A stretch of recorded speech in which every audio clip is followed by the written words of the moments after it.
You are watching Co-op for Two. We're broadcasting live from Champaign, Illinois, Tuesday night, 11 p.m., December 21st, 2021.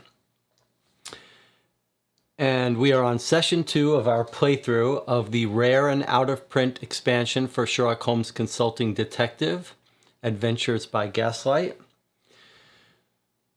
We're still in London. It's May 21st, 1889.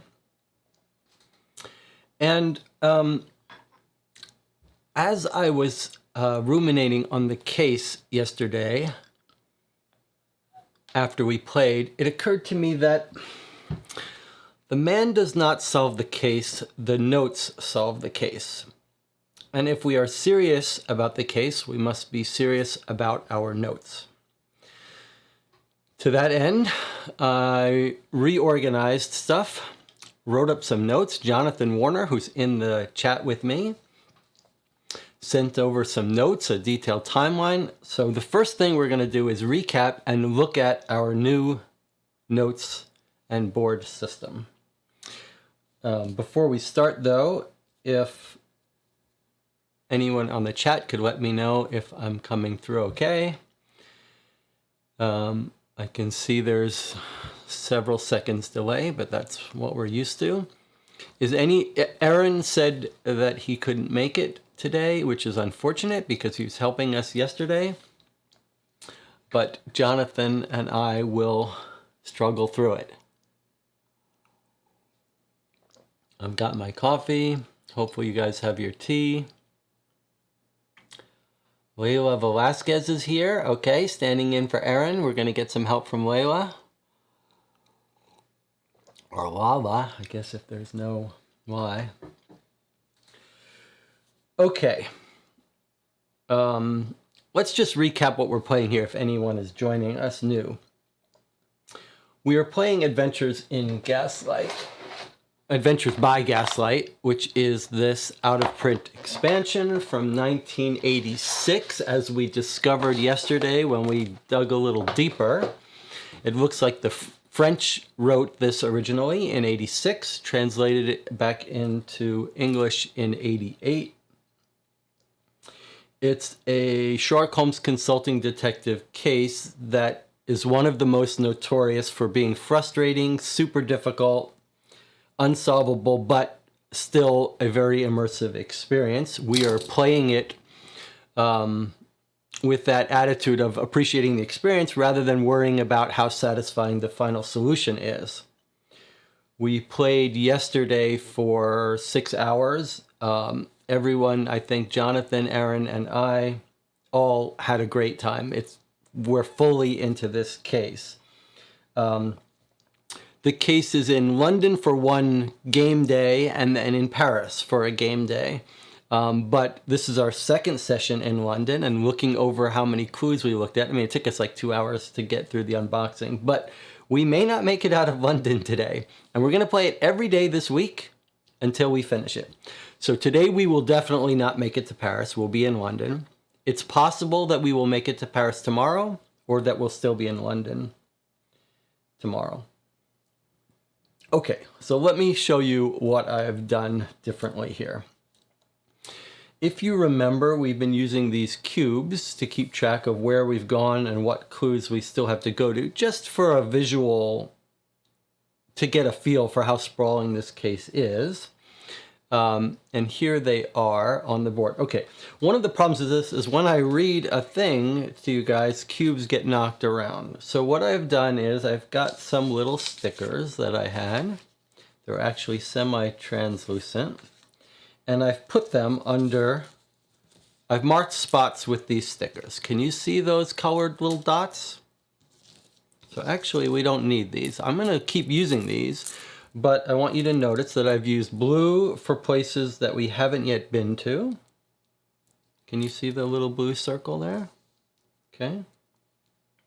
And then I've used green, just because the red doesn't show up so well.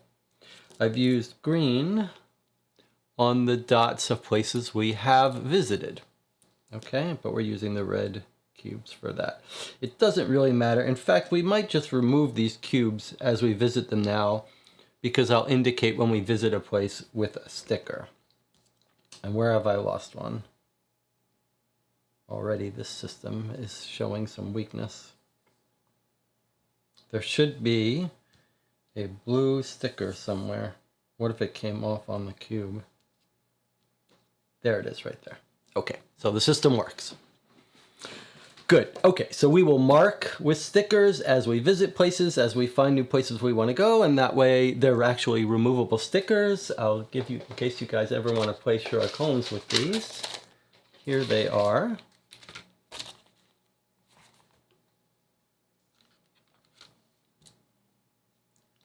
Stay, remove cleanly, see through.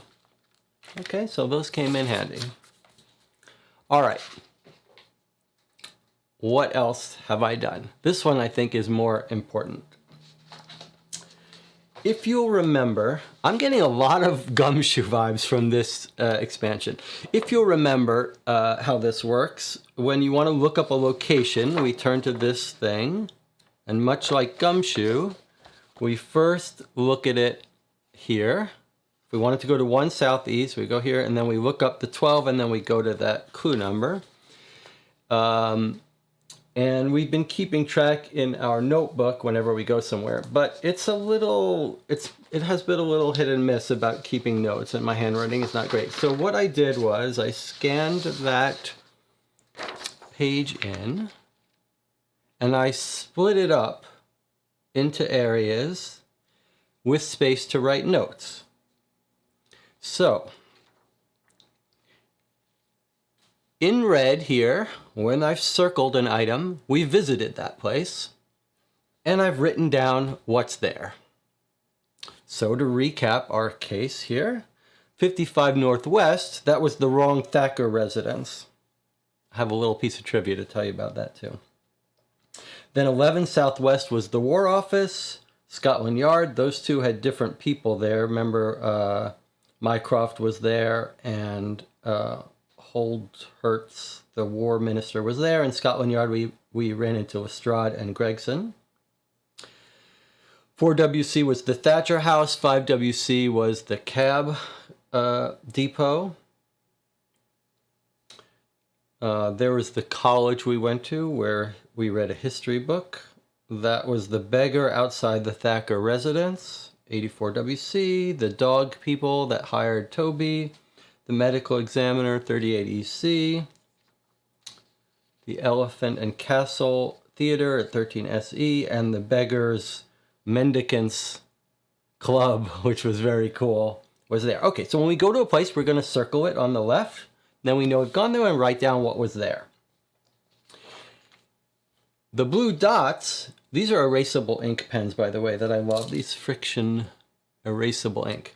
So the blue dots I've written when there's a place we haven't been to yet, but when we know about it. So for example, we heard about Bonham's Gallery where Miss Thacker said she purchased the latest porcelain bird. So I've just put a little note to remind us of that. There are some I haven't filled out here yet, but you can see the idea. We can keep track of places we want to go, keep track of places we have been, and because we play these as completionists, we're going to go to every single place here. Now, this is what's a little daunting, this fact that we've only been to a few, but we were really spending several hours just getting used to the game and reading the intro and the newspaper. So we're going to be going through these places pretty quickly, and a lot of these places will be just small paragraphs. We've gone to the big ones, but you could see there's a lot to do. And again, Gumshoe Vibe. If you haven't watched my videos playing Gumshoe, Gumshoe is the 1980 something. Now I can't remember if it's before this or not. Giant, ambitious, epic campaign spanning 9 days, 9 cases all connected, multiple cases threading through, and a book this thick of clues. The biggest such game that I've played. And for that one, I had to write up notes and track these kinds of things. So we're not just going to randomly go to places. We have to have some reason to go there, but I think we're going to try to go to every place here. Jonathan says, hopefully you can go faster, but some of these paragraphs are super dense. Yeah, it's absolutely true. We agreed. When we read that Thacker, we went to the Thacker house, the scene of the crime. And I'll recap the little crime before we start. But it was so dense. And in fact, I found some more stuff in there that we missed even on our second run through. Okay, so this is our key. This is gonna help us a lot. Now, I've also got Jonathan's timeline organized into a nice table. I reformatted Jonathan and I added a couple things. I want us to look at this, Jonathan, and make sure that I've got everything right here. Let's go over what we know. This is timeline put together by a couple of people. Before we go through this, let's just recap basically what happened. We're the Baker Street Irregulars, Wiggins and his pals. We've been called by Sherlock Holmes to help investigate this case. Nominally, the case of the stolen porcelain birds, or in the original French, the case of the paper birds, which we don't understand why that is. But anyway, this woman, Miss Thacker's house got broken into, husband's office torn apart, porcelain birds of hers stolen. Arrested was the maid, Annie Forster, and the butler, Nigel O'Brady. The fiancé of the maid, or the governess, I don't know what you call it, the helper of the woman, the fiancé came to us to help clear his fiancée. Also missing, however, was the husband. Turns out the husband is an engineer hired by the government for some classified work on researching airplanes, how to make a flying airplane. And then we've also got this side case of this murdered guy on the London Tower, London Terror or something. We'll look at that in a minute. Okay, so that's the case as it is. We're trying to figure out who stole the birds, where the missing husband is, and what the relation is with this dead man who's not the husband. Okay, so now let's go back and look at this timeline that Jonathan prepared for us and make sense of it. This timeline has been put together based on the statements of several people, based mainly on Miss Thacker, Miss Emily Thacker, whose house was broken into, but also based on Mike Collier's statements. He's the fiancé who came to us, and based on putting together the timeline of the carriage depot log. So here's what we think. From the carriage depot, we've got someone leaving 11 Whitehall, which is the War Office, arriving at the Thacker residence or nearby. The Thacker residence is at a corner, so there's two streets that people end up on when they're traveling there. And the carriage log is full of dense, interesting information that could be relevant to us. So we have someone leaving at 7:42 a.m. According to Miss Thacker, a man knocks on her door at 8 a.m. to speak to the husband, a tall man with gray eyes and a dark coat. So she says he comes here 8. So what I've done, Jonathan, to your notes, I've added when we've been told something by Miss Thacker.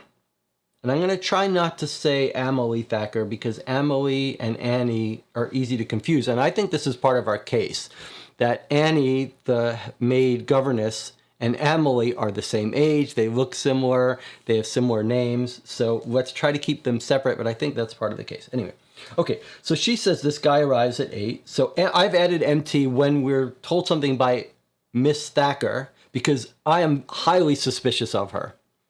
Highly suspicious. The more the time passes, the more suspicious I grow of her. So I'm putting what she says in with notes for her so we don't trust it completely.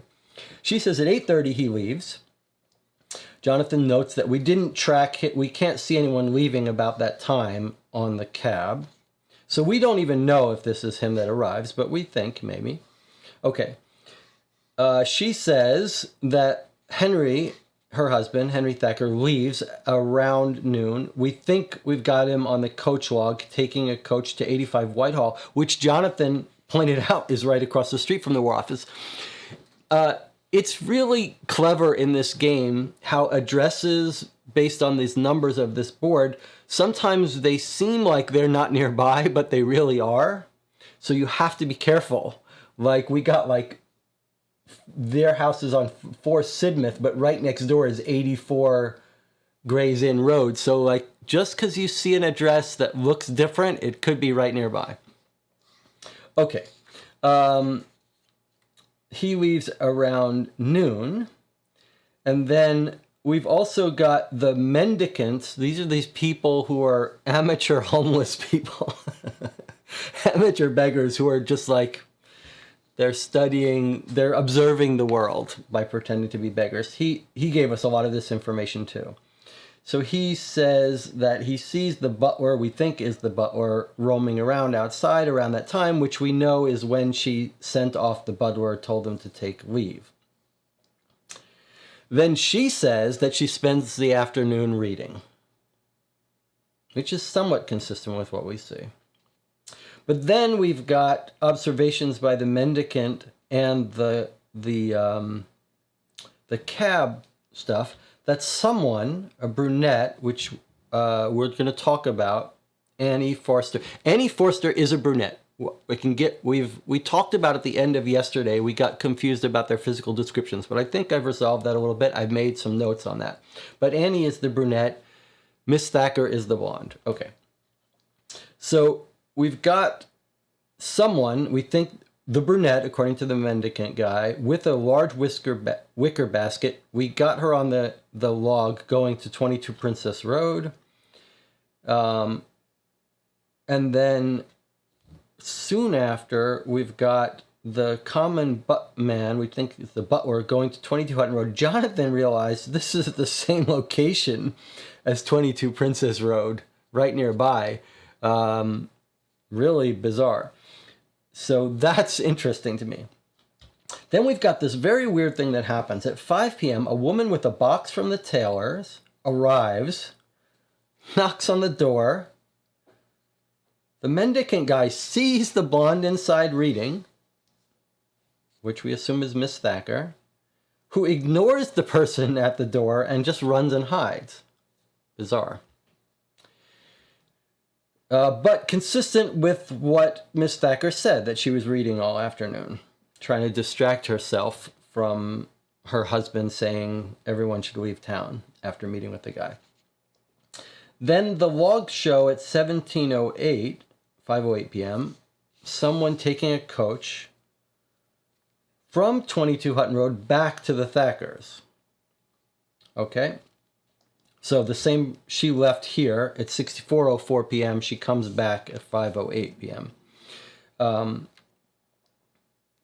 We should clarify, Jonathan, this is the time she gets on, right? All the coach logs are when they boarded, so we don't know exactly when she arrived, presumably after 5:08 p.m. And I'm gonna talk about this 7:42, 8 a.m. thing in a minute. Don't let me forget. But continuing through here.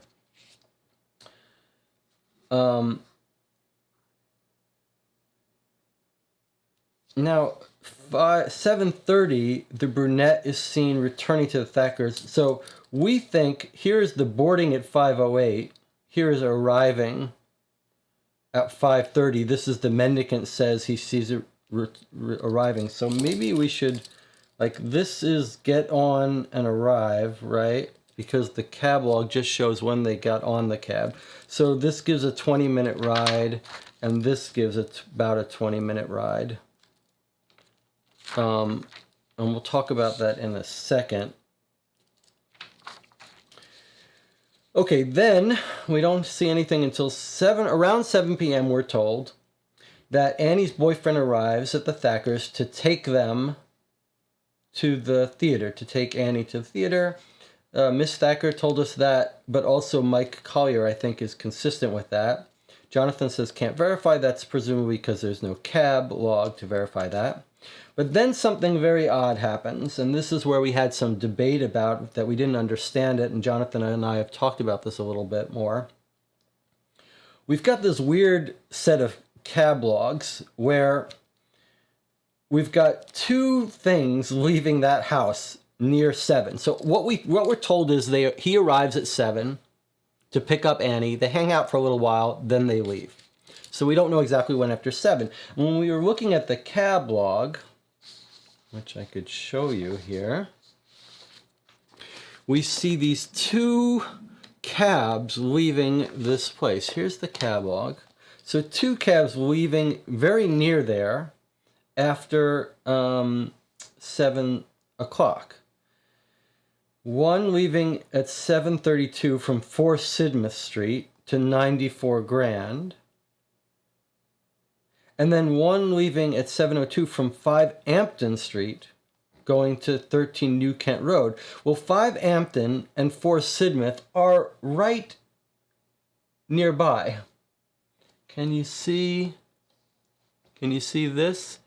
There's 4 Sidmouth, and here's 5 Ampton, we think. So that threw us for a bit, and it's easy to miss one of them. Now, the one going to New Kent Road at 7:02, well, that makes complete sense because New Kent Road, 13 New Kent Road, is where the Elephant and Castle is. That's where their performance was.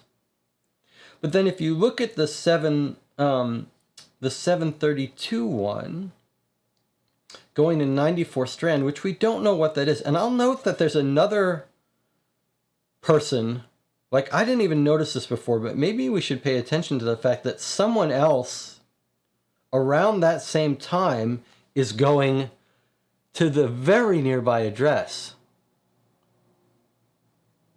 I didn't even notice that till now, that someone else is going right nearby. So I'm going to make a note.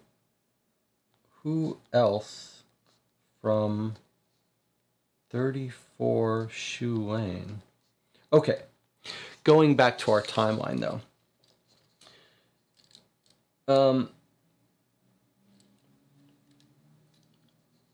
Miss Thacker says as soon as she sends Annie off, so we think Annie gets in this coach at 7:02, right after 7 p.m., or maybe they arrived a little bit before 7.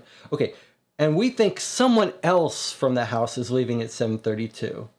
Miss Thacker says, when she tells us how the day unfolded, she says she went to sleep at 7 right after she sent them off. She took some sleeping pills. But then the mendicant says he sees a blonde get into a cab at 7:32.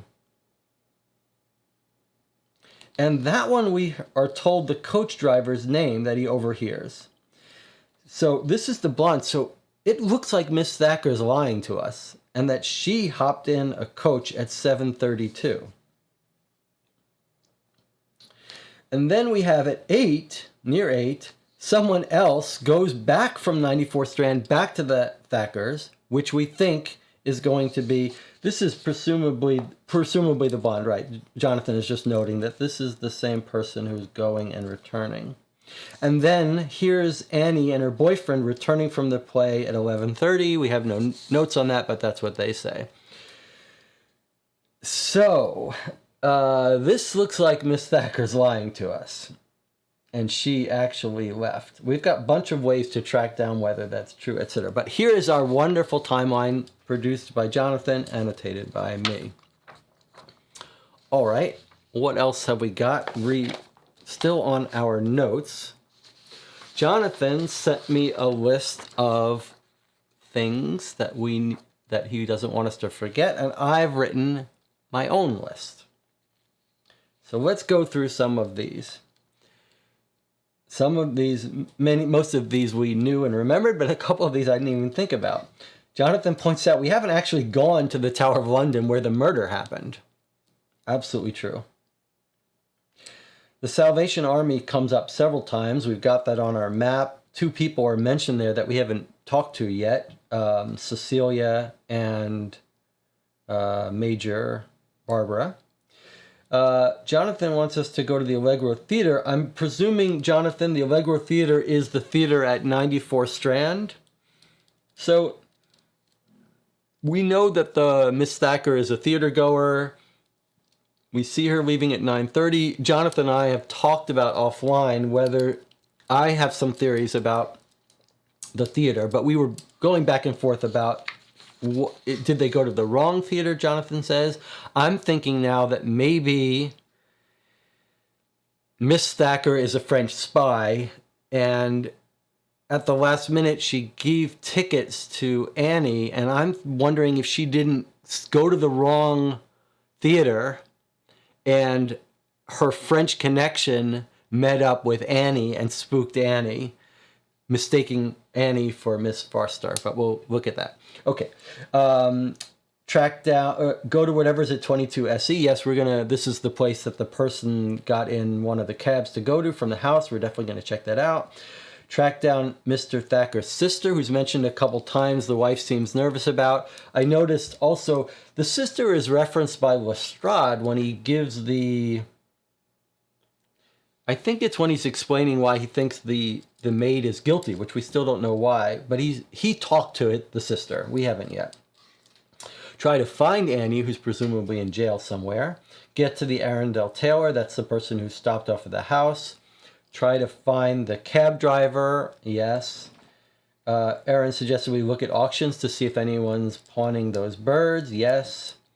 Investigate, this is I wrote down the name of the auction house where she bought the red robin, the last porcelain bird. We've got a letter from a bank to the Thackers that we haven't investigated yet.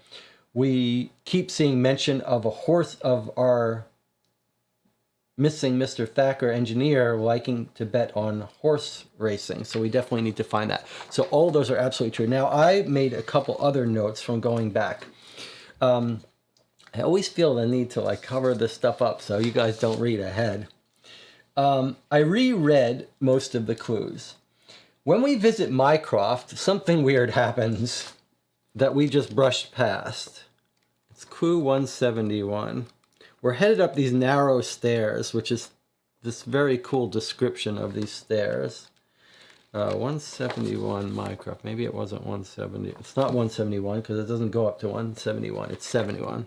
Okay, so we go to Mycroft's, who works in the foreign affairs. He's a bit of a spy. We're going up these stairs.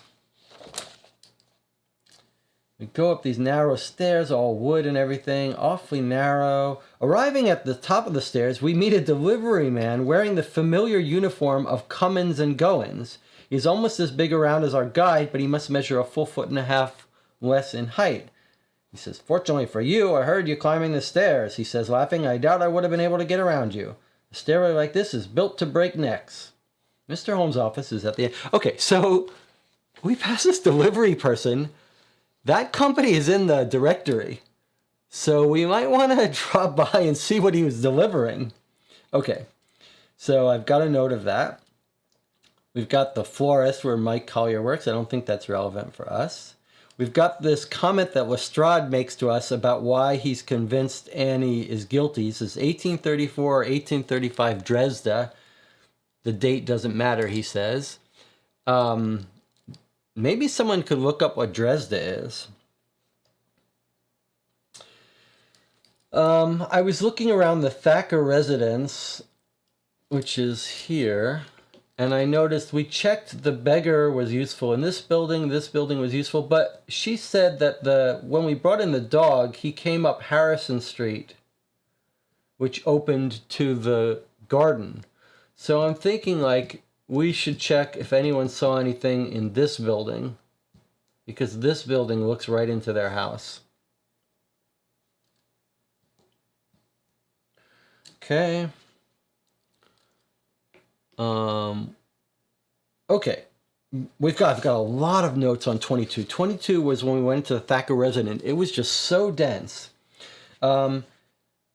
Wiggins notices the safe. He tries to budge it. It can't move. He says there's this silver tray with a glass vial on top, and he notes how heavy the safe is, that the glass jar and the silver tray don't budge. But I thought, well, it's a little odd that it didn't get knocked over when they were tossing this entire room. And what is it? Silver tray with glass bottle. Is that maybe relevant for us? I'm not sure. We asked her to open the safe and show us, and she does. So it's a little odd that she knows the combination to the safe. To me, that seems like maybe something that the man of the house might only know. She tells us she went to sleep. We think she's lying.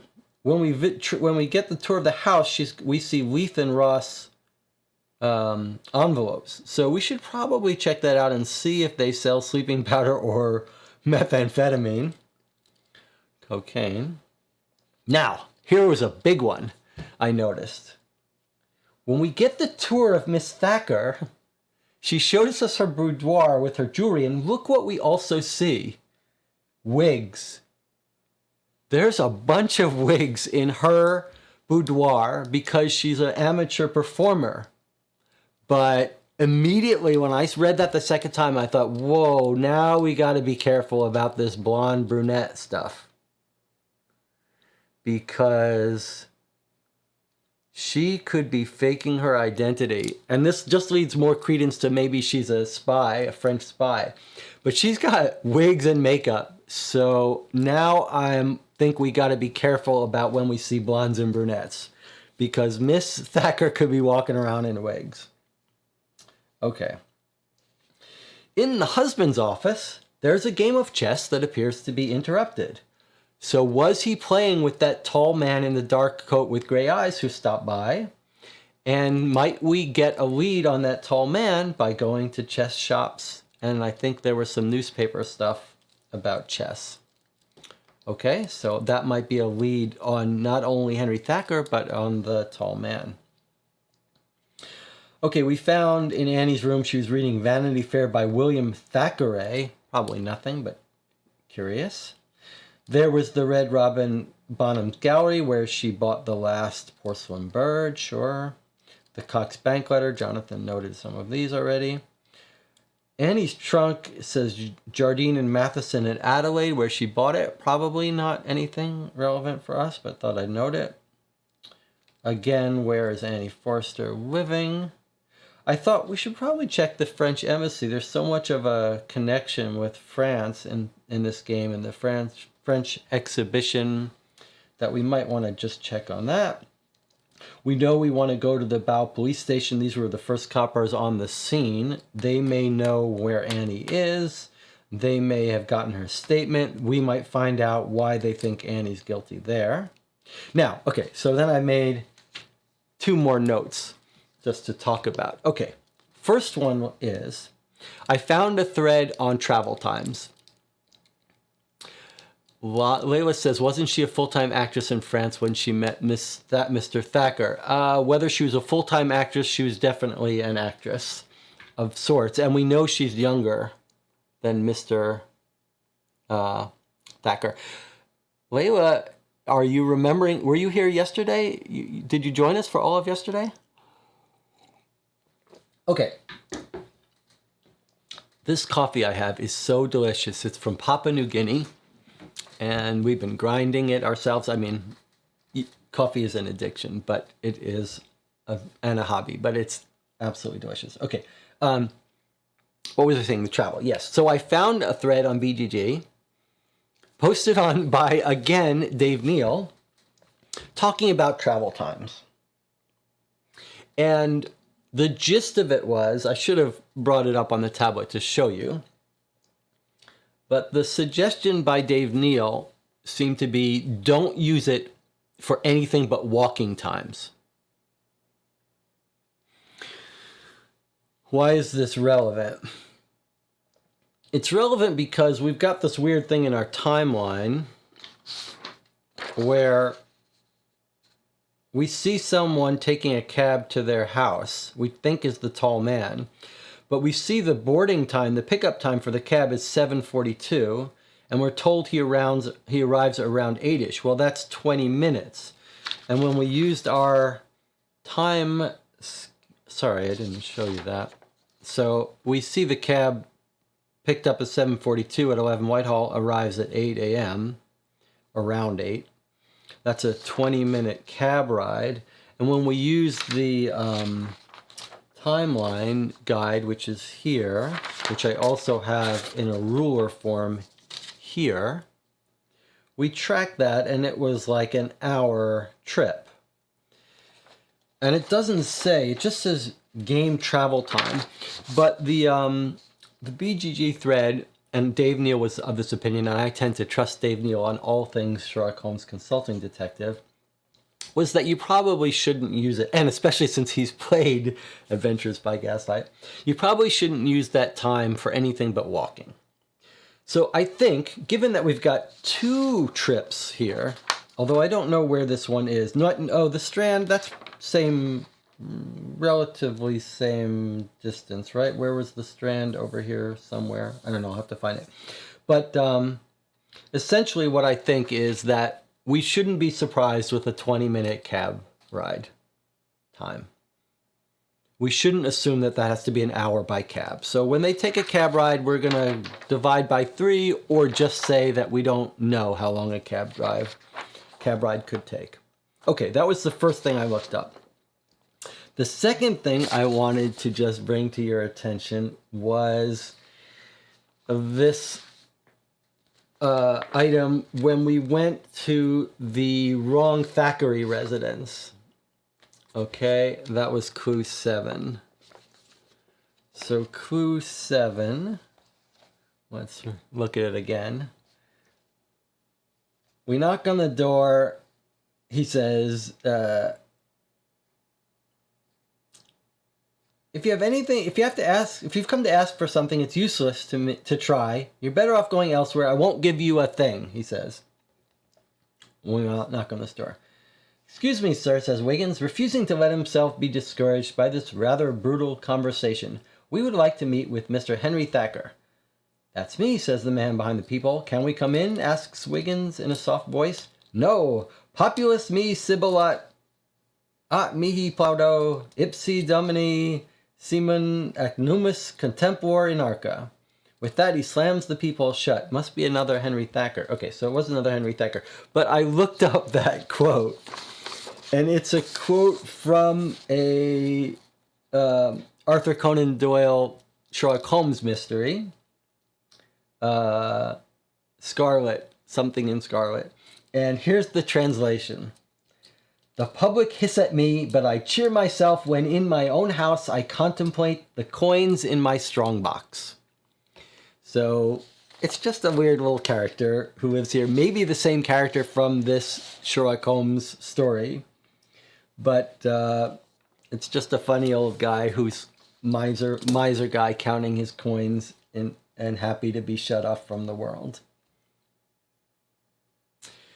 Okay, last thing, we're almost an hour in. We're just about ready to play.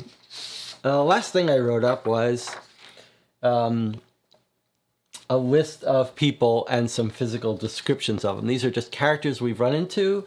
I'm not sure if I've missed anyone. If you've noticed that I've missed anyone, let me know. But here are our players. Annie Forster, she's the brunette, 30 years old, the maid, we'll call her. Mike Collier, 30-year-old, that's the fiancé of Annie. Then we've got Miss Thacker, again 30 years old. She's described as having long golden hair and oval face. I think we confirm elsewhere that she's fully blonde.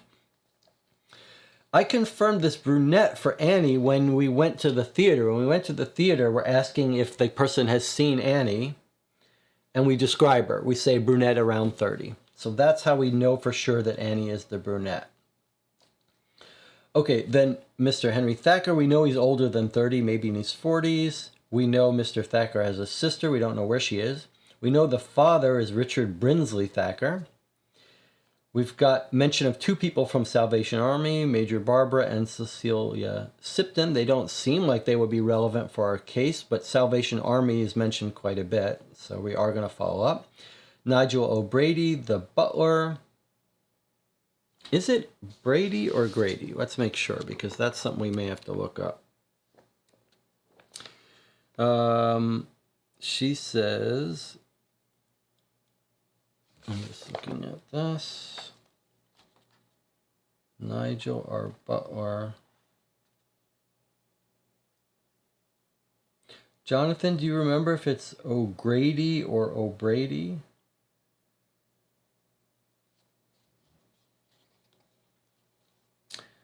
The Lestrade would know it too. I'm just going to make a note. Well, here, I probably got it in my other notes written down.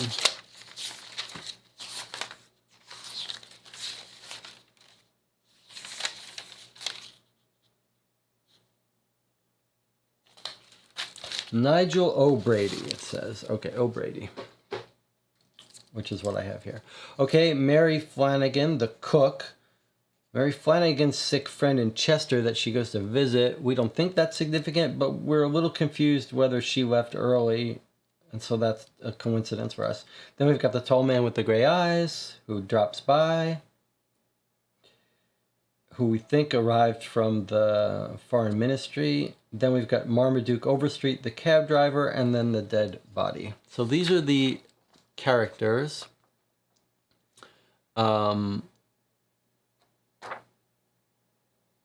And that's our notes. So now, well, I think we're almost ready to play. You know, the only thing I didn't do when I went and re-reviewed everything was re-look at the newspaper, which we probably should. I'm going to look at this newspaper in silence with you. And you guys can look at it with me and see if you see anything that is now relevant to us having played and met some people. Let's look for anything new. New addresses also that might be relevant. That was the puzzle solving person. That's the flower shop where our guy works. There are the antique places. Look, keep your eye out at the addresses to see if any of these are the addresses that people are traveling to.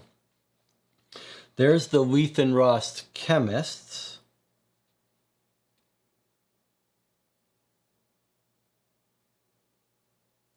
We want to drop by them, right? Sleeping powders, okay.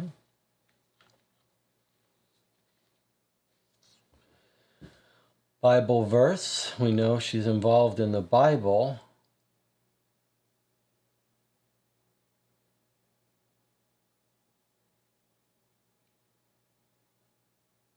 We don't know what this is about, right? This was this mysterious numbers. Early discussion of genuine sale, old piano to widow and company. That's weird, right? What are those numbers? Okay. Don't forget, it's not uncommon for these old spies to meet up by leaving personals. We know she's heavily involved in religion, so that could be her, especially if we think this French Miss Thacker is a spy. Don't know what those numbers are about.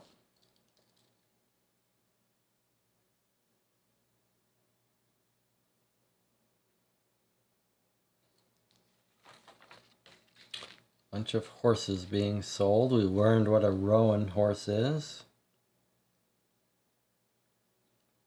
Saddles. I don't see any addresses that jump out at me. Then there's this whole thing on this cure. Okay, here's the chess market. I'm going to put a little tag next to that chess thing.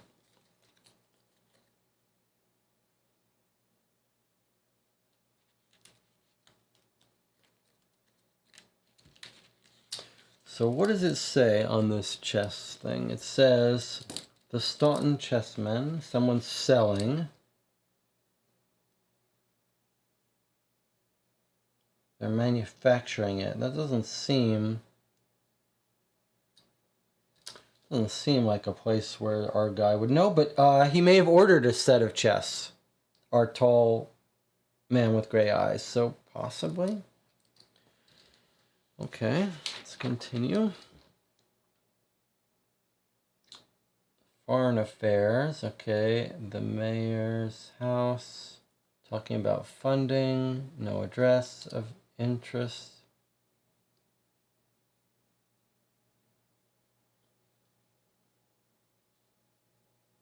These are all the theater stuff that we want to check out and see what's going on.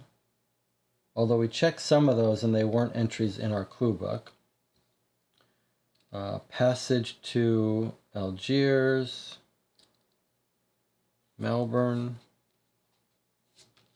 Okay. And then we got a bunch of international news and American news. We did have this art exhibit.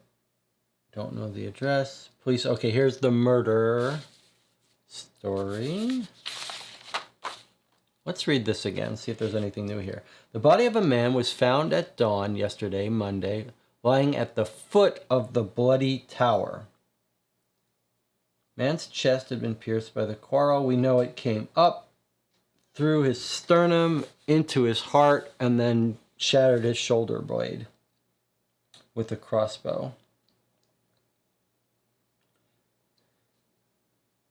Okay, there's the story about the theft of the birds. Let's see if there's anything here. Notice a different address again, right nearby 4 Gray's Inn Road, Bow Street Station.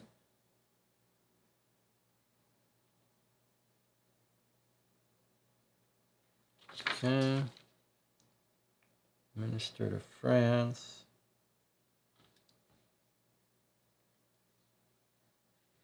Did anyone ever look up the Battle of Flowers? Like, this is a game that was discussed. It was kind of interesting.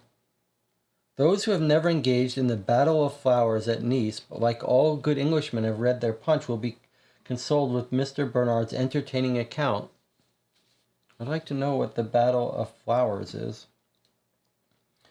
Religious journal, talking about stuff, warning about bad butter. This is the article about the guy with the saying that you should use dogs in criminal investigations. That was one of our clues. We hired the dog. We showed him the garden. We hoped he would track the culprit, and he just came right back and did nothing. And Wiggins assumes, this dog, the cops have trampled all over the place. The dog has found nothing. But I think it's yet more evidence that this was an inside job at the Thacker house. Another article about the Paris Exposition that we want to go, that are surely going to be tied to our case. Then there's an article about French toys being intricate, refined, mechanical, and Paris and German toys being sort of mass marketed.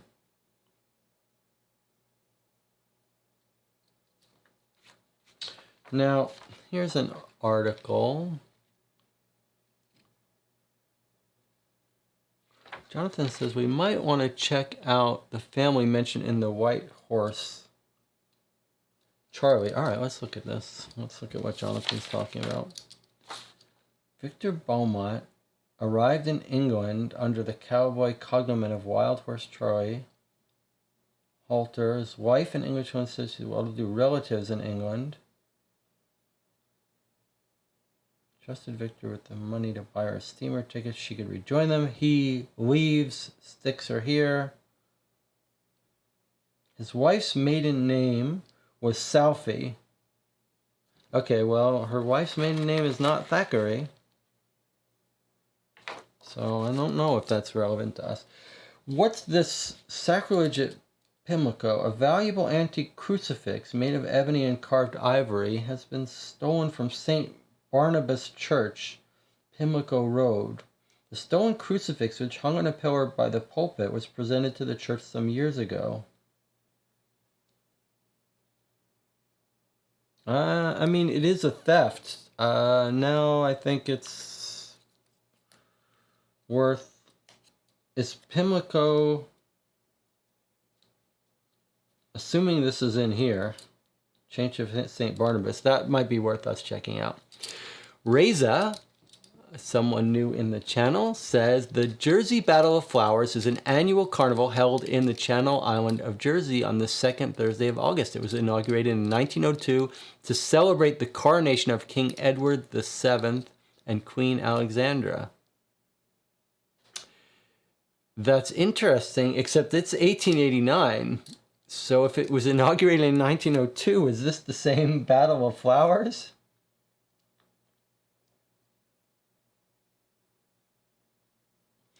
This is mentioning a floral fete about which we now hear so much every year, and an admirable illustration of which was given not long ago at Drury Lane Theatre. The Battle of Flowers seems to be a rather tame affair and a trifle vulgar. Some of the bouquets that fly about are evidently not so light as they might be, and there are visible efforts on the part of the crowd to keep up the fun.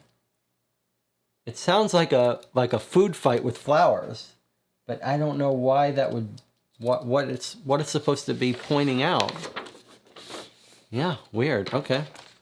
All right, so that's our newspaper we've gone over. We did discover one extra thing I want to check out. I'm going to add it to our list here of things that I want to not miss. I'm going to put crucifix theft. Okay, so that's our review of the case, of our evidence, of our new notes and system. I really feel good about our ability now to manage information. And I think we're just going to have to gumshoe this. Like after each day, we're going to have to write up notes, reorganize. And we've got a lot to look at. Don't forget, in addition to all those places we know about, we've got all of our allies, which we have not yet visited. We haven't visited Sherlock Holmes. These feel a little like, yeah, we save these for last. There's a toy shop. We got that story about toys. We might want to go there. We want to hear about the history of things. All right, I think what we do now is, as traditional, we haven't started playing, but we've been here for an hour. So we take a 5-minute break. Everyone go to the bathroom, get your tea, fill your pipes with tobacco. We'll come back and we'll jump into the case. So I'll see you in 5 minutes.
Okay, we're back. You're watching Caught for Two. We're continuing session 2 of Adventures by Gaslight.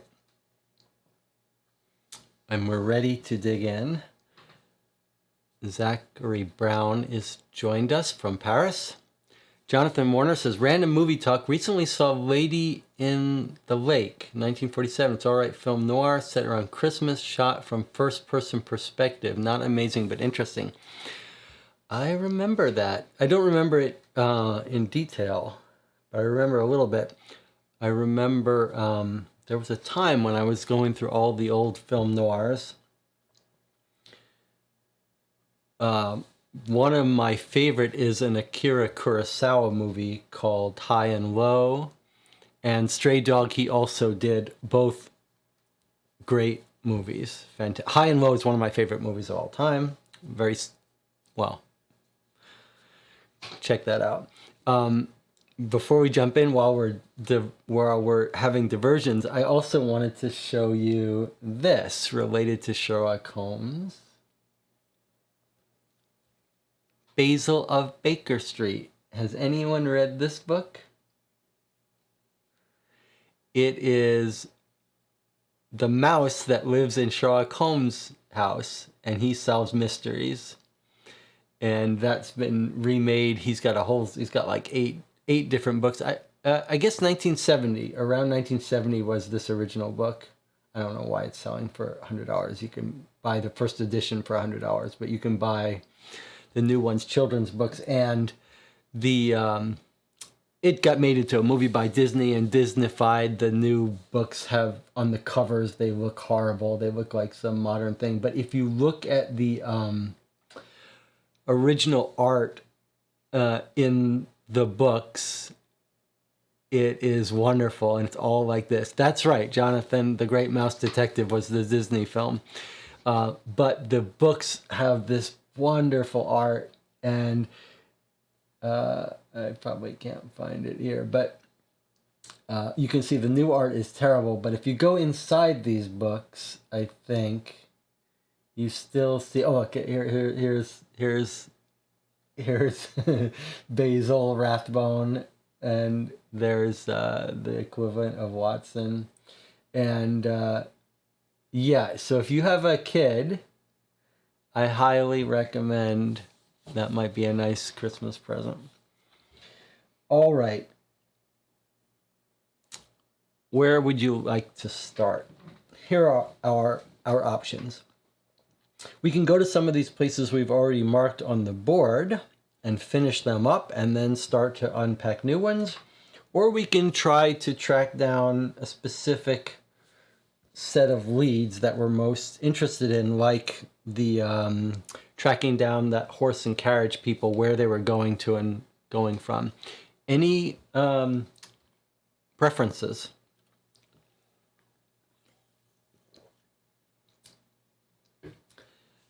As you know, I try not to spend too much time talking back and forth, asking questions while we're playing, just because with the delay, and when I watch these streams, sometimes it gets frustrating to watch the person trying to talk to the channel with all the delays and stuff.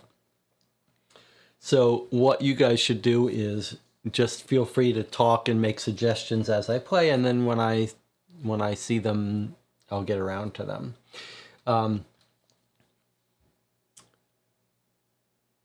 Jonathan says, when you're reading from paragraph book, maybe you could show the public domain footage of Victorian London. I see. Well, instead of showing the text.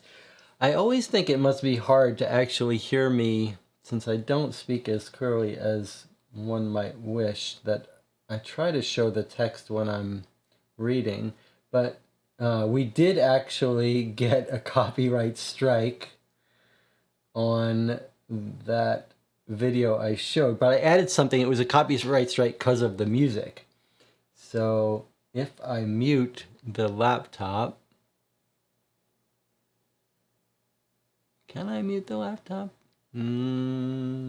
Doesn't seem to be. Yeah, I wasn't showing it there.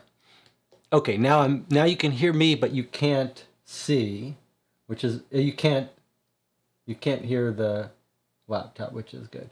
So let's see if YouTube strikes this. Here are the old, with ads.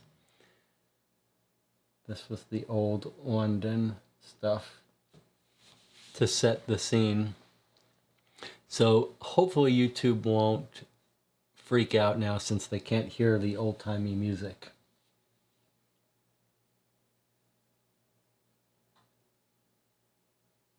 All right, so those cabs are actually going pretty quick. This is useful to us. Those cabs were actually driving by pretty quick. No stop signs, no crosswalks. They just cross when they can. But those cabs were moving pretty quickly, so maybe it makes sense that when you take a cab ride, you go faster, 20 minutes to get from one end to the other. All right, let's stop this. Let's get back to let's get serious. I think we should follow that timeline. Why not?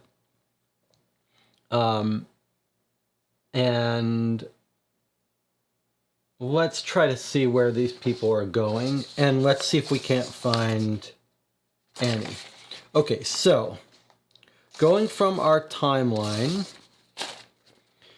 our horse and carriage timeline, we see people go to 22 southeast. Let's make sure we've got a marker on that where we haven't gone. So 22 southeast. Where is that? Here. Okay. So, all right.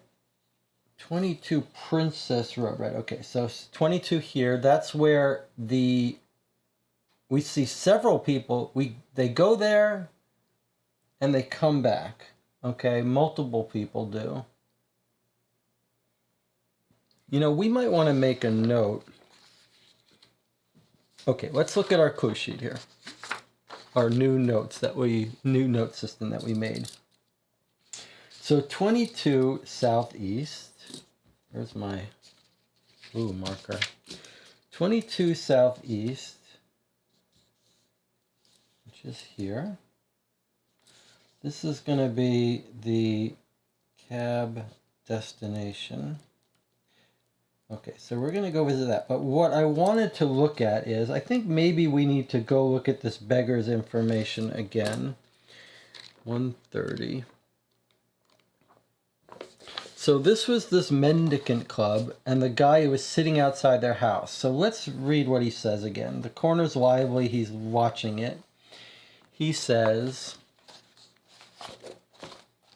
okay, a man leaves at noon, well-dressed, carrying a black briefcase. That's Thackeray. Shortly afterwards, another man came out. He was in his 40s. He had a rather arrogant air, but he looked common. We think that's the butler.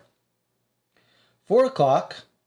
The young woman, loaded down with a large wicker basket, came out of the house, climbed into a hansom. The common-looking man also took a hansom a few moments later. Okay?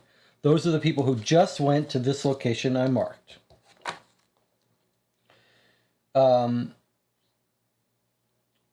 30, brunette, wearing a dark-colored dress. So we think that's Annie Forster, the maid. But we're leaving open the possibility that it's Miss Thacker in a wig. She came back shortly after 5:30. This is all consistent with Jonathan's timeline. Okay, at 5 o'clock, young woman arrived carrying a large box. She rang the doorbell. No one came to open the door. Can you describe her? Oh, this is the young blonde woman reading. We think that's Miss Thacker. She held in her arms the address of the famous tailor on Arundel Street. It's not, the tailor's name isn't Arundel, but it's a famous tailor on Arundel Street. Okay, then he asked, did you see the blonde woman? Yeah, 7:30, she took a hansom. I can tell you the name of the driver. That's the weird thing about Miss Thacker seeming to sneak out at 7:30 to go somewhere. Okay, so now that we've refreshed ourselves on that, we've added 22 Southeast as the place they went to. What else do we have mentioned on our timeline? The tailor. Let's find the tailor. And let's find, and the strand. Did we already mark the strand? 94WC. Okay, WC 94 is... There's 93, 95, 94, the Allegro Theater. Oh yes, that's the Allegro Theater. All right, so remember, we're marking with blue when we haven't been there. And what do I need to start doing? I need to start using the stickers. Okay, so we put a little blue, and I'll have to swap these when we go there. Okay, that way if these get knocked around, we don't care. All right, so let's mark 94WC with a little pip showing this is the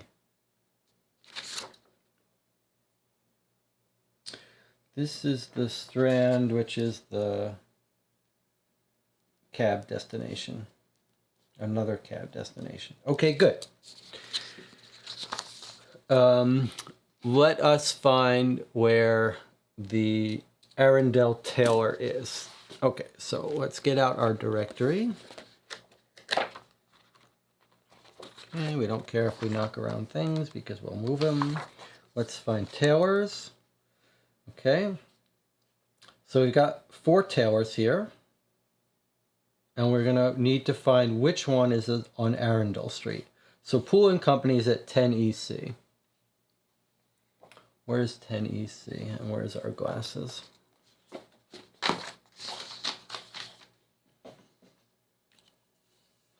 Okay, 10 EC.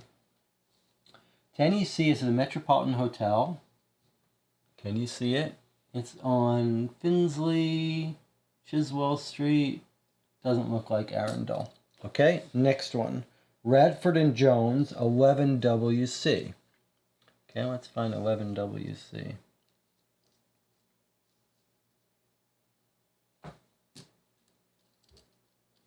WC, Bloomsbury Way, Devonshire, Southampton Road, Eagle Street. Nope. Okay. By the way, there's a link to the downloadable map on the first day's session, and on today's session I made a downloadable version of this if you want to download this and play along. Okay, next Taylor, Roberts and Parfit at 88 Southeast. Okay, 88 Southeast is here. Can you see that, or am I in the way of it? 88 Southeast is here. Southwick Bridge, Southwark, Park Street. No? Okay, last one up. Tetley and Butler, 16 Northwest. Okay, let's find 16 Northwest.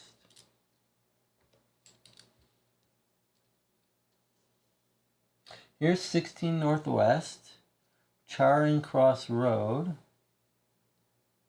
is famous. What street is this? No marker on this street. Charlotte Street.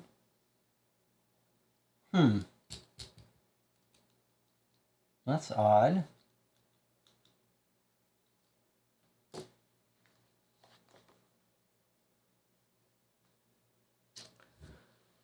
Well, what do you make of that? Must have overlooked something. I mean, we can just go visit all these tailors, but I sure would like to... I don't like to do it that way. We have a reason. It'd be nice to have a real reason. 10 EC. Let's check again. We're not in any rush. It's Christmas. We're celebrating the holidays. We'd like to draw this out as long as possible. Can anyone find Arundel Street?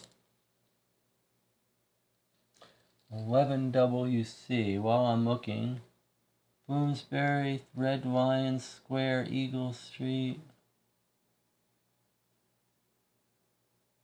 Don't see it. Was there an ad for a tailor in the newspaper? Sometimes that happens. 88 Southeast. Well, I'm double checking everything.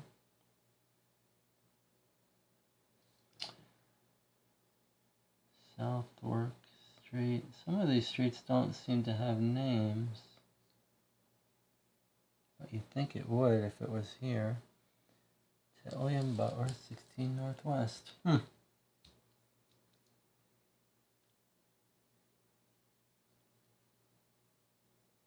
Anyone else find Arundel Street? No. Okay. Let's look up. Maybe it was a hattery. What do they call a hattery? What's the name for a hattery again? It's got a name. And you saw all the hats in that photo. People sure love to wear hats. There's also some furriers.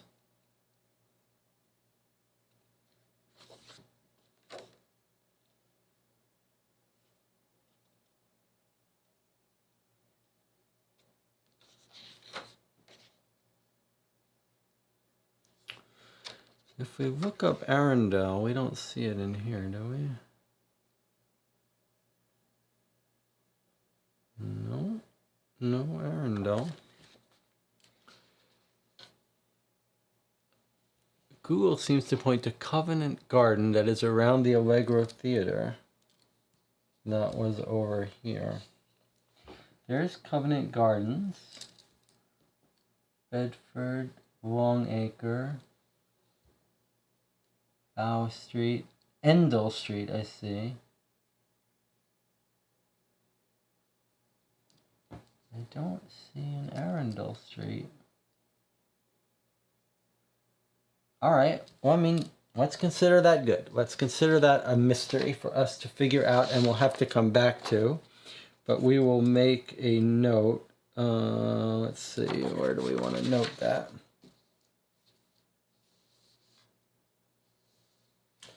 Okay.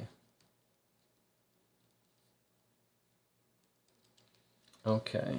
And where did we learn about that? We learned about that with the beggar, which we just reread. But let's check it out again in case we misunderstood something.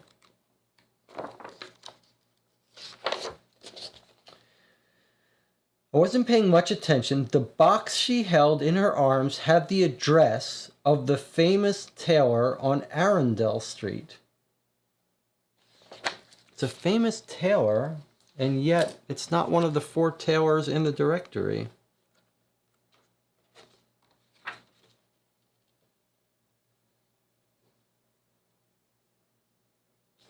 We always have to consider that there might be a difference in the new versus old maps. We do have access to the old maps if we needed to check out some of these places. We could bring up the old map. Let's see, where were the tailors? And it might be nice to bring up the old I should have downloaded the old directory, the original directory, in case something got changed. I don't think so, though. 16 Northwest.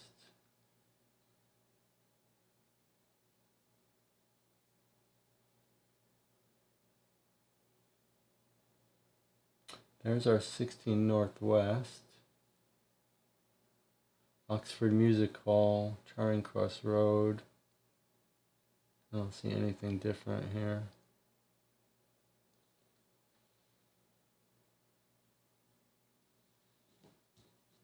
All right, let's not worry about it for now. We'll come back to it. Maybe someone will clarify it for us. All right, let's go to some of these places.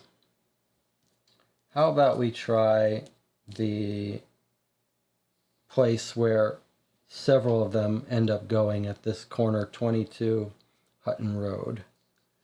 Okay, so 22 southeast.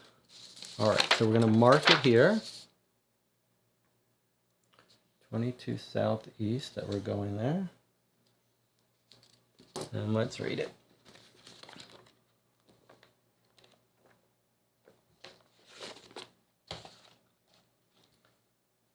We see a Bobby standing in front of number 23.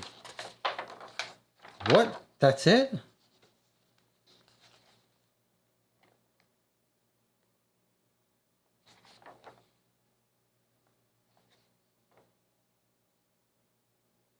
Oh, I see. It's not 22.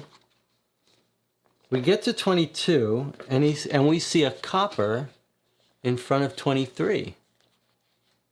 Interesting. So now we can go and look at 23, which is right next door. Actually, it's across the way. Okay. So let's go to 23. 23 says 96. All right. Interesting. Plot thickens. Let's read what it says.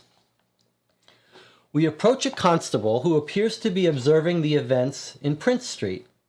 Excuse us, says Wiggins. We would like to know if you were stationed here yesterday. Why do you ask, says the Bobby, somewhat taken aback. We are friends of Inspectors Lestrade and Gregson of Scotland Yard, answers Wiggins, never hesitating to exaggerate his connections when investigating a case, and they asked us to verify several details for them. The constable is visibly impressed by our important connections in the London police force, and he immediately stiffens into a respectful stance. Unfortunately, I wasn't here yesterday. This is a rather dangerous district, and we change posts every day. I don't know who was stationed here yesterday. Perhaps you should go see the Lambeth Superintendent's office. They will be able to help you, no doubt. We thank him for his help and leave him at his solitary post. Okay, so we got to start keeping our notes here. So we just read 96, which is 23 southeast. And he told us to go to Lambeth Superintendent.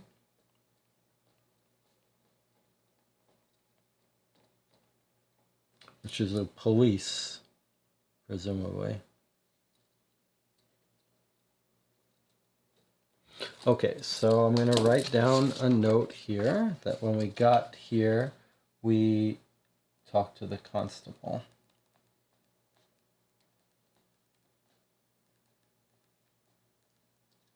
Who sent us to Lambeth. All right. So fortunately, there's a lot of busy work involved in this playing of this game with our new note-taking system, but we've already agreed that this is the way it must be done. If you're serious about the case, you have to be serious about the notes. It is the notes that solve the case, not the man. So we went to 22, and we went to 23. Good. And I think maybe I'm going to remove cubes as we go to them from now on. In fact, I'm going to remove all these pink cubes since there are so many of them. All right, so I removed all the cubes of places we've already been. Did I use the wrong stickers? No, those are green. Right. Right. Okay, so green means we've already been there. And the blue cubes are places we want to remember to go. And good, I think you can see that okay. Okay, so let's, while we're here, let's follow up and figure out where this Lambeth police station is. All right, where are the police? Lambeth Police Station. 53 southeast. So let's remember how we do this. We go on to our clue guide. We note that it's here. We put a blue mark and say Lambeth Police. And at 53 southeast, we put a marker, which is here. There's the Lambeth Police Station. And now, if we weren't going to go there right away, I'd put a little blue marker. I'm going to put a little blue marker anyway, so we get used to it. All right, but we might as well go there now. Let's keep figuring this out. Layla says, I have the old directory downloaded. 16WC is the tailor on Arundel Street. That's amazing. So now you're saying we have to worry about this this directory being updated because there is no 16WC tailor. What's the name of the tailor, Layla, on 16WC? And if you have a link to post to the old directory, if you could put it in the chat, then I can download it on the next break and have it on the tablet for us. 16WC. Oh, that's good detective work. Good teamwork. All right, 16WC. There it is right there. And I do, in fact, see Arundel Street. Okay, let's make a note on our clue sheet. 16WC is the Arundel tailor. And Layla's going to tell us the name. You got it from the Wren blog that I mentioned before. The virtual Wren that I mentioned yesterday has so many wonderful images, photos, and downloads for Sherlock Holmes Consulting Detective cases. And that's great. It's hard to find stuff on that blog. It would be wonderful if the author of that blog, who I get the feeling from reading their blog is a pretty cool person. West End Clothiers. Okay. I'm just going to write that down here somewhere. It would be nice if they stopped by because they seem like a cool person. West End Clothier. Okay, so we're going to keep in mind that our directory may be out, may be missing some stuff, and we will, if we get stuck on something, we will, and we can't find something that we think we should, we will make a note to look in the new version. I'm going to write it here too. 16WC West End Clothing. Okay, so I put it in with a little removable note here, so we'll find it if we look for it again. All right, let's go to the constable. Let's continue finding out what's going on at this place.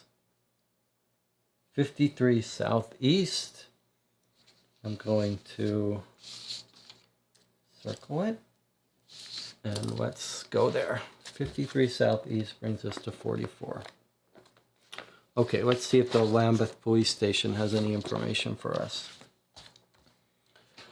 The director of the acting... oh, no, sorry, wrong one. 43. Nope. Okay, slow down. 44. Surely it was me who was on duty at that spot. The man who answers us is a young policeman. Tall, thin, with curly red hair. He speaks with an accent to which leads us to think he probably comes from Belfast or Londonderry rather than Cambridge. And I say you saw a woman... oh, this is Wiggins talking, sorry.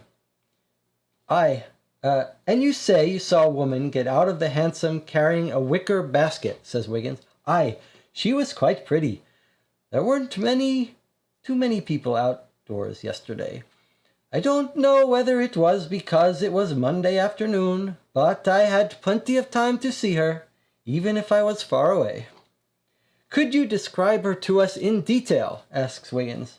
Brunette, very pretty. As I said, she was wearing a dark gray or black dress, a simple dress, like the servants wear in the better districts. She was walking very quickly with her basket on her arm. She crossed Princess Road. I saw her a little later. She no longer had the basket. She hailed a hansom on Hutton Road. Did she exhibit any strange behavior? Asked Wiggins. The police officer thinks for a moment, frowning in an effort to remember. No, she She was just a pretty woman in a hurry. Why do you say that? Asks Wiggins. Did you notice anyone else acting strangely in the area? Surely. The man that arrived right after her. He seemed to be making an effort to conceal his appearance. I even thought it was her husband trying to follow her. I have to add that we see so many strange things today, especially in that quarter. What did he look like? Asks Wiggins. Oh, he was pretty normal. I didn't pay much attention to his appearance. Well, thank you for your time, says Wiggins. I hope I've been helpful, says the young policeman. Surely, replies Wiggins. Okay, so this is very interesting. Let's make a note.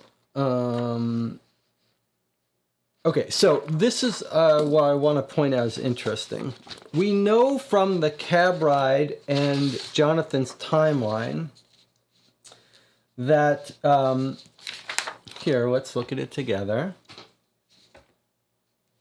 Here she is leaving with the wicker basket, the brunette, Annie. But I think it may be the wife in a wig. Okay, so now look at this. She goes, and now look, a minute later, a common arrogant man who we think is the butler leaves to the same, as Jonathan realized, right next door. So this person is following her in a cab.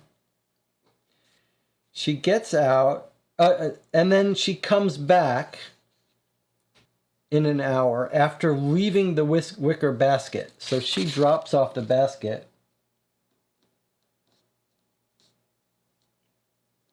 Okay, now, I want to point something out. So she was followed, right? We know that. Now, the common arrogant man, we're thinking it's the butler because he leaves that man leaves the house. I believe. We might want to check that. Yeah. Common arrogant man leaves the Thacker residence, but starts to sulk around the neighborhood. And then the way this policeman describes him, he's like, he's a commonly dressed, I didn't even notice him. That immediately registered to me like the way you would dress if you're an undercover. Like, it was almost like he's in nondescript stuff. He's made to blend into the background. Although the cop noticed him following her. But, so it's either the butler following her for some reason, or it's not the butler. We shouldn't assume it's the butler. In fact, we might want to recheck this to make sure he's saying it's the same man who leaves the house gets in the thing. In fact, I'm going to do that right now. I'm going to go and look at that mendicant's test statement and see if it's the same or a different man, because I want to know if that's the butler or not. Okay, man leaves. Another man came out shortly after in his 40s. That's almost surely the butler. Arrogant, seemed common. I saw him in the neighborhood several times. 4 o'clock, the woman with the large wicker basket comes out of the house, goes into the hansom. The common-looking man I just mentioned also took a hansom. Okay, well, now it sounds like the butler is following. That is really fishy, huh? Well, the butler is a criminal. So all of a sudden now, this butler is a little more interesting to us, right? Because in the beginning, it seemed like he was totally irrelevant to our case. But now I'm feeling like he's a little more suspicious to me. Okay, but he could be suspicious for criminal reasons. So I'm going to change this 53 over to a green because we've been there and remove this cue. Okay, let's go to the tailor that Layla Velasquez found for us. Okay, so Layla, if you downloaded this full case, it means you downloaded all the clues. So do not give us any information of anything you read. You have to be very careful not to give us any information. And if you want to follow along, you shouldn't look ahead. All right, but you can be in charge of making sure we don't miss anything in the directory.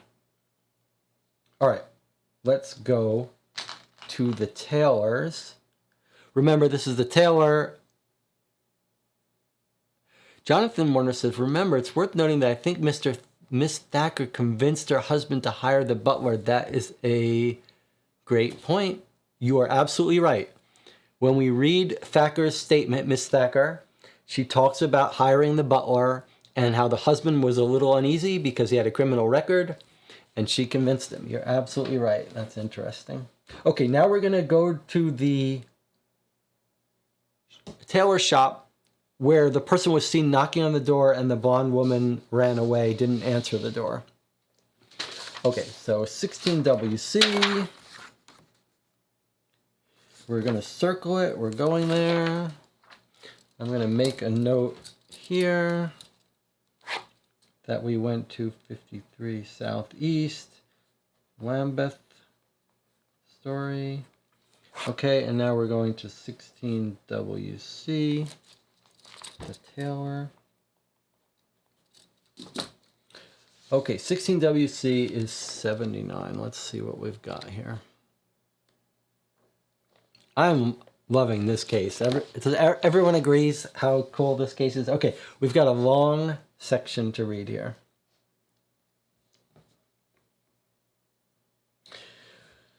We enter the shop where a sign over the door proclaims, "Tailors of the West End." We are immediately greeted by a smiling, middle-aged woman elegantly dressed. "What can I do for you, gentlemen?" she asks. "We would like to meet the manager of this shop. We are carrying on an important investigation, and we would be grateful if he could help us," says Wiggins. "Please wait a moment while I announce your visit to Mr. Norbury." She soon returns with her friendly smile intact and invites us to follow her. "Please go in," she says, after knocking softly at the door. "Thank you," replies Wiggins with his suave voice and most charming smile. Oh, I want to note something else. When I was reading back, when we were playing this, we played yesterday, we didn't suspect Miss Thackeray very much. I remembered, though, as I started developing some suspicions of her, remember when we went to Lestrade, he says, "I can smell there's a woman behind this problem." He says, and we laughed at it, that he's blaming women, like right from the start.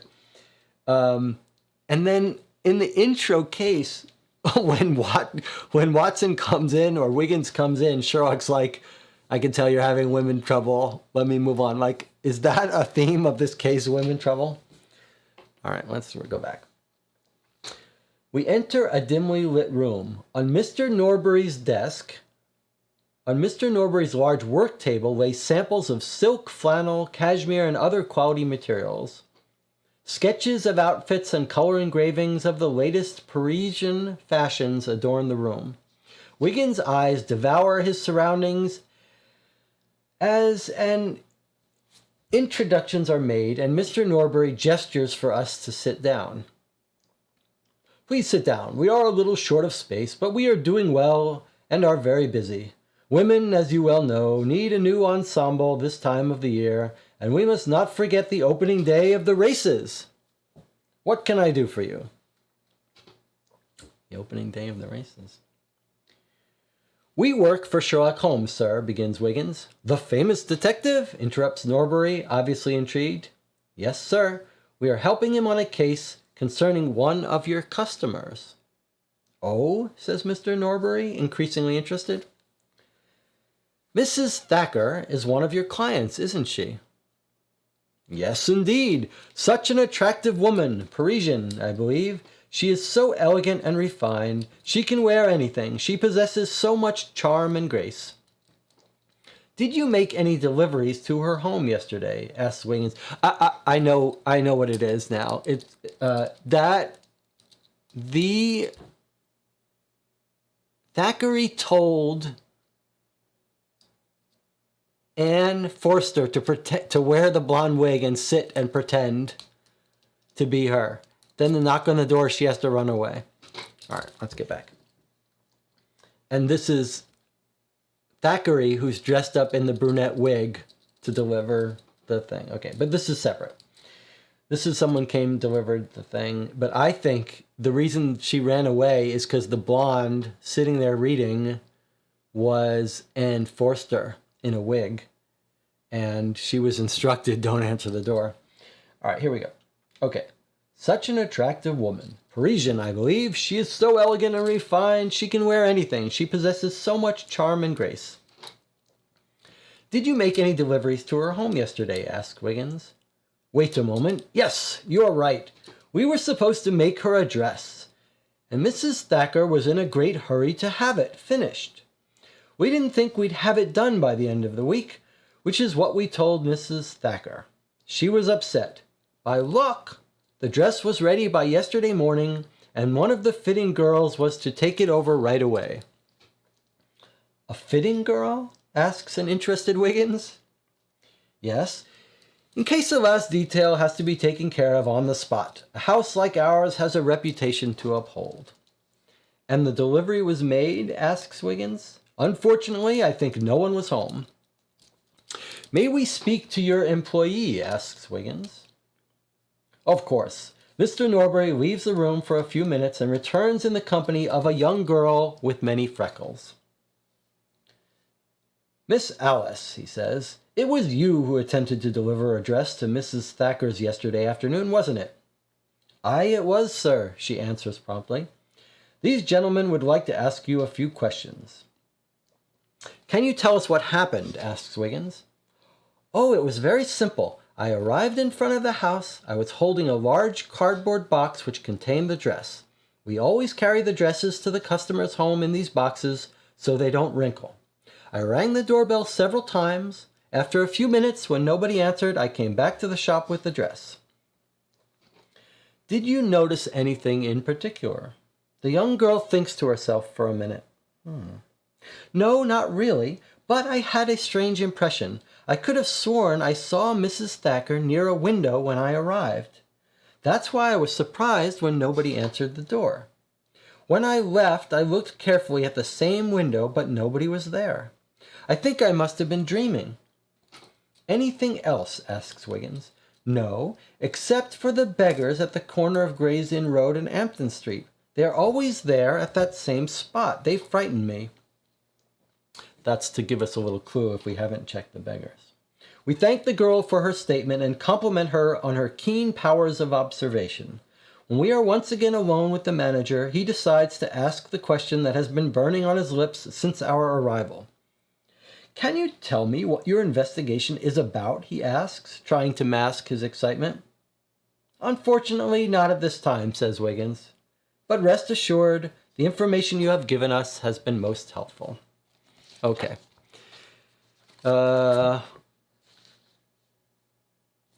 We knew all that information, just confirms our theories, but yeah, I'm thinking now that there was a little switcheroo of identities going on.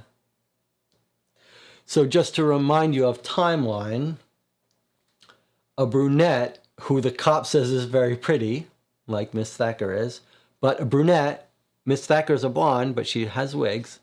Brunette leaves at 4 p.m. on this hour-long trip. During that hour-long trip, the tailor arrives by surprise, sees a blonde reading conspicuously in the window, knocks on the door, the blonde runs away. So it sure looks like Miss Thacker had her maid wear a blonde wig, sit in the window to give her an alibi or something, while she snuck off in a brunette wig to this bad neighborhood with a large wicker basket. Why did she need to set, if this is true, why did she need to set up an alibi and all that? Don't know. So what did I just do? I just took off a blue and put on a blue. That's not what we wanted. We went there, so now we make it green. Okay, and we can take off this thing. Okay, so yeah, this theory feels like it's starting to take shape. Layla says, I wonder if she had the birds in the basket. Yeah, it's a good question because I suspect her of staging the whole thing, which means she would have had the birds. What for, though? We don't know. Maybe it's time to go research some birds. By the way, not an endorsement, but this La Croix sparkling water flavor. Some of the unusual flavors are so good. The coconut one is amazing. I don't like coconut water. I highly recommend the coconut sparkling seltzer. And I've talked about the coffee exotica ones they make that are also outstanding. Okay. Shall we go? Let's for the fun of it, let's go to the art gallery where the birds are, and then we'll go to the Allegro Theater. All right, I changed my mind. Let's swap it around. Let's stick with this horse carriage thing. So we're going to go to the Allegro Theater now, which we said was at 94. And that's where one of the other cabs went to. Oh, this is where we think Miss Thacker snuck off at 7:30 while claiming to be asleep. Okay, let's go there. This is the place Jonathan's been wanting to go all game.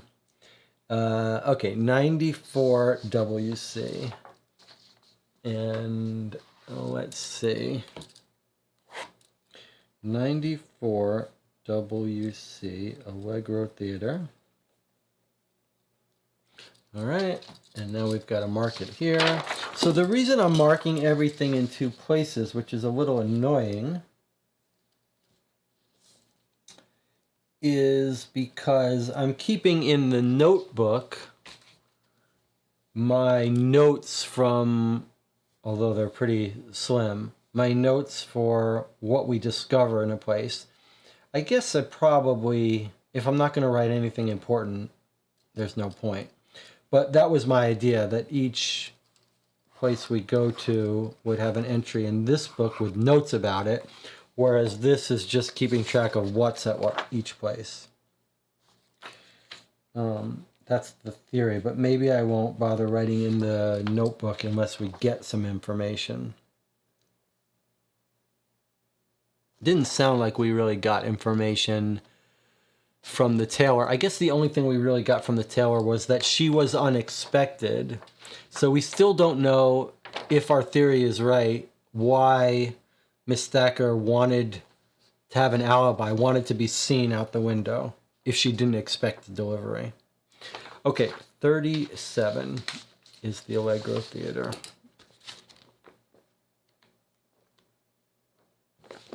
Okay, we got a nice long section here. All right, Jonathan, here's the one you've been waiting for.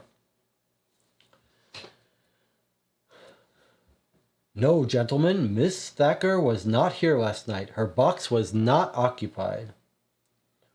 Are you absolutely sure? Insists Wiggins. Absolutely, gentlemen. An elegant and ravishing young blonde such as Miss Thacker, if I may allow myself to say so, never goes unnoticed. Besides, she saw the play last week in the company of her husband. As we are speaking to the usher, an old beggar dressed like an ancient mariner approaches us. He has only one arm. I have already told you 1,000 times that you are not allowed to come in, shouts the theater usher. Go beg outside if you wish, but I don't want to see you in here. Pardon me, mates, but I might know something that might be of interest to you, says the handicapped old sailor, ignoring the usher. Ah, well, says Wiggins, immediately interested. Yeah, but it depends. The beggar rubs the tips of his first two fingers and thumb together in a universal gesture. Wiggins, who understands the language of the humbler folk, takes a few coins out of his pocket and slips them into the old man's only hand. You see, Gov, I was here last night when all the fine folk were arriving. There's money to be made when people are on their way to the theater. It makes them generous, so they often have a few extra bob for poor Booth Lacey. Well, interrupts Wiggins, who wants to get his money's worth. Well, I saw the little lady, a real beauty. She came to the play? No, not at all, Gov. Here's what happened.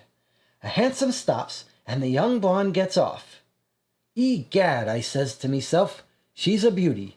Not like the others you see around here. She looked around, sorta nervous like. She seemed scared like a little bird, and she held something under her arm. What was it? Asks Wiggins, impatient. That, mates, I don't know.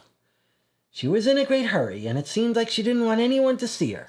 She didn't go into the theater, but instead quickly crossed the street and went in there, he says, pointing to a pub. Over there? Yeah, at the George and Vulture. You're sure? That I'll swear to. I even said to myself, that's not the place or the clientele for a pretty young lean thing like that. Did she stay long? That I can't answer, mate. After all, I gotta do my work. I have to earn my living while I'm waiting to get rich. One day, I'll be so rich. Thank you, says Wiggins, cutting him off. Apparently, Wiggins is not interested in finding out how Booth Lacey is going to get rich. Okay. So, she takes a cab, but she doesn't go to the theater. She goes to the pub, the George and Vulture pub.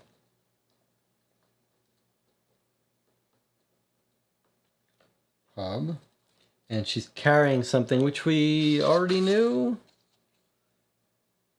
No, we didn't know she was carrying something. Is it the wicker basket again? Carrying, what does he say she's carrying? We know she's a beauty. She held something under her arm.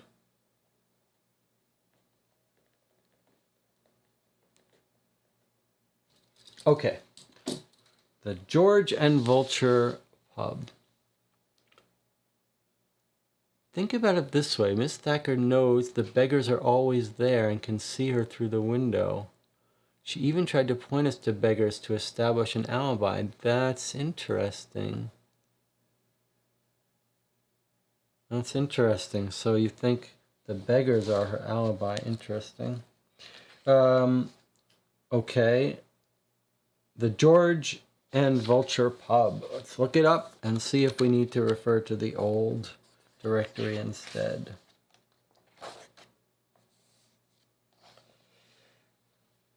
Public houses.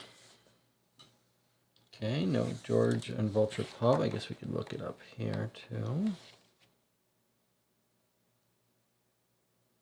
George and Vulture Inn, 93 WC.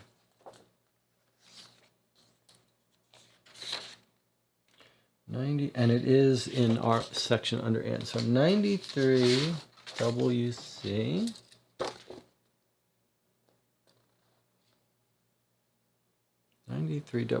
Okay, so let's mark it on WC 93 with a little dot. George and Vulture pub. Okay, I take it that we're all in agreement we're going to go there.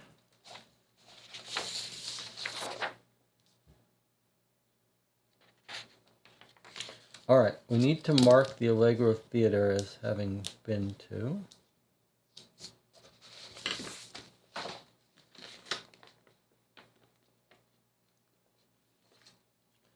Okay. All right, and now we're going to go to right next door. Okay? And I'm going to mark that with the green right now because we're going to it right now. All right. This might be a good time after this to go to Porky, the underground guy who runs pubs and sees. Okay, 93 WC, which is 101.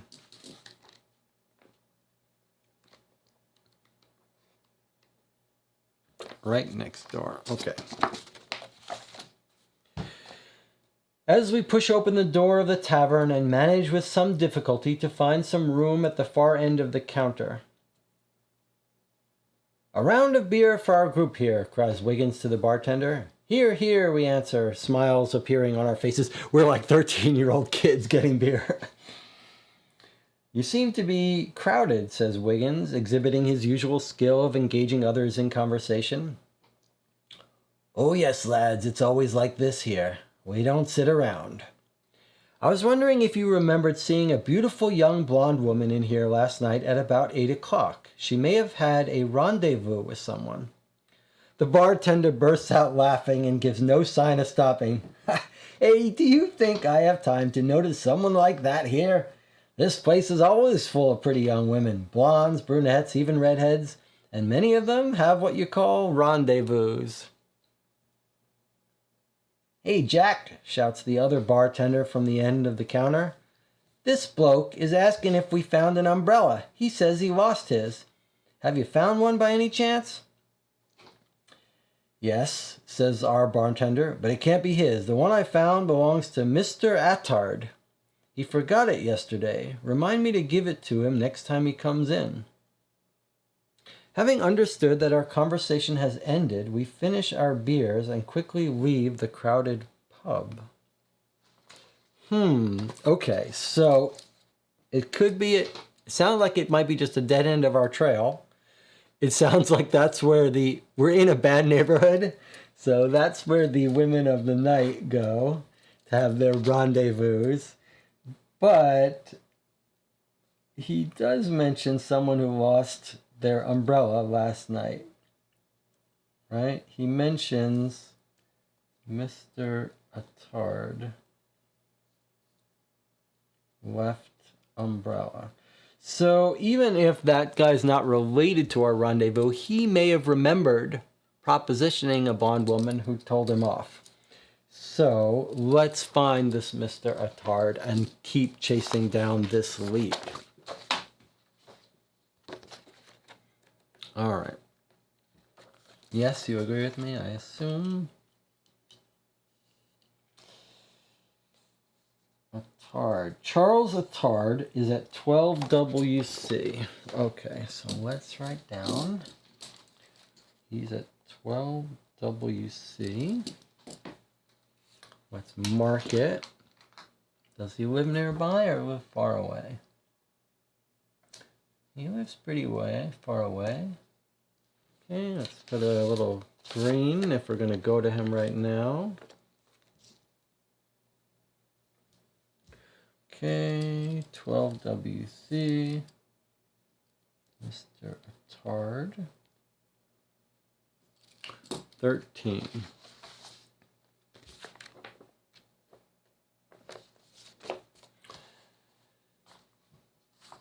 Mr. Attard left on a voyage last night, we are told. Interesting. So she may have met with him, delivered a basket, and that he's taking to France, or it's unrelated to our case.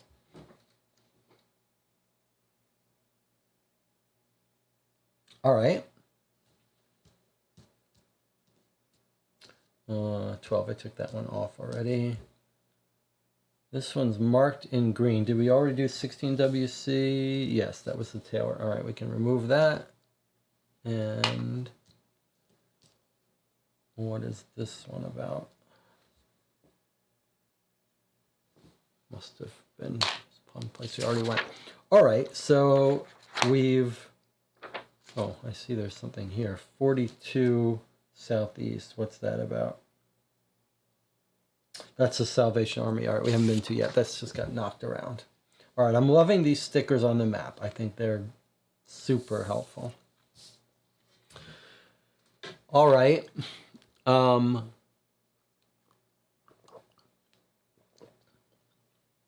we tracked down all the places that the cab rides went to that we know how to get to?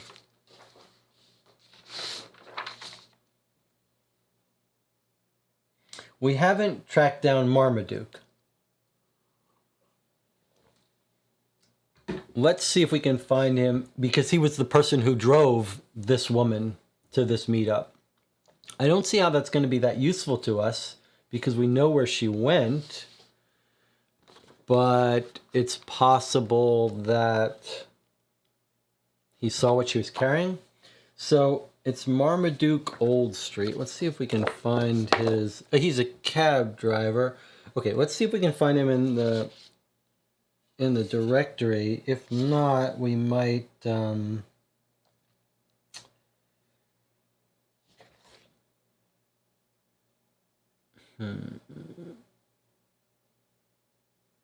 I don't see Old Street. Marmaduke Old Street. And he's not going to be... It's not going to be his last name. Philip Marlowe's in this directory. Philip Marlowe is at 32 Northwest. Is that in our list here? No. Okay. Can't go visit him. Okay, I don't see Marmaduke Old Street.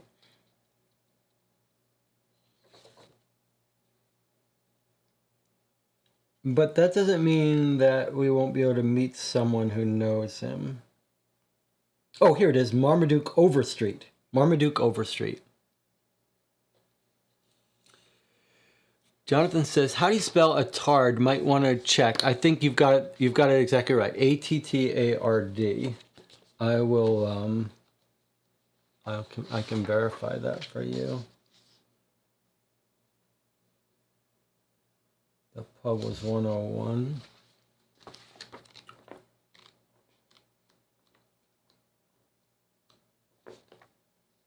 A-T-T-A-R-D. Okay, and now we found Marmaduke Old Street. Marmaduke Overstreet, 1 southeast. Okay, so 1 southeast is Marmaduke. Okay, let's go visit him right now, see what he can tell us about this cab ride. 1 southeast. I'm going to put a little green sticker.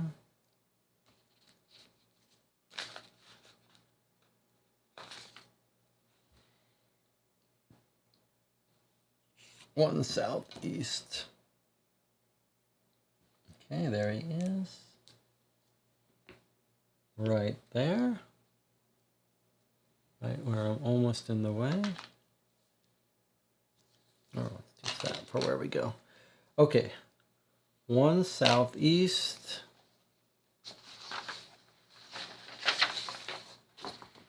Is 12. Let's see what he says about this trip.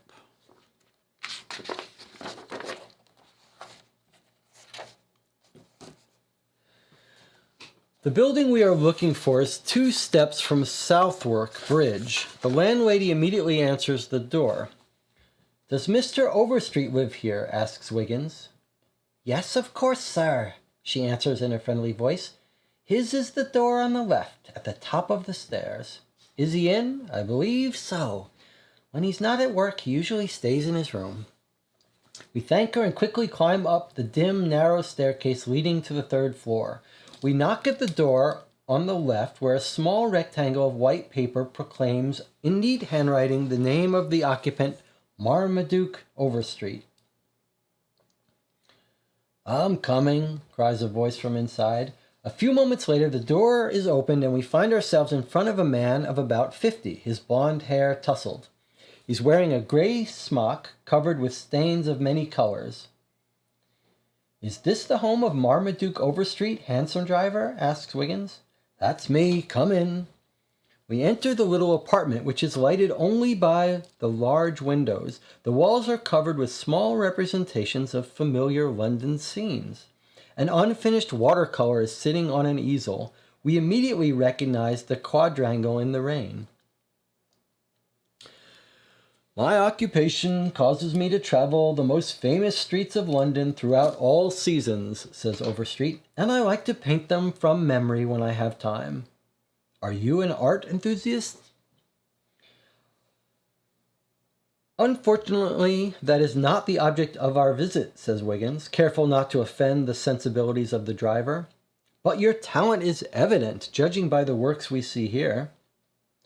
Marmaduke Overstreet seems to be disappointed that we have not come to buy paintings. What can I do for you, then? Would you happen to remember a trip you made last night at approximately 7:30? Overstreet thinks for a moment before answering. I do remember picking up a ravishing young blonde woman near the depot. Would that be the fare, you mean? Yes. Do you remember where you dropped her off? Of course. It was my last trip of the day. It was at the Allegro Theatre in the Strand. Did you notice anything strange or unusual?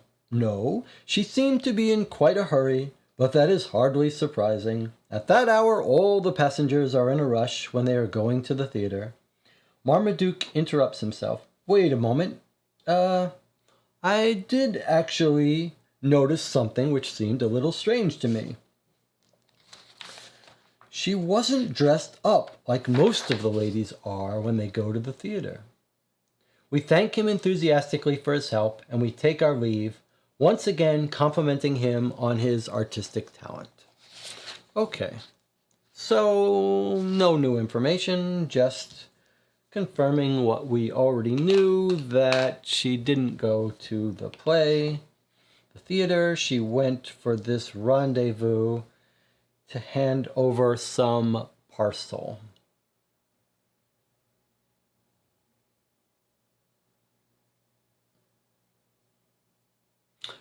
Possibly the papers that she stole from the house to transmit to the French after staging robbery.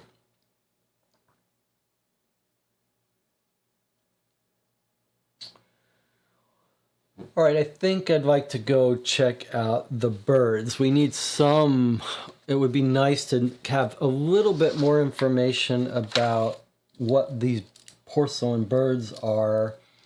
I'm thinking they could be something to do with how she's making her connections, how she's transferring information, how she's passing information to her contacts.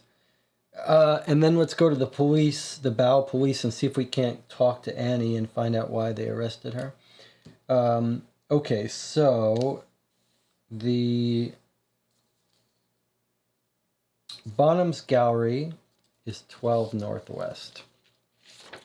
Clue 68. So 12 Northwest is here. So I'm going to take this off. Suppose I should take it off after we read it. That way we won't forget. 12 Northwest is 68. Okay, we got a big long clue here. We enter the office furnished to the taste of Matthew Kenwick, director of the Bonham Gallery. He invites us to sit in the armchairs placed before his large desk. A few items judiciously chosen and arranged with a discerning eye give the room a refined atmosphere and testify to the sense of aesthetic developed by the occupants of the premises. Matthew Kenwick is a man of medium height, with white hair, sporting a thick mustache, which contrasts with the fine bone structure of his face. He is dressed in a somber suit most certainly made by one of the best tailors on Bond Street. What can I do for you, gentlemen? He asks in a friendly tone. We are working for Sherlock Holmes, the celebrated detective, and we would like to ask you a few questions in reference to an investigation we are currently conducting, answers Wiggins. I suppose you have taken on the case of that, Jonathan Small? It's about time the police interested themselves in that sort of individual. Mr. Kenwick suddenly becomes animated, and anger colors his face a light shade of purple. Not really, no, stammers Wiggins, always one to proceed carefully when our investigation takes us to potentially fertile territory. Well, that's really too bad. He's quite a disreputable character who tried to sell us copies. Yes, gentlemen, copies of an ancient statues and objects. Mr. Kenwick seems to interject all his contempt for the man in these last words. Objects. There is no other word for such things, which he pretended were made of fine porcelain. From France. Fakes, gentlemen, vulgar fakes. Gross ceramics. Not one single piece is the least bit valuable. Matthew Kenwick is still quite agitated, emotional at the thought of the tribulations he has suffered. But what then, he continues, if you have not come in connection with that, what then have you come for? We're terribly sorry to deceive you, sir, believe me, answers Wiggins, but it's quite another affair which has brought us here. We are investigating a theft which was committed last night at the home of Mr. Henry Thacker. We believe his wife, Miss Amelie Thacker, is one of your clients. Yes, that's correct, answers Kenwick. She comes here quite frequently. She is interested in small pieces of furniture and in porcelains. Kenwick twists his fingers into a new burst of nervousness. It is not necessary to put into practice the lessons of Sherlock Holmes to see his thoughts are once again directed towards his current preoccupations. Yes, well, says Wiggins, a collection of hand-painted porcelain birds has been stolen. You would know better than us the value of such a collection. This sort of thing, if from the right artists are concerned, can be quite valuable. Not exceptionally valuable, mind you, but such items are routinely fetching a good price. What do you want to know exactly? Mrs. Thacker has bought such birds from you, hasn't she? Well, yes, of course. I even remember she attended one of our recent sales. Dame Agnes Smedley was also there, as well as the proprietor of Evanson and Company, an amateur collector of objects of beauty. Several different subjects in porcelain were up for sale. A bird, a robin, I think. In fine hand-painted Limoges, porcelain was of particular interest. It was a beautiful piece, assuredly, but others were just as nice. I don't know why this bird caused such an outburst of passion on the part of the buyers. Everyone wanted it. Dame Agnes was first to abandon the bidding. Then Mr. Evanson dropped out. Miss Thacker wanted it as well, and she was ultimately the final bidder. I think it was Mrs. Thacker's charm which appealed to Mr. Evanson, a very gallant man, to stop. Mrs. Thacker left beaming with joy. Has Mrs. Thacker returned since that day? Yes, I think I saw her again, but I don't remember if she bought anything. Thank you, sir, you have been most helpful. I'm glad I could be of assistance, but I would be even happier if the police managed to put that Small out of business. Good day, gentlemen. All right, so we got a lot of information there. Where did we go? Bonham's Gallery. Okay. So, 12 Northwest, we got a bunch of information. First, we got a little side story about Jonathan Small, a counterfeiter.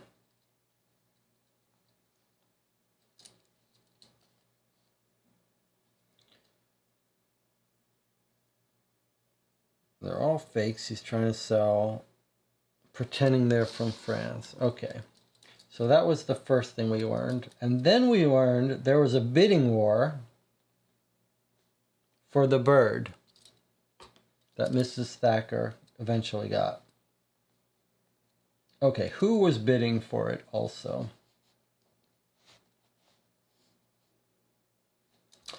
We've got Dame Agnes Smedley. And then the proprietor of Evanson and Company, amateur collector of objects of beauty. Okay. Hand-painted Limoges porcelain, Beautiful piece. He doesn't know why there was such a bidding war for it. But eventually Evanson drops out and Thackeray gets it. And then he says, Miss Thackeray came back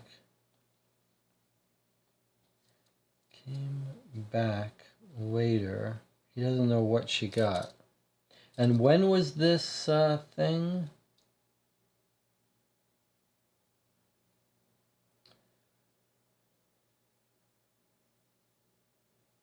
I even remember she attended one of our recent sales. That's all it says. Okay. Is Evanson in our list of newspaper?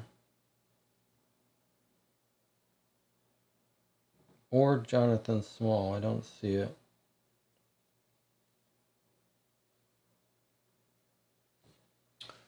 Just in case. Okay. Jonathan says, theory, maybe she delivered papers, maybe she took a tiny model of the aircraft. Yeah, that's a nice idea, a tiny model of the aircraft. Jonathan says, I think the birds are now just a red herring since she's pointed us toward them, but we should look into them for completion's sake. It's possible that they're just a red herring, but boy, she really wanted to win them. Okay, so let's mark this 12 Northwest as being visited.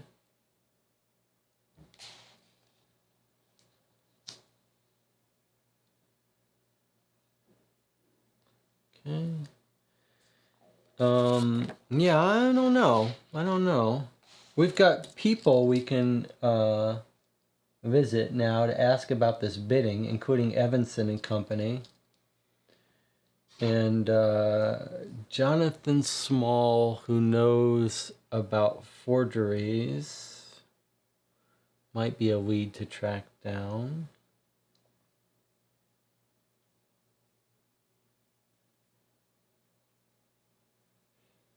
Let's go to the Bow Police. Let's see if we can't divert a little bit, get a little bit of information about Annie. It would be great to be able to talk to Annie. All right, the Bow Police are at 70 WC, right here. Nope. Where's 70 WC? Where's the police station? Here. Okay, we're going to the police station, 70 WC.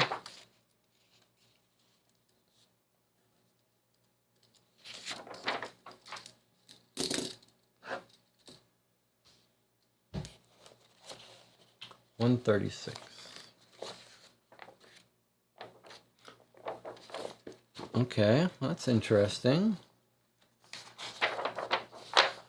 We've got a little report here, typed up. Metropolitan Police, Police Commissioner of Bow Street, London, WC. On May 20th, 1889, I received a telephone call from Miss Emily Thacker, resident of 4 Gray's Inn Road, who declared that a theft had been committed in her home. I immediately went to the premises to take statements in the company of Officer Jones. We arrived at Miss Thacker's at 10 o'clock. She explained to us that she had gone to bed early and had immediately fallen asleep, having taken a sleeping powder. She was later awakened by the sound of breaking glass. She stated she got up, went to see what was going on. She discovered that her collection of porcelain birds had disappeared. The window in the drawing room had been broken. Miss Thacker also said that her husband's office had been disturbed. That room is also situated on the ground floor. I examined the garden under the broken window in the company of Officer Jones, but we didn't find anything unusual.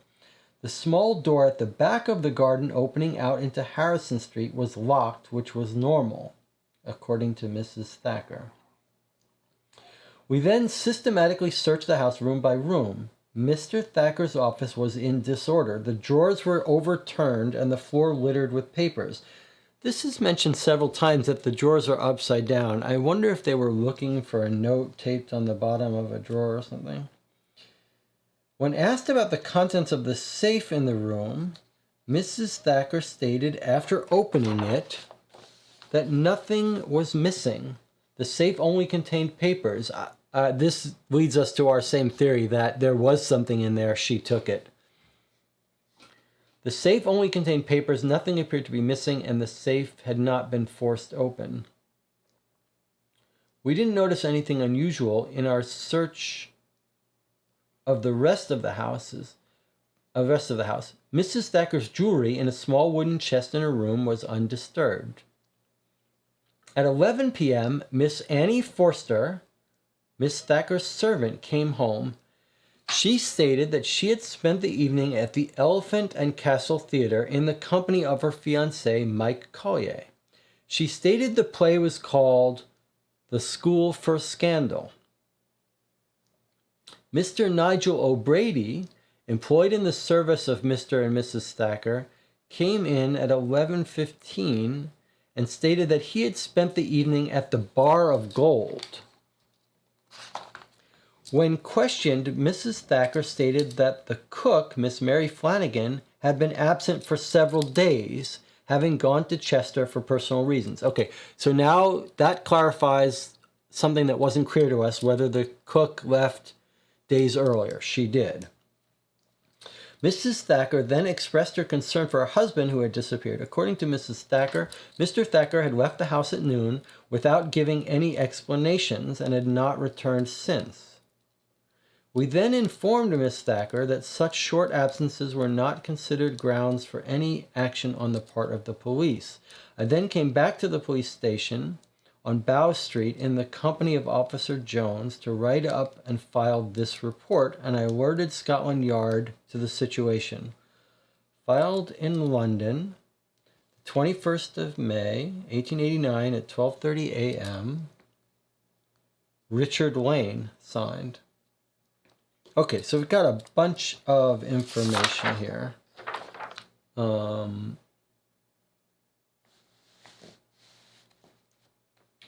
We're at, let's mark this. We're at 70 WC. 70 WC Bow Police. Okay, now let's see what we've got. First of all, we've got the officer's name. So we could call on him at home, possibly. Richard Lane. Okay. Now we learned that the cook left days earlier. Otherwise, her statement seems very similar, right? We know the cops arrived. Cops arrived 10 p.m. So that's a little bit of new information for us. What else?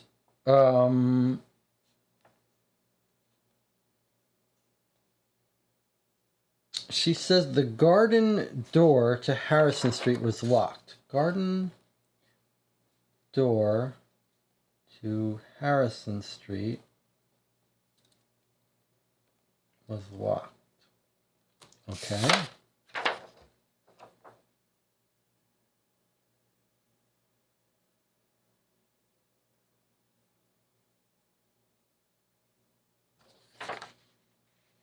Nothing missing. Safe had not been forced open. Ah, yes, okay. So we learned also that the butler, Nigel O'Brady, provided his alibi at the Bar of Gold. Bar of Gold. And he arrived at 11:15, which we can confirm because that's the police are there at 11:15. Okay. I had a long shot thought that we should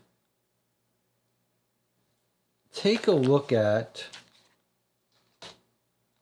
what the mendicant, the fake homeless guy said he saw again outside the house.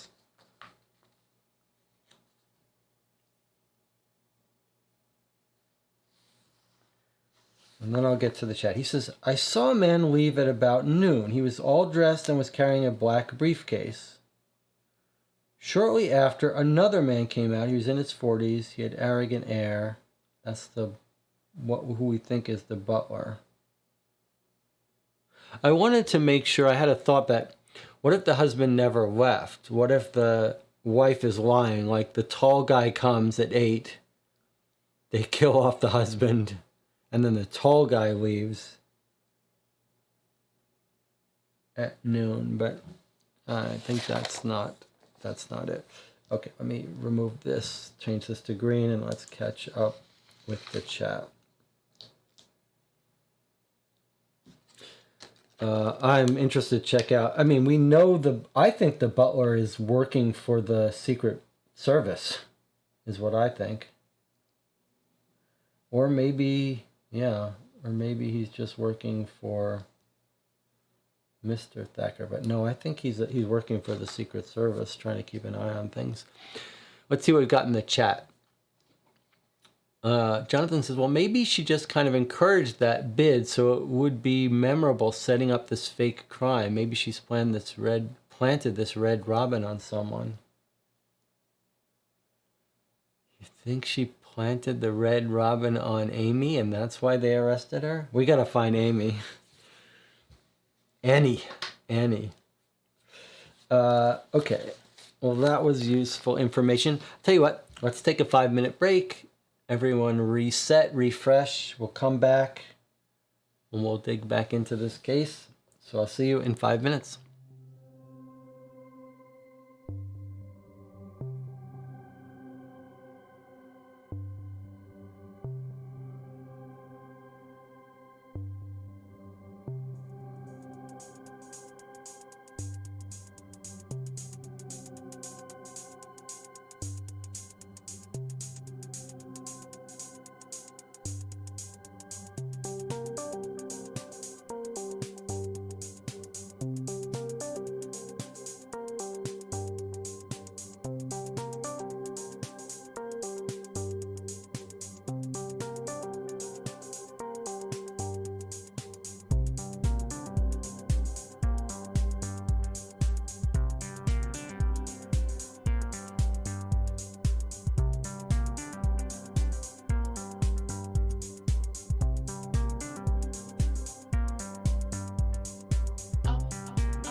We're back. You're watching Co-op for Two.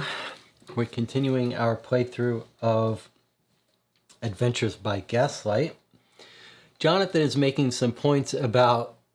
Jonathan says, I think maybe Mrs. Thacker is being played by Mycroft. He did not seem concerned. Yeah, he really did not seem concerned. I think you've got an interesting theory. Jonathan says, I think she might have been fed fake info.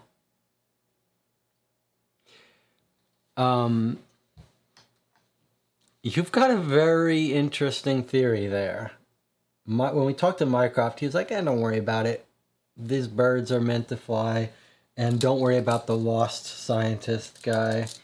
So, and we know people traveled to their house from Mycroft's war office. So it's almost like they fed her bad information so that they could track her and see who she hands off information to, because they're following her. This would match with the idea that the butler is a plant. No, wait, she wanted to hire the butler, though.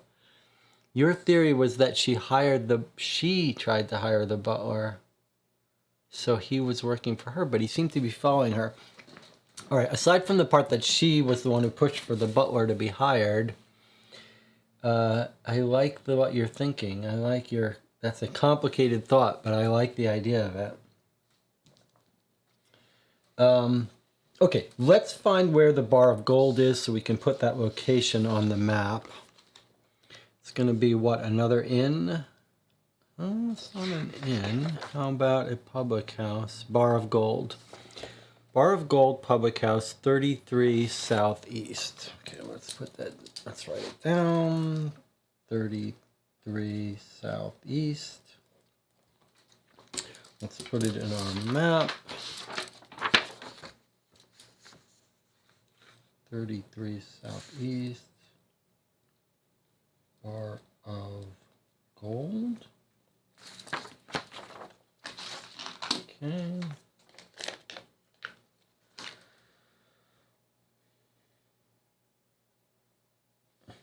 33 Southeast, Bar of Gold. Okay. And why don't, while we are at it, let's mark the locations of these people involved in the auction. I'm curious. Agnes Smedley. I don't know that they'll have anything useful for us, but let's just check it out. So, Dame Agnes Smedley. Feels like it's just for flavor. 47 Northwest. We could even check here when we find something whether it's here. Well, it is here. So 47 Northwest.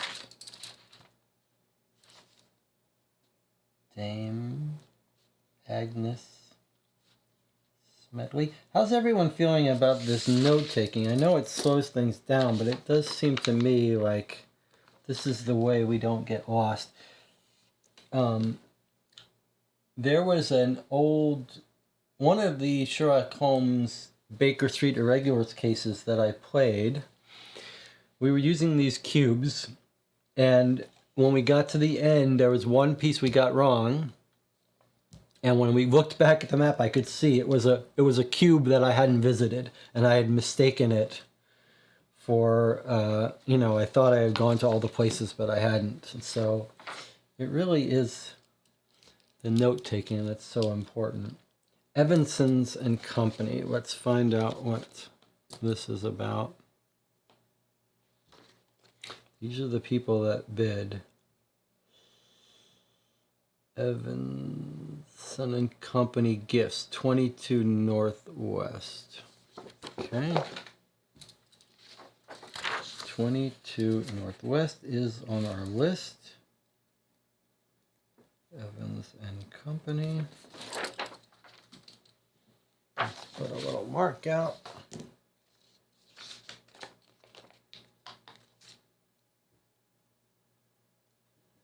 It's fun how certain neighborhoods have certain kinds of places in it. 22 Northwest down there. Okay, let's put 2 markers on these 2 places. All right, those are the people bidding for the birds. So Agnes was at 47 West, and Evans was at 22 Northwest. Okay. Jonathan's, look up that delivery company at the War Office. Yes. Good. I like that idea. That was a very weird find. The War Office, Cummins and Goines, was at 65 Southeast. 65 Southeast. Okay. Sorry, that's W. Yeah, that's Southeast. 65 Southeast. Okay. Let's see what else is on our list that we might want to, since we're putting out places. Salvation Army places. Did we already put those out?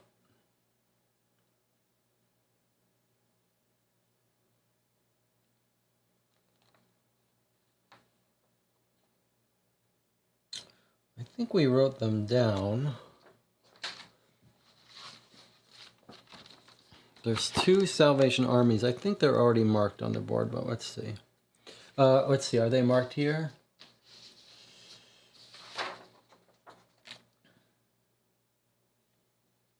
Salvation Army Hostel is at 42 Southeast.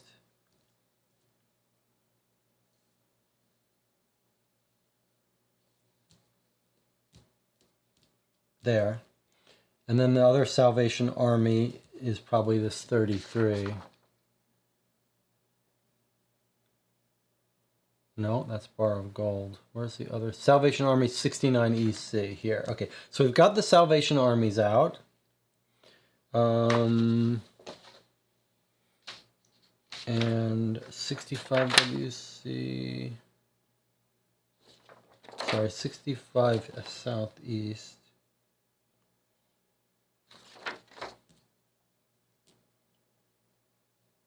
"65 Southeast is not a place. How did we find 65 Southeast? What did I just... Oh, that's that's the Cummings and Goings delivery.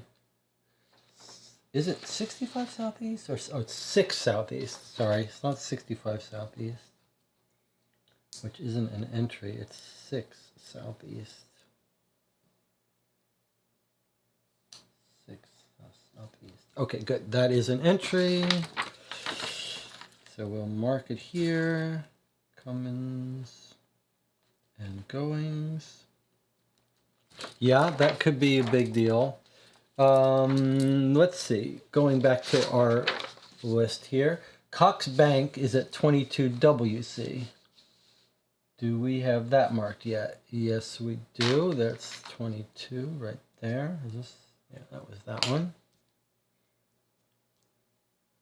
22 WC, and we have 22 22 WC Cox Bank, and 22 Northwest was Evans and Company. Okay, going through our list again. How about the forest where the guy works? Mile Forest. They had a newspaper item. Miles 9 WC. Okay, so 9 WC. Okay, we've already got that marked. And we've already got that marked there. Okay. I wanted to go to Leith and Ross that sell the sleeping powder and see if we got some information about her. She could have bought it. She could be buying it to give to someone else. Let's see.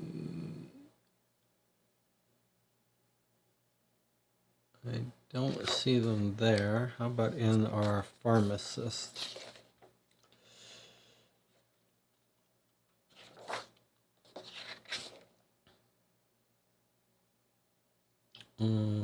Druggist, where? Chemists. Leith and Ross, 85 Southeast. Leith and Ross, 85 Southeast. Okay. So let's add that to our thing. 85 Southeast. We'll mark it in our thing here. 85 Southeast. Leith and Ross. And let's put a marker at 85 Southeast.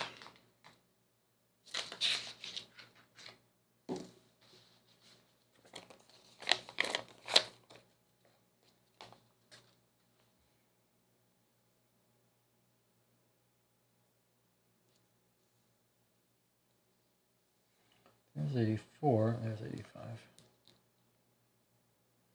85. What is it right next door to? It's right next door to the Salvation Army hostel. Okay. All right, what else is on our clue list that we want to go to? Bank we already noted. I've got the jails, the French embassy, and the chess place. The London Tower, Tower of London. And then Aaron wanted to go to the auction houses. I think that's not a bad idea now. Okay, let me just go through here. Sleeping powder. Chess. All right, let's go through these one at a time. What was our chess mark? The chess was about Staunton's chessmen. 102 Hatton Garden. What's the name of this place? Staunton Chess. Jacques and Son. Jacques and Son. All right, let's look up.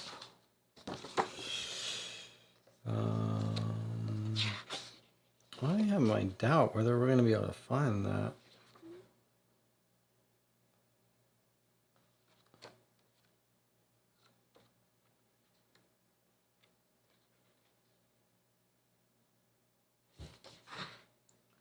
Let's see what we got here.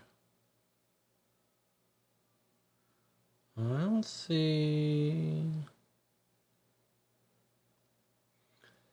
don't see Jacques and Son, but you know what I do see? Jardine and Matheson, the trunk that Annie had. 15 EC. And that is on our list. All right, so 15 EC is Jardine and Matheson, where she has her trunk. That's kind of curious. 15 EC.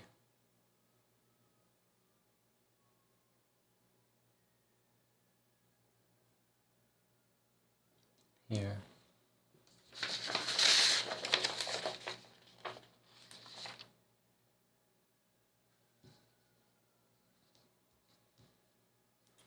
Okay.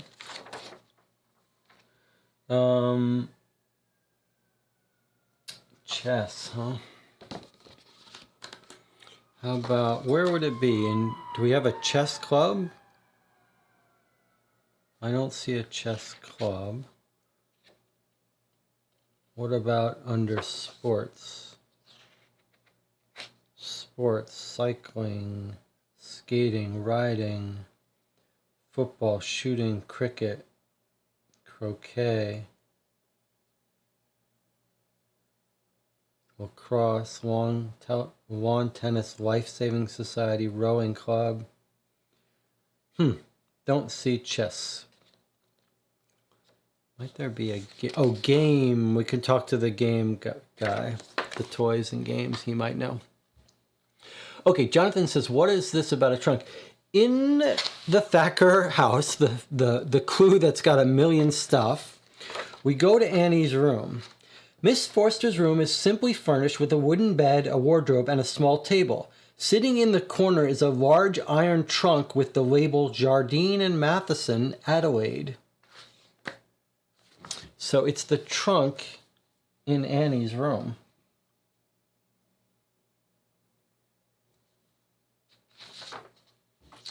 The company of the trunk in Annie's room.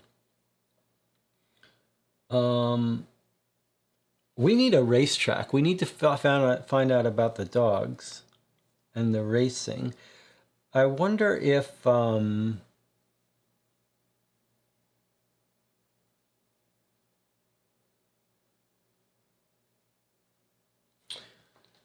we've got a bunch of places we could start exploring these, but let's take a moment to go through our allies for a second. Let's see which of these we would like to go to. So we've got Somerset House, archives of births, deaths, marriages, and wills. Not really so relevant for us at the moment. Sherlock Holmes, that feels like cheating, so I don't want to go to see him. The Police Gazette reporter, so he might know about why they think Annie's guilty, so maybe he's on high priority. The Rat and Raven Inn, they know about underworld stuff. Maybe they know something about our woman. Librarian, that seems like it could be relevant to our historical stuff about this stuff. Births, deaths, wills, might we find the sister of Thacker? So maybe we'll find that. All right, Toys and Sons. I think here we might learn about Chess Shop. Layla, is the racetrack in the old version of the directory? That's a good question to see if there might be a racetrack listed somewhere. Mycroft we already visited, although not at that location. Near the London Times. That seems like that's always useful. Society columnists, they might know about the sister where she lives. The lawyer, trials, legal affairs, that doesn't seem immediately valuable to us. London Telegraph Exchange, that's always occasionally useful. I don't know if this is one of the base places, though. I don't think it is.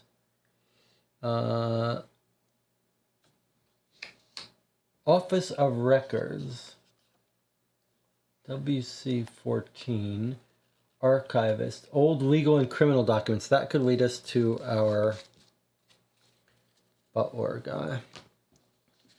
All right, so if we want to go to one of these at some point, I am curious to go to the toy shop to see if we can get a lead on the toy shop and maybe the underground guy for betting. Let's try these two early on.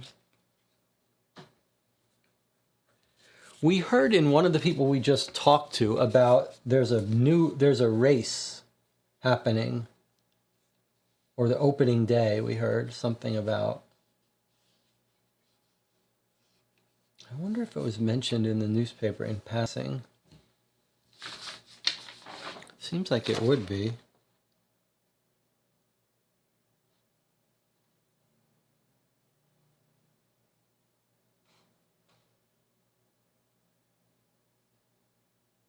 Oh, here's some more information about chess. In this article,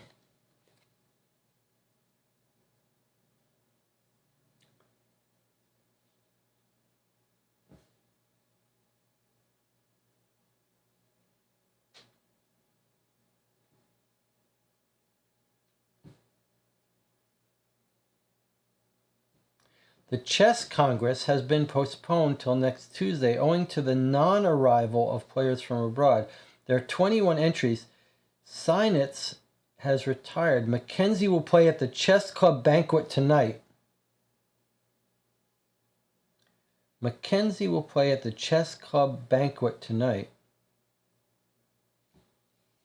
All right, I think this might be relevant to us.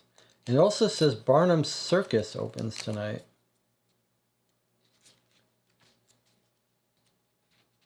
Chess Club banquet. If you,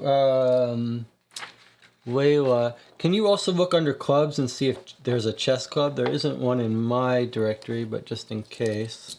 Otherwise, I think we look for this person's name. Mackenzie will play at the chess club. I'm going to look up Mackenzie in our directory and see if we can't find this person who's playing at the chess club.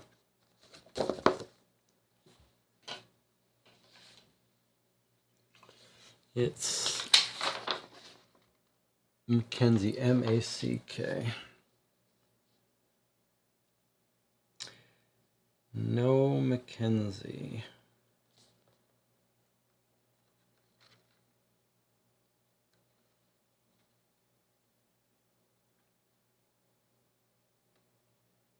And no chess club. Strange. Okay, doesn't mean that we might not get a lead on it. In fact, I'd like to go right now to the toy shop and see if Fred Porlock has any information about chess. So Northwest 18, which is right there. Let's see if Northwest 18 has anything. Northwest 18 is an entry. We're going to go to it. I don't remember ever going to this informant playing Sherlock Holmes. So 110.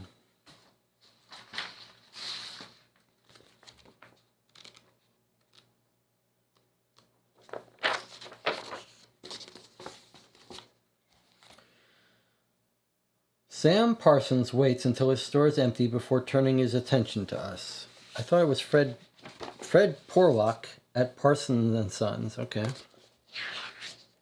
As soon as we are alone, he hands us a folded newspaper and postal card. From you-know-who, he says in a low voice. You know what just happened, don't you?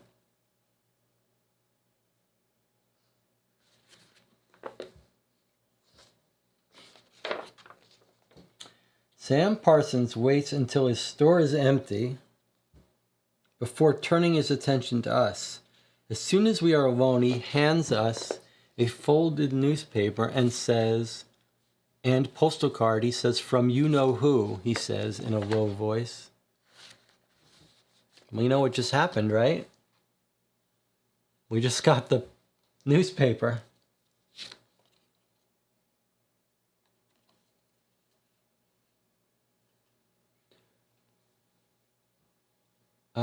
Is that our contact with Mycroft or something? But okay, so I'm gonna switch to this camera for a second and get out the box. Where did we put it? So the game just told us in a very subtle way, could have been a little clearer, to go get this out. So we got a act 2 just happened. So look what just got dropped in our lap. A newspaper from March 5th, 2 months ago, and a postcard from Paris.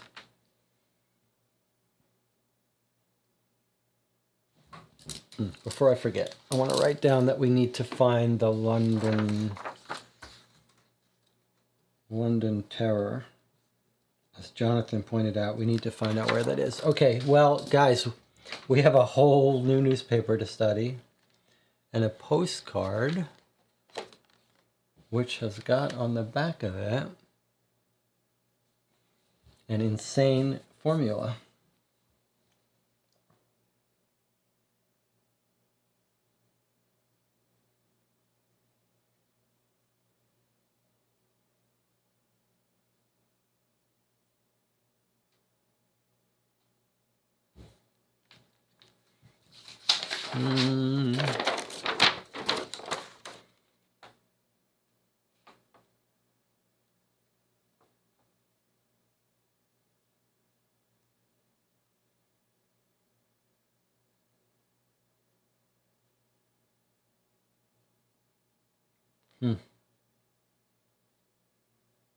I was just looking if these crazy numbers here some way correspond to this, but not really. Okay, toys. Let me just make a note, update our records about the toys. 18 Northwest gives us paper. So I got some news for you, guys and gals. We're not going to be done with London tonight.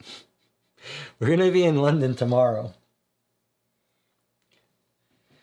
All right, I do not know what to make of this. I have seen this before on the images from the game.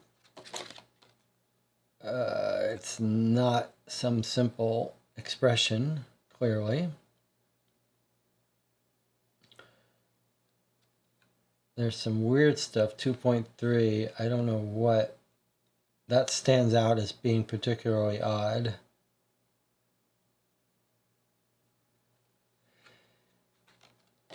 But clearly we aren't meant to understand it yet. No date, not sent. Okay. Now, let's mark that we went to that shop that I didn't mark yet, the toy shop. That was weird. I wonder if we're going to come across another hint that more directly points us to that toy shop if we didn't just get weird lucky.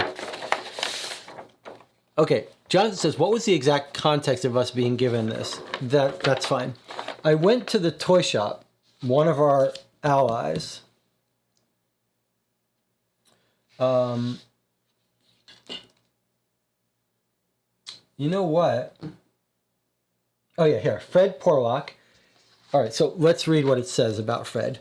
Fred Porlock is a member of the criminal underground, leaves coded information on the activities of Moriarty at the Parsons and Son toy shop. So I went there hoping he might tell us a little bit about chess and the chess contest that's going on.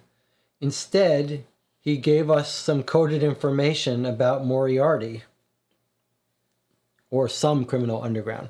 He just handed us a newspaper and a postcard, which are the game rules, the game instructions. I mean, it doesn't say it, but it says you'll be told when.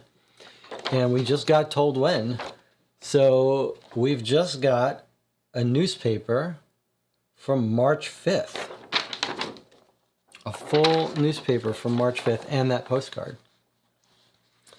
So I guess it's time to look through this. So this would be 2 months and a half, 2.5 months approximately before today. We don't know its significance. We don't know why we've been given this. And we don't have any information tying us back in time. In other words, we don't have any event that we're looking for the origins of. All right, well, let's dig into this. There's nothing else to do but dig into it.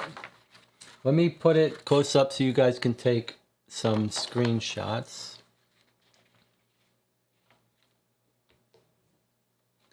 Here's the front top half.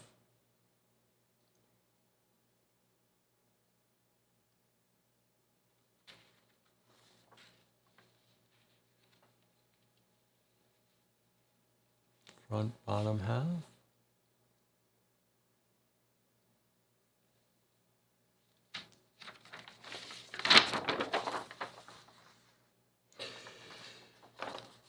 John says, won't be close to like the last break, but it seems like might be good to take a break before spending an hour reading this. It's true, but I feel like I just took a break. We could put this off for reading until the next session. It does seem like this is a whole other act.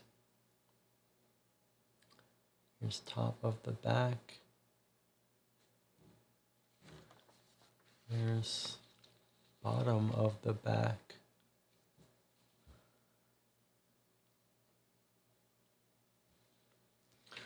I'm not sure. What should we do? Well, we have so many more clues. It's like a it's like a shock to the system to get this now. What should we do? We can put off reading it, but it could open up the whole case to us.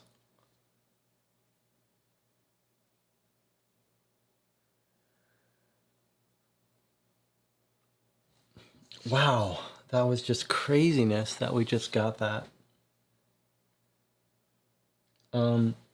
Let's get some more places, I guess, on the map. What about the London? What was the London Tower? Was that I wanted to not forget to put that out.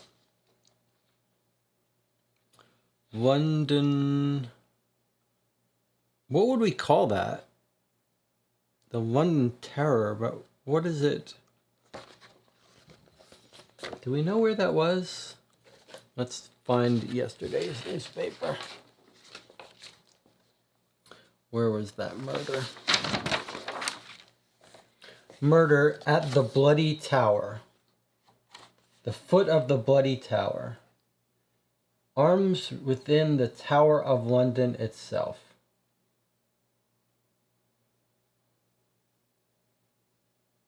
The man's chest had been pierced by the quarrel of a crossbow belonging to the closely guarded collection of arms within the Tower of London itself.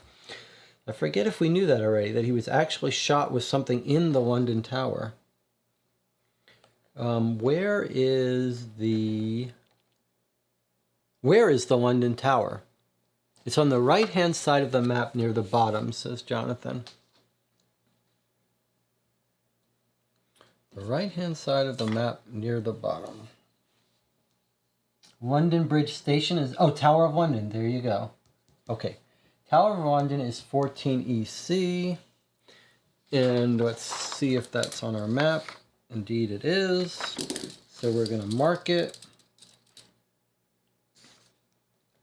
Tower of London. You know, when Jonathan said, are we going to even finish by Christmas or whatever, and I was laughing, now I'm really starting to wonder at this pace whether we really are, how long it's really going to take us. Whatever it takes though. Okay, so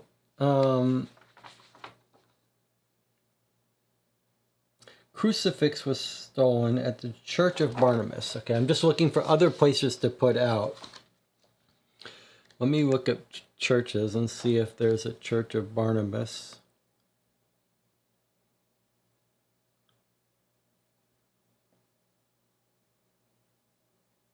I don't see a Church of Barnabas. Doesn't seem related to our case, but it's hard to know. I'm just going to write it down on here. We found the London place. I'm going to write here, Church of Barnabas, from the news.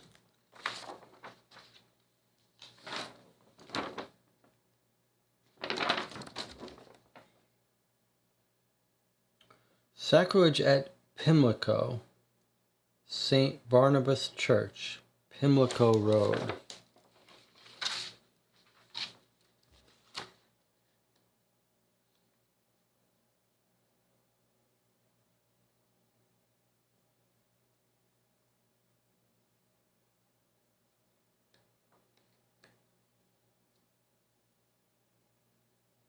Don't see it here. All right, let's just assume it's not relevant for us. Then there's another one I wanted that we got mentioned, which was Jonathan Small.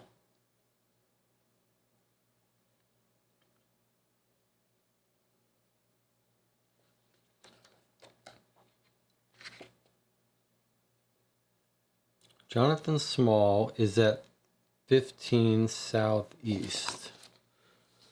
So is 15 Southeast on here? Yes. So I'm just going to mark him.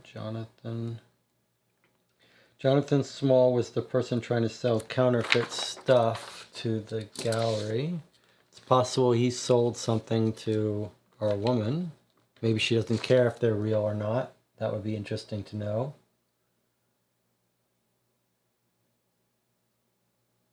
"15 Southeast.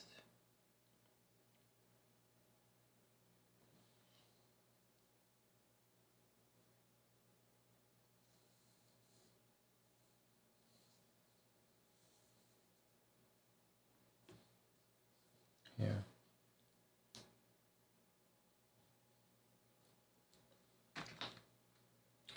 Look at all these leads we have to check out.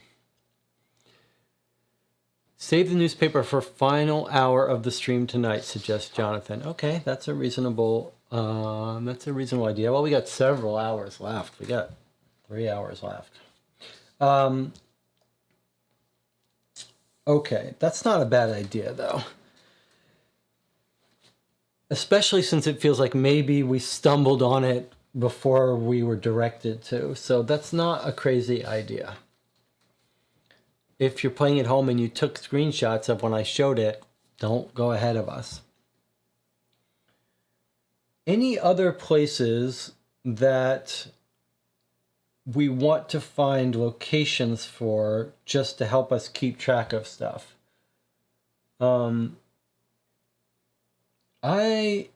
I'm really intrigued by this chess and the dog racing. Okay, so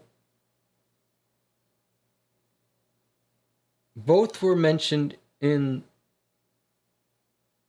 one. The chess was mentioned in the newspaper, so newspaper guy might have more information on that. And it feels like there has to be a dog racing track somewhere. But maybe it's outside of London.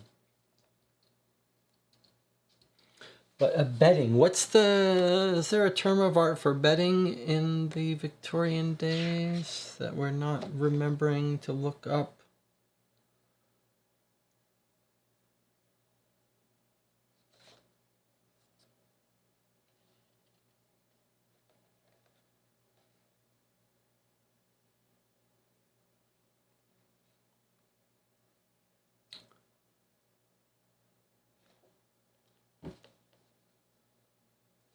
Sports Association, amateur athletic. Maybe there's a sport club that we are not making a connection with. The riding club. I wonder if some of the riding clubs would know about the horse racing. Riding club is at 2 Northwest. No, that's not a relevant thing for us. Stables. Do you think the stables might know about the racing?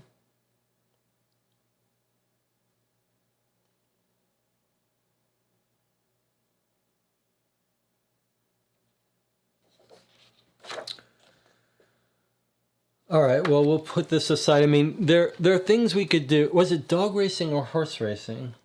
I think it was dogs. I think you're right. I think it was dogs. we could check it out again.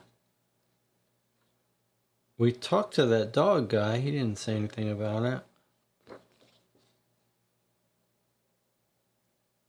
There's no entry under dogs. But was it dogs or was it horses? We heard about it from the professor at the university is where we did. Let's go see that 124. Let's read what he says.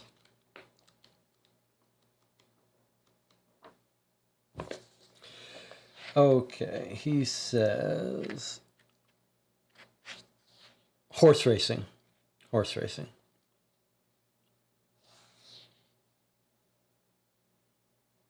Individual horses' racetrack conditions we could predict with a reasonable chance the result. Had he obtained convincing results? Yes. But I didn't verify them myself. All right, well, if he's studying horses, maybe he does go to the stables and finds out about them. Let's see. Let's look at stables and see if there's any places of in our clue thing.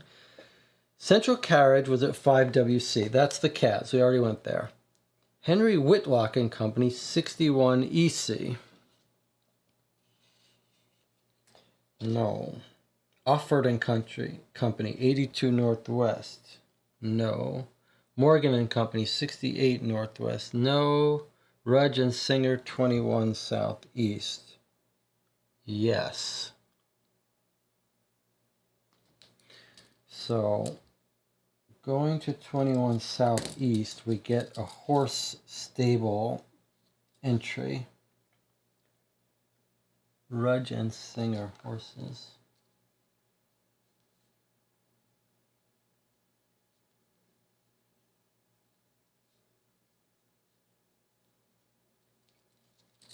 Okay, let's put that on the map. That's interesting.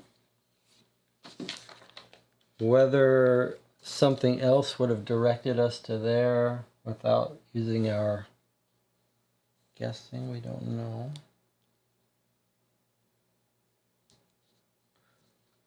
Okay, 21 Southeast, that's the horses. So many places to go. Let's go to the Tower of London. That seems like a major crime scene. Done. Tower of London, 14 EC.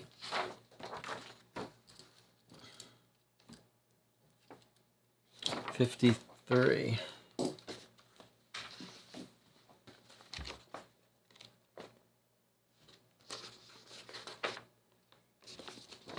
Okay. Escorted by a yeoman warder dressed in the famous red and black uniform with the letters VR on it, we crossed to the middle tower. After passing over the moat, we reached the Byward Tower. Then we continue along the water lane, passing by the foot of the bell tower until we reach Bloody Tower. At each stage of our trip, the guide inundates us with historical anecdotes. "This is the spot where the body was found," says the warder. "He was killed with a single shot from a crossbow belonging to the tower's collection of weapons." "Where are the weapons kept?" asks Wiggins. "In the White Tower, which is actually in the center of the tower complex. It's the most ancient part of the tower, dating from the 11th century. Wow, 11th century. "Is it easily accessible?" "No, the security there is extremely tight, as you can imagine." The body was found yesterday morning, wasn't it?" says Wiggins, trying to prevent our guide from launching into another lecture. "Yes, and that seemed, apart from the weapon used, bizarre to us." "Why bizarre?" "As you may know, the tower is closed every evening according to a ritual which has changed very little in the last 6 centuries.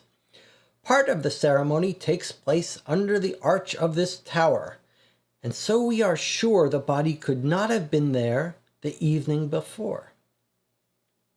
"Can you describe the ceremony of the keys?" asks Wiggins.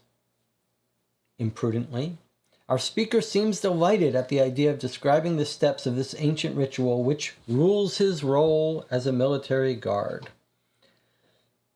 Every night at 9:30, 4 guards of the Buckingham Palace stand under the arch of the Bloody Tower, as I just told you. At 9:52, the chief yeoman warder leaves the Byward Tower in possession of the keys of the tower and the artilleryman's lantern. The gates are closed, and then the escort marches back along the water lane to the Bloody and Wakefield Towers right next to us. But here the sentry challenges them, and the following dialogue takes place. This is all very interesting, says Wiggins, beginning to show signs of impatience. But why did you say you found the discovery of the body to be bizarre? As I was explaining, our life at the Tower of London is carefully regulated. Everything is timed. The grounds are always being watched, and I imagine it would take a particularly talented murderer to succeed at such a crime. The body, in addition to the fatal wound, had numerous scratches on the face. Could they have been made by the ravens which inhabit the tower? That's us asking. I don't think so, says the guard, a smile at his lips. It is obvious we are about to be treated to yet another anecdote on the history of this place. Oh, this is us. I don't think so, said the guard, a smile at his lips. It is obvious that we are about to be treated to another anecdote on the history of this place, steeped in such cruel memories. As you most certainly know, gentlemen, tradition has it that the day the ravens leave, the tower will collapse and the kingdom will experience the worst kind of tragedies. That's why we feed them horse meat daily. And if they start to show signs of independence, we clip their wings a little, without causing any suffering, mind you. One of them has lived here for over 40 years. Wiggins, once again, cannot help but to interrupt our chatty guard. We thank you very much. I believe we now know enough, and we promise to come back some day for a complete tour of the grounds. Well, I don't know what to make out of that.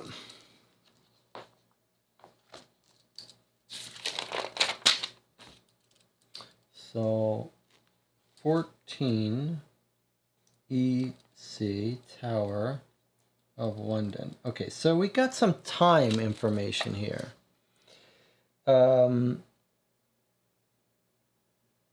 We got some spatial layout of the towers. We go across moats. We go to the Bloody Tower. Where are the weapons kept? Okay, so the weapons are in the White Tower, which we know that's where the crossbow was stolen from.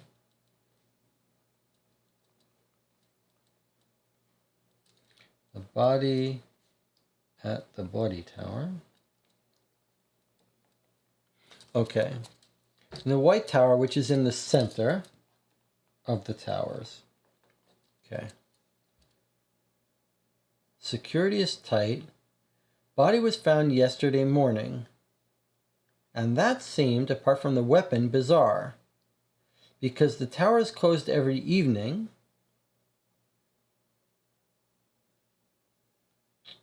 Body was found yesterday morning. Okay, so it was closed in the evening. Okay, so how does it... Every night at 9:30 p.m. ceremony. Does the ceremony involve firing a crossbow into the air? I don't know. Do we? We do. You're right that we have this information about how it entered the left sternum and all that. Okay, so let's see. We crossed the middle tower, pass over the moat, cross to the middle tower, then we reach the Byward Tower, and then continue on the water line. So I guess if we look at this, you can kind of see they're arranged in a little like a hexagon of towers. There's the bridge.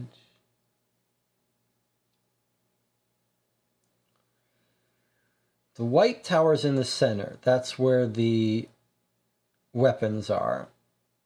So maybe we just need to know that the white tower is in the center and then the bloody tower is one of the towers around the edge. It's closed at 9:30 under the arch. So we're sure the body could not have been there in the evening before. So no body before 9:30 p.m. So the murder had to take place after 9:30 p.m. Excuse me. At 9:52, he leaves the byward tower in possession of the keys of the tower and the artilleryman's license. So at 9:52 p.m.,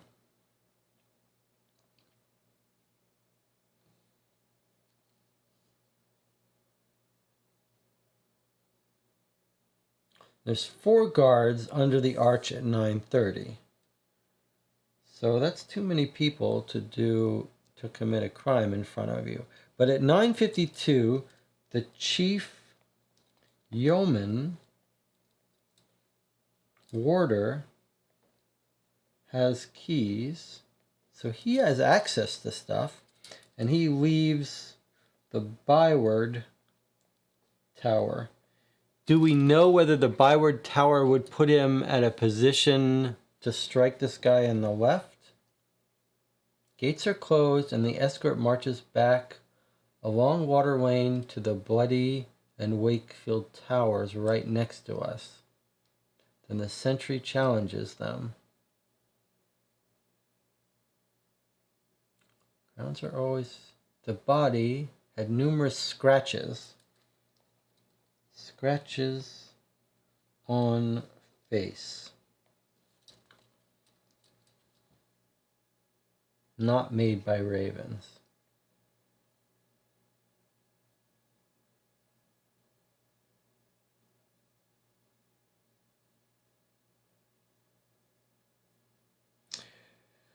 How do we talk to the chief yeoman warder?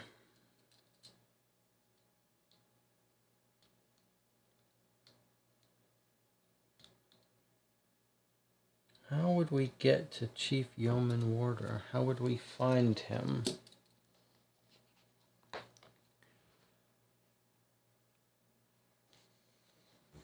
What if, Jonathan says, what if this guy was on a flying machine prototype and fell off over these towers?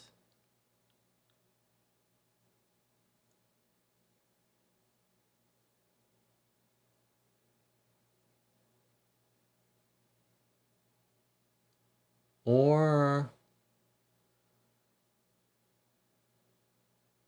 yeah, it's interesting.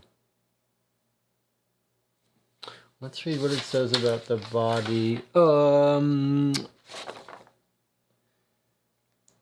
Man was found at dawn, lying at the foot of the bloody tower. Doesn't say his shape. And then we went to the autopsy, which was 82. Let's take a look at that autopsy again. What interests you in the corpse? We don't identify the body.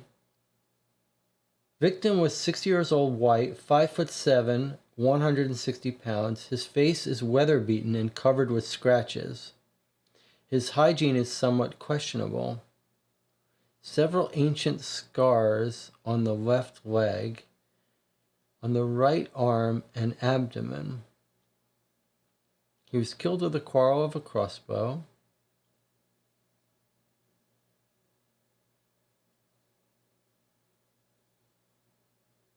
Entered near the sternum on the left side. So he was shot from above, piercing the heart and shattering the left shoulder blade.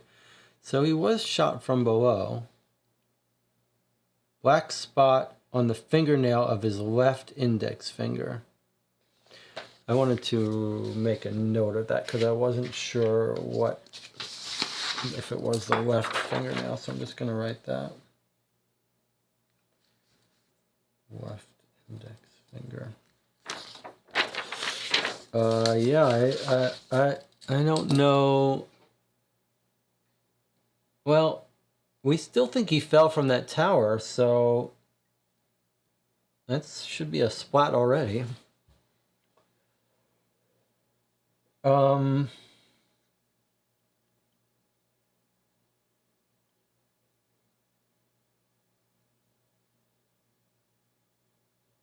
right, maybe we should start going to some of these places rather than opening up new clues. We got a lot of stuff on the board.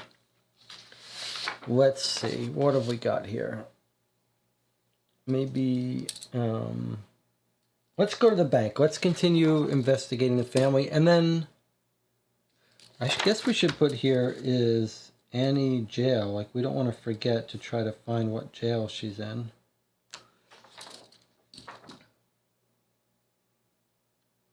All right, where did I say we were going to go to the bank? We're going to go to the bank and see if we can get more about the family.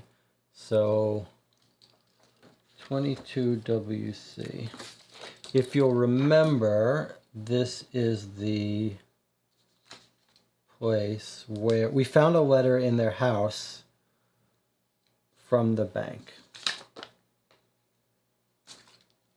And we don't know why.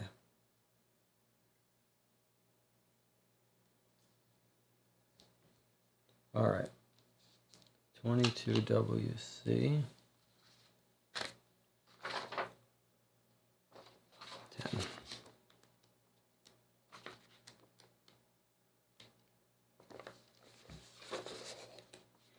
All right. Well, this is kind of weird here. So at 10WC, 22WC, we have 112 for the bank. What it says here, if you can see, it says Clifford Doolittle is clue 47. But we don't, I'm not sure we know who that is. I'm not sure we've encountered that name before. Sounds a little bit familiar, but not really. So I think we have to wait until we get some other reference to that. But we better make a note so we don't forget this person. Who is Clifford Doolittle? Clifford Doolittle, right? Yeah, Clifford Doolittle. Doolittle, which is at 22WC. Okay. Let's just go to the bank. We're not going to go to Clifford Doolittle until we get some reason to go to him.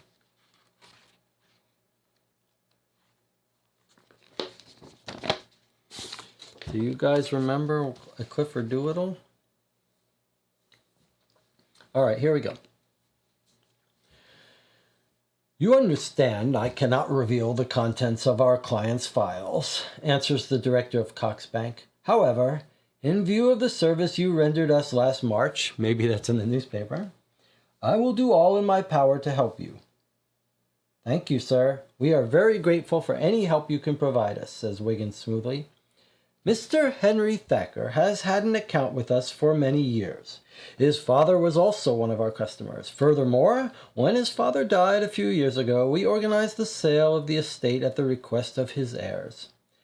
Consequently, each of the children was left a handsome sum of money, which guarantees Mr. Thacker, like his sister, Mrs. Rylott, a healthy yearly income. I can also tell you that Mr. Thacker has additional private sources of income which are perfectly legal. What can you tell us about his expenditures? Asks Wiggins. His expenditures are perfectly normal for a man of his means. I cannot think of anything else to tell you. I hope that you will find this information of some value. Good day. Having understood the interview to be over, we thank the director and leave the Cox Bank. Okay, so we've got a lead on the sister.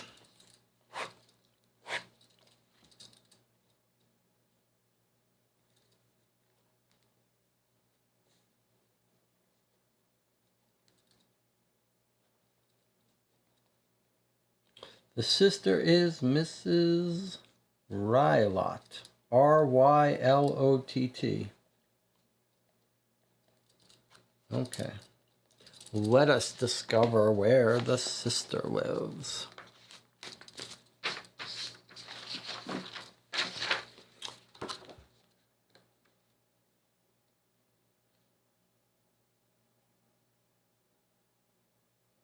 She's not in the West. How can that be? We need Layla.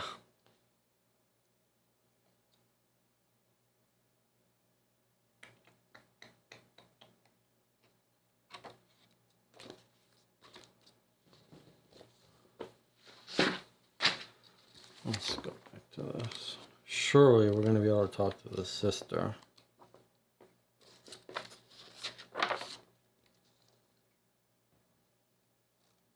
Like his sister, Mrs. Rylott. R-Y-L-O-T-T. Oh, R-Y-L-O-T-T. And under Rylott, there's no entry.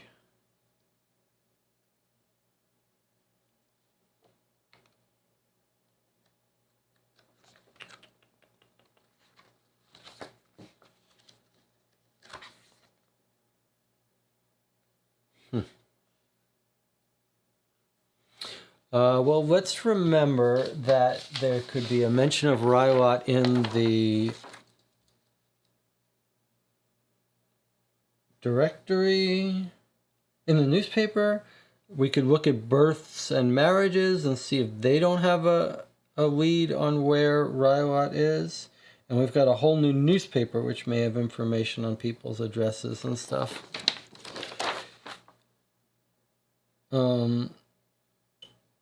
Let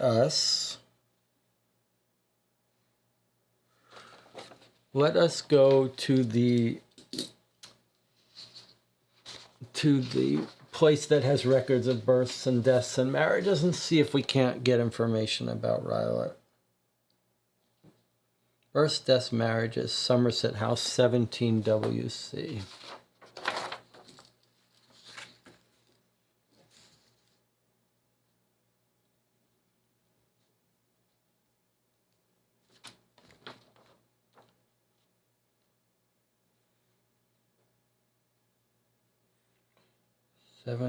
WC goes to 81. 17 WC, let's mark it.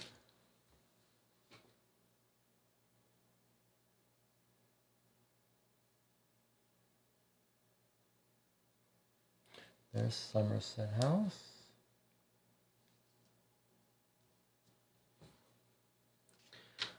I think I said 81. Let's just see if they've got any records of anyone of interest to us.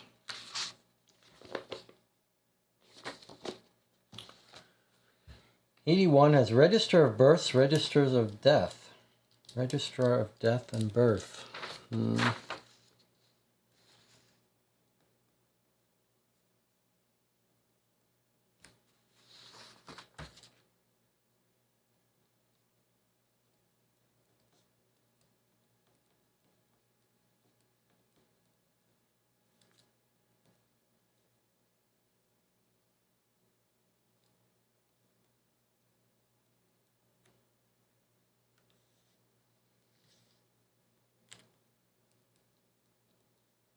Just making notes of these places where we haven't been, where we've got leads to, but we haven't followed up.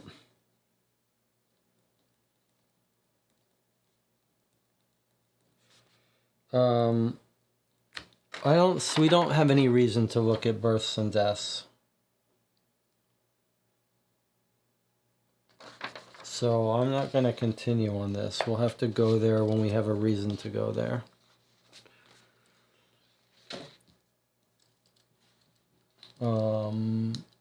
I don't know if we want to put a different color on that.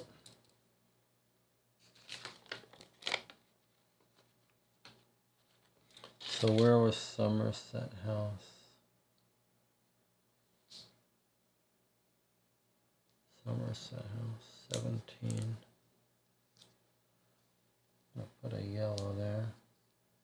It's hard to see.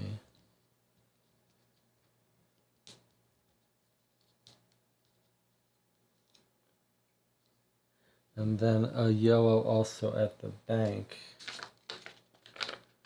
Not the bank, but that location where there's something more there that we haven't done.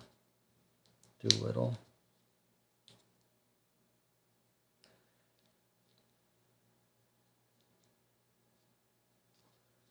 Okay.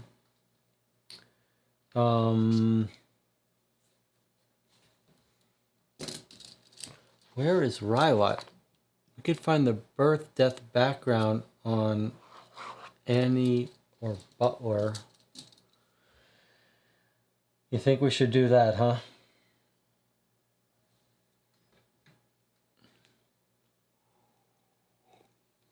I'm just hesitant to do it without any... I think we should wait on that. I feel like we've got so many rich set of clues that I don't want to take shots that feel like more in the dark before we need to. Just because I'm wary in a game like this of opening up a paragraph that we don't deserve to see yet. How about we go to the Salvation Army places?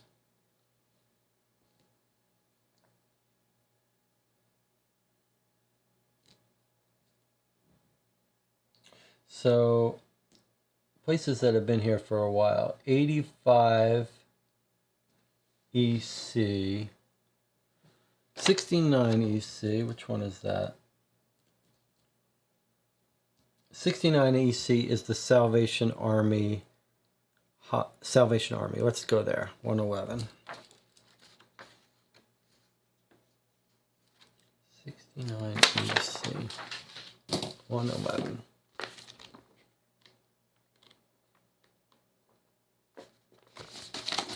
All right, here we go. We enter the austere building which houses the Salvation Army and find two men engrossed in an animated conversation. One of them wears the uniform we know so well. The other is a young man about 30 years old whose face reflects both energy and intelligence.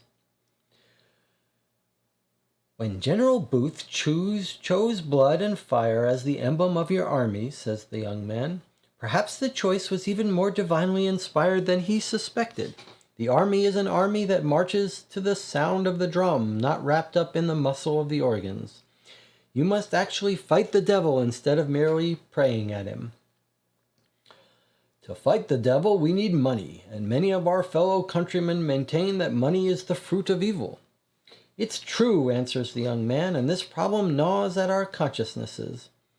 But the answer is simple. It matters little where money comes from. It has no odor. The first battle against evil is the battle against poverty, which is one of the greatest crimes of the world. Poor but honest is a phrase that is often heard. Such phrases are as intolerable, as immoral, as fraudulent, but a good after-dinner speaker, drunken but amiable, or splendidly criminal. Security, the chief pretense of our society, cannot exist where the worst of dangers, the danger of poverty, hangs over everyone's head, and where the alleged protection of our persons from violence is only an accidental result of the existence of a police force whose real business is to force the poor man to see his children starve, whilst the wealthy overfeed their pet dogs with the money that might feed and clothe the children. This discussion is interesting, but while we do not know quite where it is going to lead, it is certain that it is not going to be of any help to our investigation. Wiggins takes advantage of a pause in the conversation to address himself to the man in uniform. Pardon me, sir, but we would like to speak to Major Barbara about an urgent matter. Saving souls and sometimes saving men, those are the only urgent matters at hand, replies the Salvationist. Pardon me for insisting, says Wiggins, but we really must meet Major Barbara. Is she here? It's a she. No, I think you will find her at the shelter, where she is accomplishing an endeavor of great value. We thank him, apologizing once again for having interrupted their conversation, and quickly leave. So there were two Salvation Army places. We just went to 69 EC, which was there. Major Barbara is a woman, and she's at the hostel. So let's mark the Salvation Army headquarters as having been visited. And now we shall go, I think I dropped a mark somewhere. Now we shall go to the Salvation Army hostel, which is 42 Southeast. So 42 Southeast is there. Okay, 42 Southeast, which is clue 3. Okay, let us remark that we're there.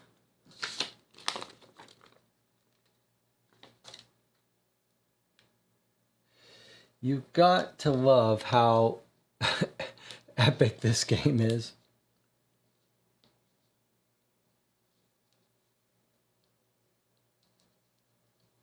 .42 Southeast.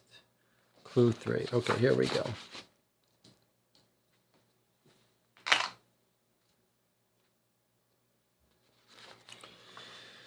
A group of about 20 people stands before us. They hold themselves perfectly still, their faces tilted upward and their eyes fixed at some distant point in the sky above as they sing, "Bringing in the sheaves, bringing in the sheaves," while a shrill piano accompanies them. We wait until the hymn is finished, and the indigents are walking in mournful procession toward the kettles of steaming soup at the other end of the room before approaching the woman standing in front of them.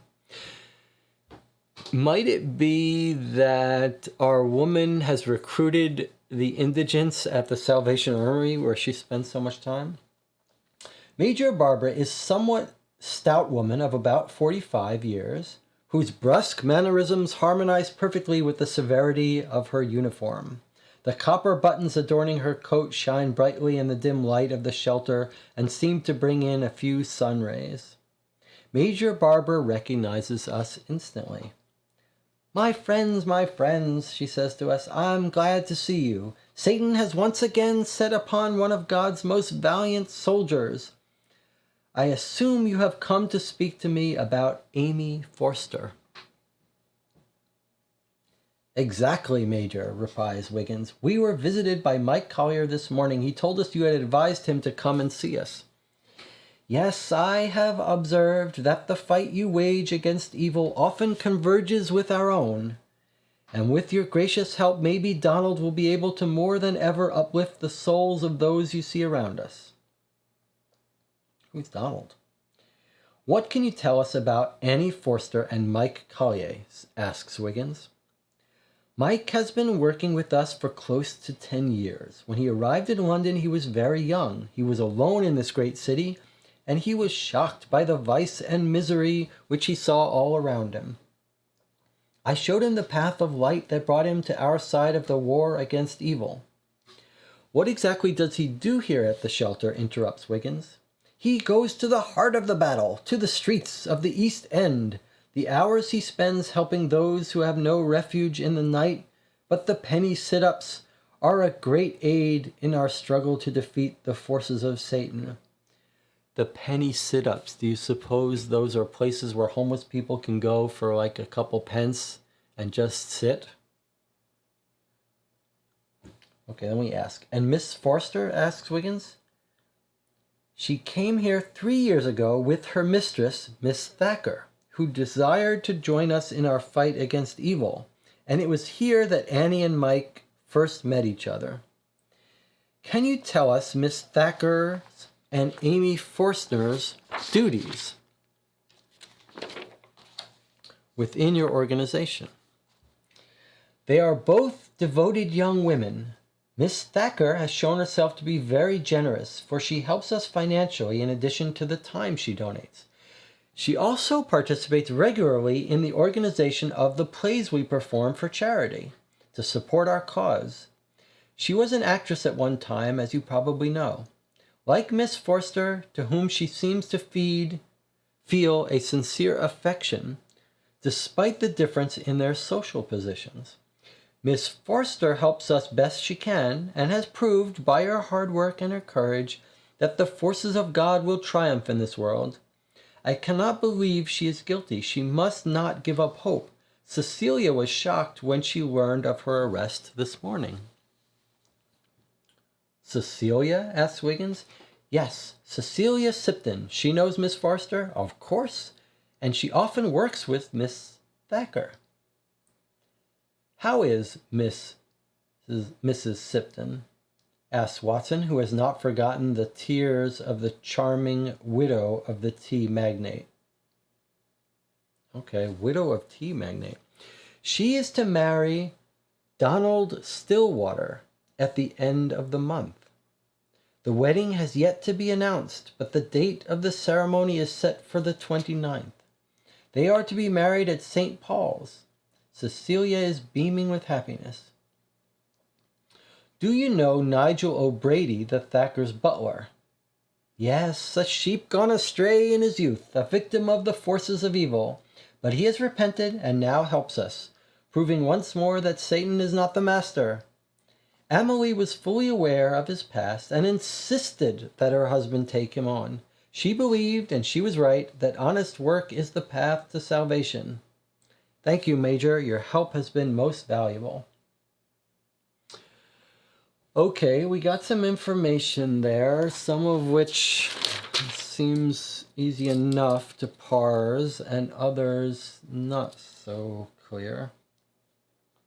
Southeast. So, what did we hear? We heard that Mike has been working there for 10 years, and Mike Collier is the one who came to us. So he's going to be a good guy, surely. But we should note that he only met Miss Forster 3 years ago, and she could be guilty. Like, this could be one of these cases where she could be guilty. All right, so then we know Miss Thacker donates money. I mean, she seems genuinely caring about this stuff if she's donating money and time. Okay, then we've got information about Cecilia Sipton, which is a little hard to know what to do with. She's engaged to Donald Stillwater.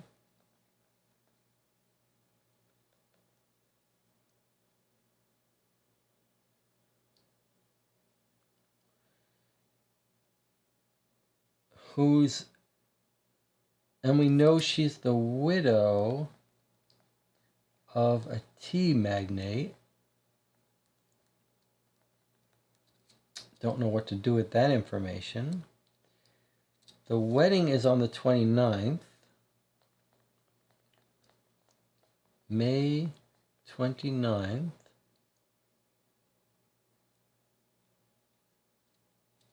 At St. Paul's Cathedral. I guess if we're trying to find her, she could be doing wedding prep.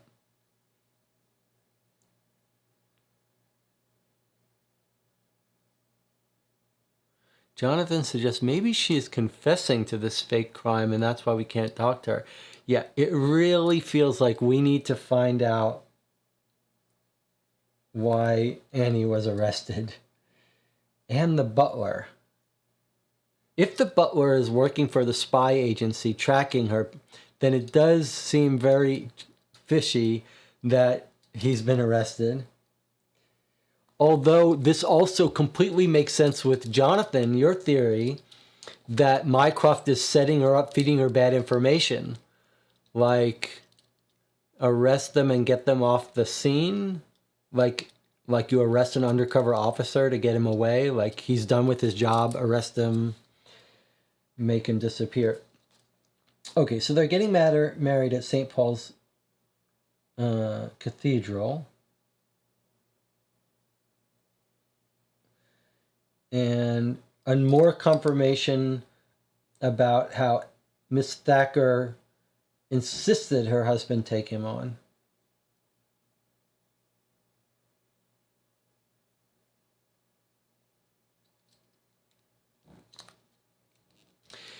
That part's throwing me a little bit. Like, if we think the butler is working for the spy agencies, for the good guys, for the British, and that's why he's following people, it's incongruent with the idea that Miss Thacker, who we think might be a French spy, insisted he be hired.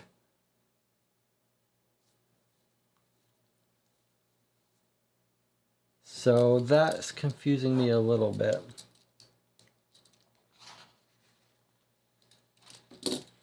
And we know also that Cecilia Sipton works with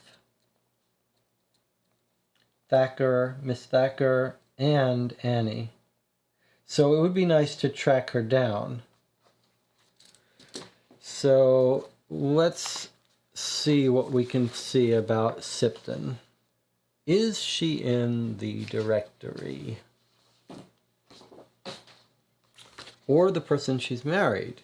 Is he in the directory? Let's see.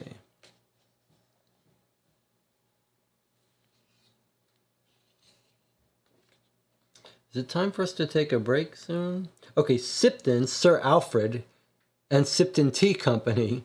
This is because she's the widow. So she's the widow to Sir Alfred Sipton, 100 Southwest. Okay, well that's in there, so let's make a note of these potential locations for her. 100 Southwest is Alfred Sipton. And then Sipton Tea Company is 39 EC,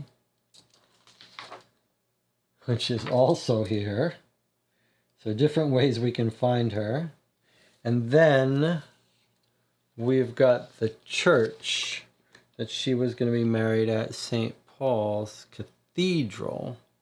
St. Paul's Cathedral is 28 EC. St. Paul's is 28 EC, St. Paul Cathedral, and this is the tea company.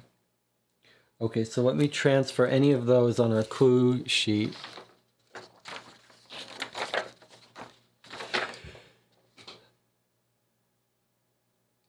Jonathan says, maybe we need to triple check the coach log to see if we're missing any of the butler's movement. I think that's not a bad idea to triple check the coach log at some point. 100 Southwest is Alfred Sipton, so he's in there. So I'm going to write Alfred Sipton. 39 EC is also here. This is the tea company. 28 EC is St. Paul's Cathedral. That is not on the list. So no one's at the cathedral for us to see. All right, let's put these two new places on the board. Wow. Jonathan, what are we going to do? This game feels like our new full-time job. 100 Southwest. I thought we would be in Paris at the end of today. What are we going to do? Paris is significantly smaller than London, the list of clues, but still. Okay, where's our 100 Southwest? 96, 97.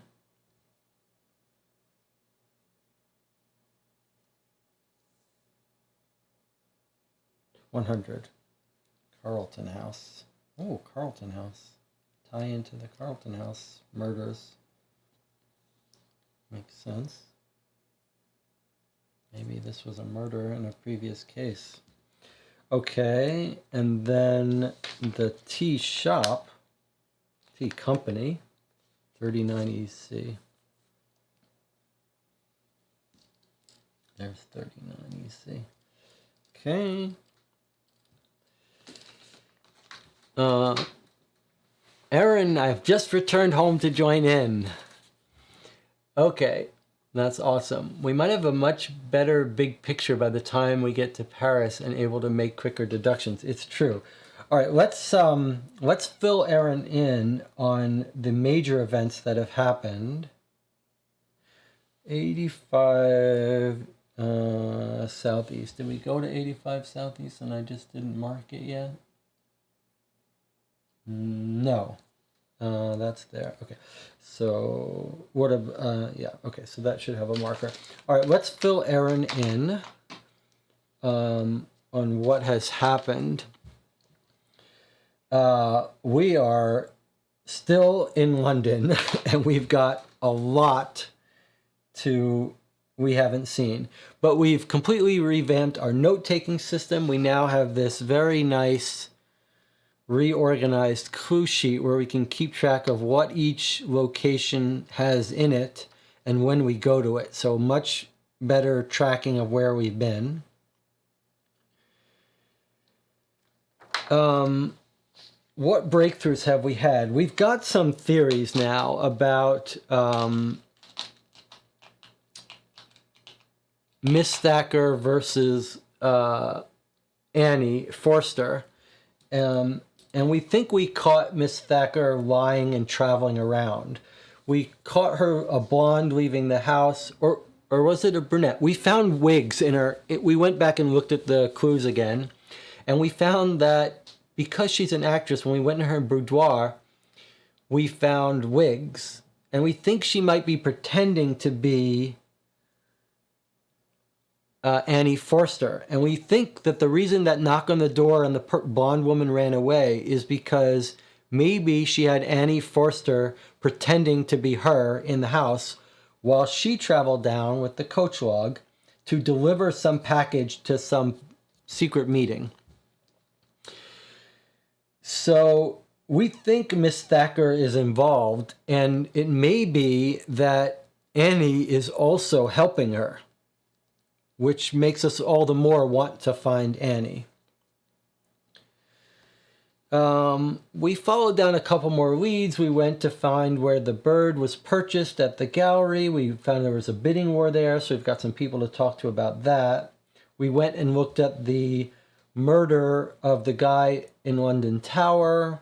We got a little bit more information there, but it's still mysterious. We went to the bank. I don't think there was anything that much in the bank. Oh, actually, the bank, we learned about the sister's name, but we couldn't find her in the directory. Someone else in the channel, Layla, has pointed out that there are some small changes in the directory, and we actually needed their old directory to find the tailor that the woman who knocked on the door was from. That lead just told us that the tailor wasn't expected, so when she knocked on the door, that's why we think the fake person pretending to be Miss Thacker ran away. So Miss Thacker is the natural blonde, Annie is the natural brunette. We just went to the Salvation Army. We learned that they're all working together, and we're trying to find Cecilia Sipton, who works with them. We got some leads on her. One of the biggest happens, yeah, I think she's a French spy, and it seems like the butler was when we found her traveling down here by coach to deliver some package at a secret meeting with a pub. It seemed like the butler followed her and was watching her. So we were thinking maybe the butler is working for the spy agency and is hired on to spy on her. The only thing that's conflicting with that is that we've repeatedly found that Miss Thacker was the person who insisted that the butler get hired. So that's a little confusing to us. Another major thing happened. We went to this toy shop place. Now, Fred Porlock is actually involved in the criminal underground, and he leaves us messages. He's one of our allies. And when we went into his shop, he handed us this. he handed us a full newspaper from March 5th and this mystery mathematical postcard and said, "This is for you." So this was a little overwhelming for us, so we just put this aside for now. So we have a full newspaper from March 5th, from 2 months ago, which we haven't dug into yet because we're a little overwhelmed with information here.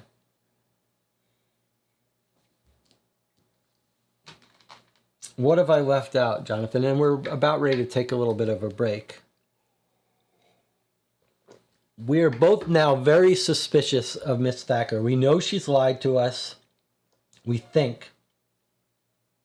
But the little bit of weird thing is it seems like Annie might be working with her. Like this whole thing about, she claimed she went to sleep, she claimed she was reading all day.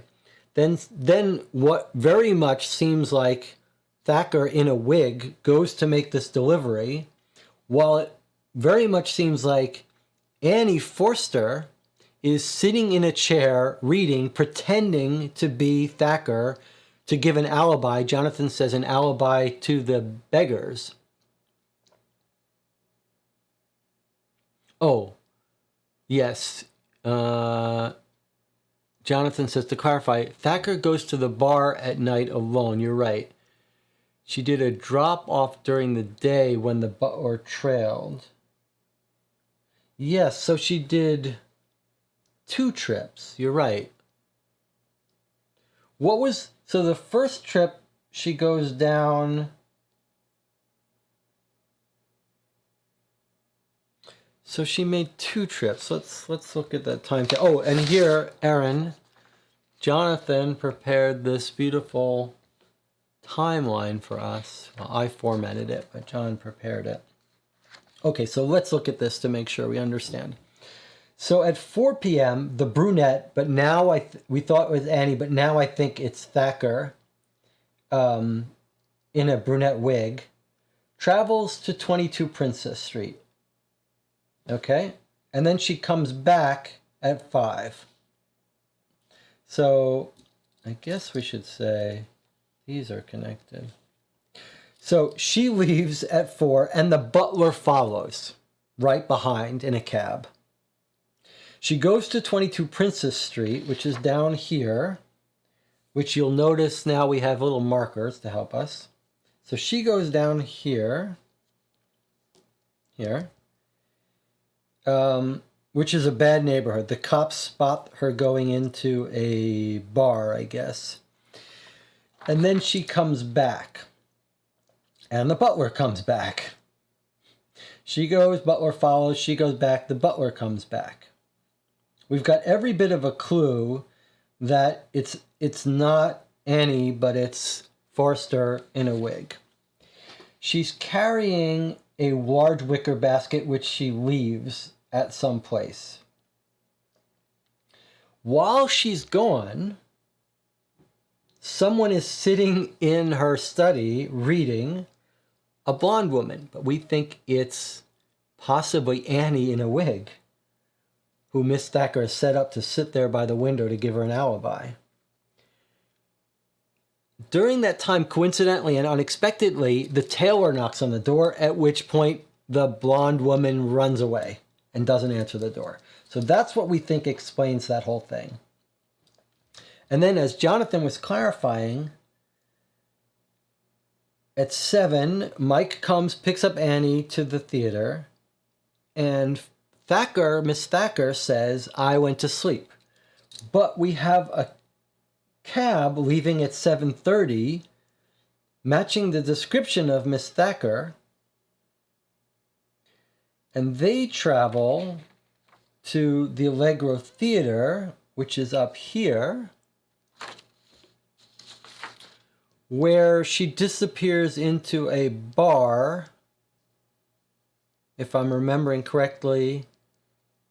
Here, she goes next door. She doesn't go into the theater, where they would have recognized her because they know her, but instead she goes into a bar with a parcel package under her hand, The guy laughs at us when we ask if he recognizes her because he says there are beautiful women all the time here for their own rendezvous. And we found an umbrella from someone, but we couldn't follow up the lead. The person with the umbrella left. So that's that. Jonathan says, I think the bird theft is a fake crime. I think Miss Thacker is pointing us to birds and pointing us to things that give her an alibi. I'm not sure. I'm not sure about that. I do think it's a fake crime. I think she staged it, but I'm still not sure if it's got some significance to it. Jonathan, do you remember, like, now that I remember here is where she went into the pub with the guy with the umbrella, what did she, when she went into 23 WC, 22 WC, no, sorry, that's Southeast. 23, that was the constable. I want to read what that constable says again. 23 Southeast was the constable at Clue 96. I want to see where she's seen during the day. Is it the same thing? She's making deliveries. That's 2 deliveries she's made. Okay, so we talked to the constable. We'd like to know if you were stationed here. Why do you ask? We're friends of Inspector Lestrade. He's impressed. I wasn't here. He sends us to Lambeth Station. Okay. Sends us to Lambeth Station, which is 44, is that right? Okay, 44. He says, I was on duty. Did you see a woman get out of the hansom cab carrying a wicker basket? Aye, she was quite pretty. Everyone who's commented about Miss Thacker says how beautiful she is. Okay, so he remarks how pretty she was. Okay, he says brunette. Very pretty, as I say. I think she's wearing a wig, but it could still be Annie, but I think it's a wig. She's walking very quickly, simple dress like the servants wear. I think she's all dressed up. She crossed the road. I saw her a little later. She no longer had the basket. She gets in a cab and goes back. She was just a pretty woman in a hurry. Did you notice anything else? And then the cop remembers that I did see someone following her in a plain outfit. And we think that's the butler or whoever the person is who's been following her. So that's twice she went and delivered stuff to people. So I think she's a French spy, is what I think.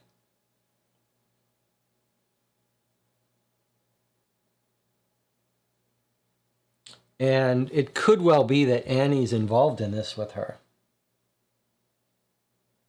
Like, you could imagine Annie confessed, possibly even. Why would she? What would be the point of that? The theft might be to cover up the fact that she stole documents from the husband. Why would she? We still don't know why if this crime was faked, what it would be faked for. Right? We don't have a good theory about that. Did we find Annie and talk to her? No, we have not found Annie yet. We absolutely have not, and we've looked for her. There are a couple places we still don't know how to find either. We don't know how to find Annie. We don't know how to find the racetrack. Here's another clue that we found that we talked about at the beginning with the wigs. If you go back and read Clue 22 again, when we go to Mr. Thacker's office, we see a chess game in progress. Chess game that looks like someone left it in progress. So I was thinking that very well might be a clue to help us track down the tall man with gray eyes who showed up at 8 a.m. Like maybe they're chess players, so maybe we can find the chess club. Aaron says, do we know how Amy looks so that we can compare her appearances with Miss Thacker? We know a little bit. And I'll tell you where we know it. We know she's a brunette. Where we confirmed she was brunette was at the Elephant and Castle, and I'll read that to you so we're all on the same page. We go into the Elephant and Castle, and we ask the guy, we say, it's the audience that interests us this time. We fetch Sandy. Do you know Mr. and Mrs. Thacker by sight? Of course, they come here often, but I haven't seen them in quite a while. Do you know their servants? Amy Forster and Nigel O'Brady. I don't think so. Oh well, says a somewhat disappointed Wiggins. Did you happen to notice the presence last night among the audience of a young brunette about 30 years old, accompanied by a man her age? So that's what we know. We know she's 30 years old and she's a brunette. And we've been told several by the people watching yesterday, remember, I saw a brunette leave in the cab. I saw a blonde come back, a blonde in the window. So that's right. She's not as beautiful as Miss Thacker. That's right. I believe that's right. The chessboard was in his bedroom, in his office, yeah. So, but we haven't, and we found a couple of newspaper articles about a chess competition and people playing in it. But we haven't had success in tracking the chess players down. And we still haven't found the racetrack or where you would bet on the horse races. Oh, but we did find something. Actually, I should amend that. We looked up all the horse stables, and one of them there's an entry for. We haven't visited yet, but it's possible that our guy who is studying the horses to win the racetracks might have visited that horse stable. We haven't found his workshop either.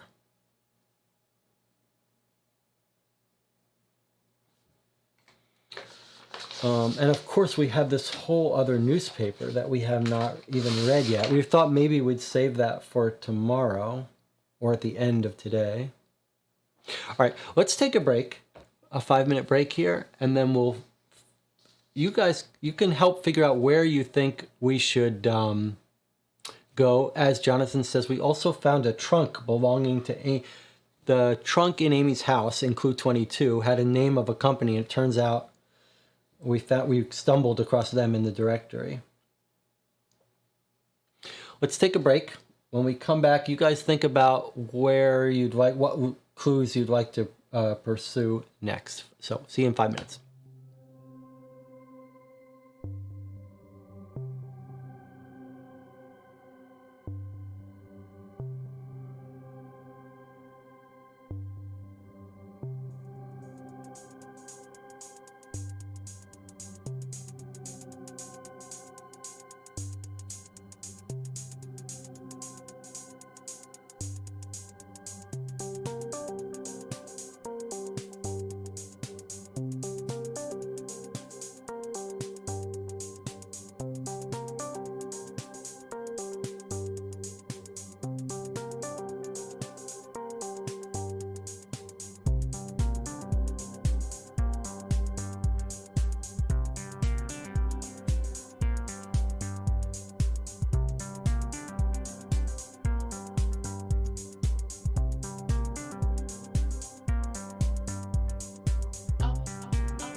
Okay, we're back. We're continuing our second session playthrough of Adventures by Gaslight. We're still deep in London with not getting out anytime soon.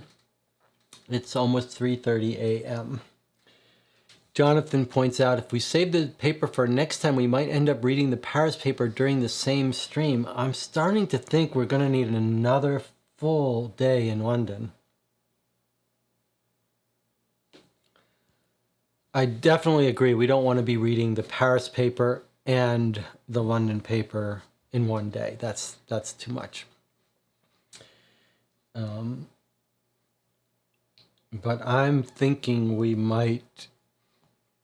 it's likely we're going to have to spend a whole nother session in London. I did bring up on the web the Virtual Wren wonderful blog by this wonderful mystery person, whoever they are, in case we want to look at this old directory. So the one person we couldn't find, the sister, we were wondering if she might be in the directory under Ryla.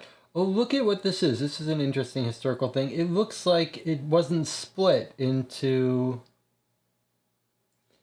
commercial and residential, white pages and yellow pages. They're all just combined. Like there's the residential G's and then government offices. Interesting. So we wanted to look if the wife could be found in this directory. Her name was Rylot. Nope, no Rylot here either. Well, that's reassuring in some sense. All right.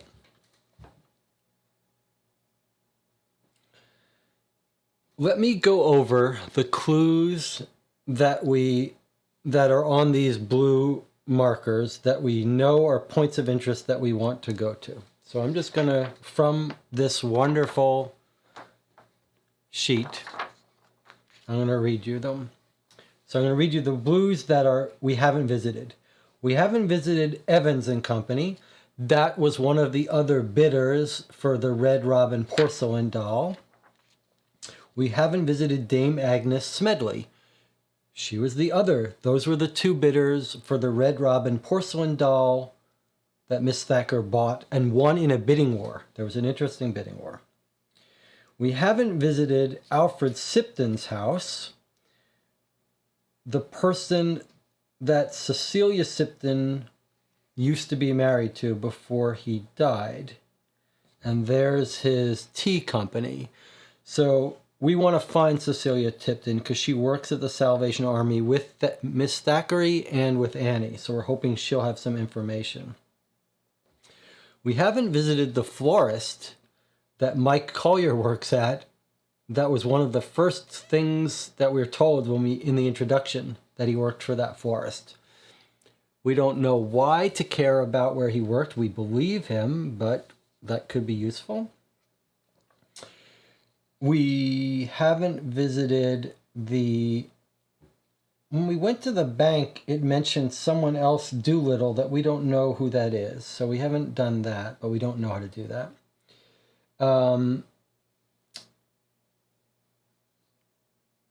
There's Jardine and Matheson. That's the trunk company that Annie's trunk is from.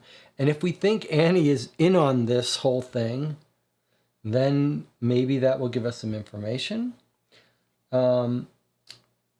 We haven't visited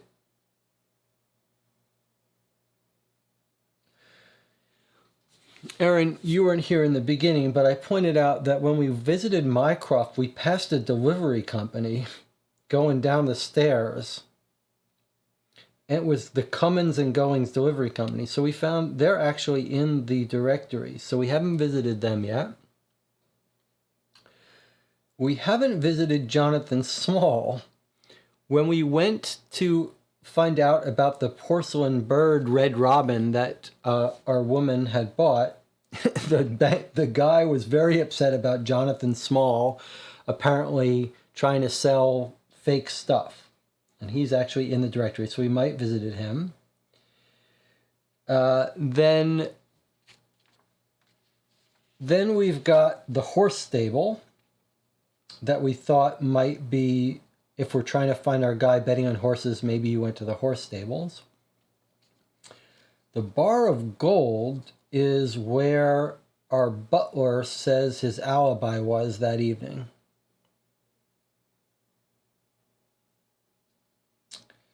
And then Leith and Ross is the place that sells sleep medicine that we might want to check Thackeray's alibi. I'm not sure how we would check her alibi.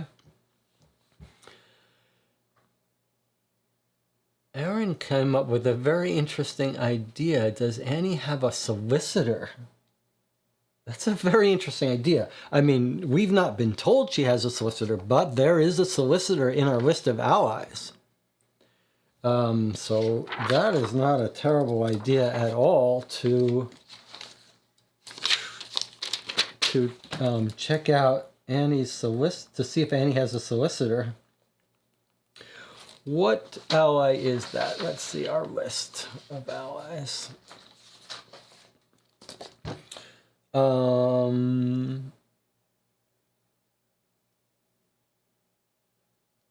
Lawyer at Old Bailey's Tribunal, Edward Hall. Source of information on trials and legal affairs.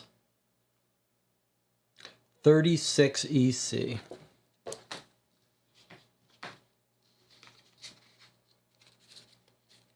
Let's see if he's in here.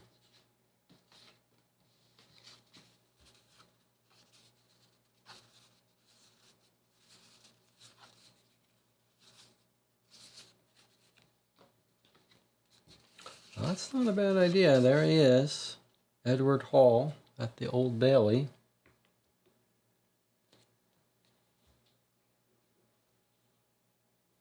There is a list of solicitors. Yes, we could try to find them. This would be the place to start, perhaps, though. Shall we start there?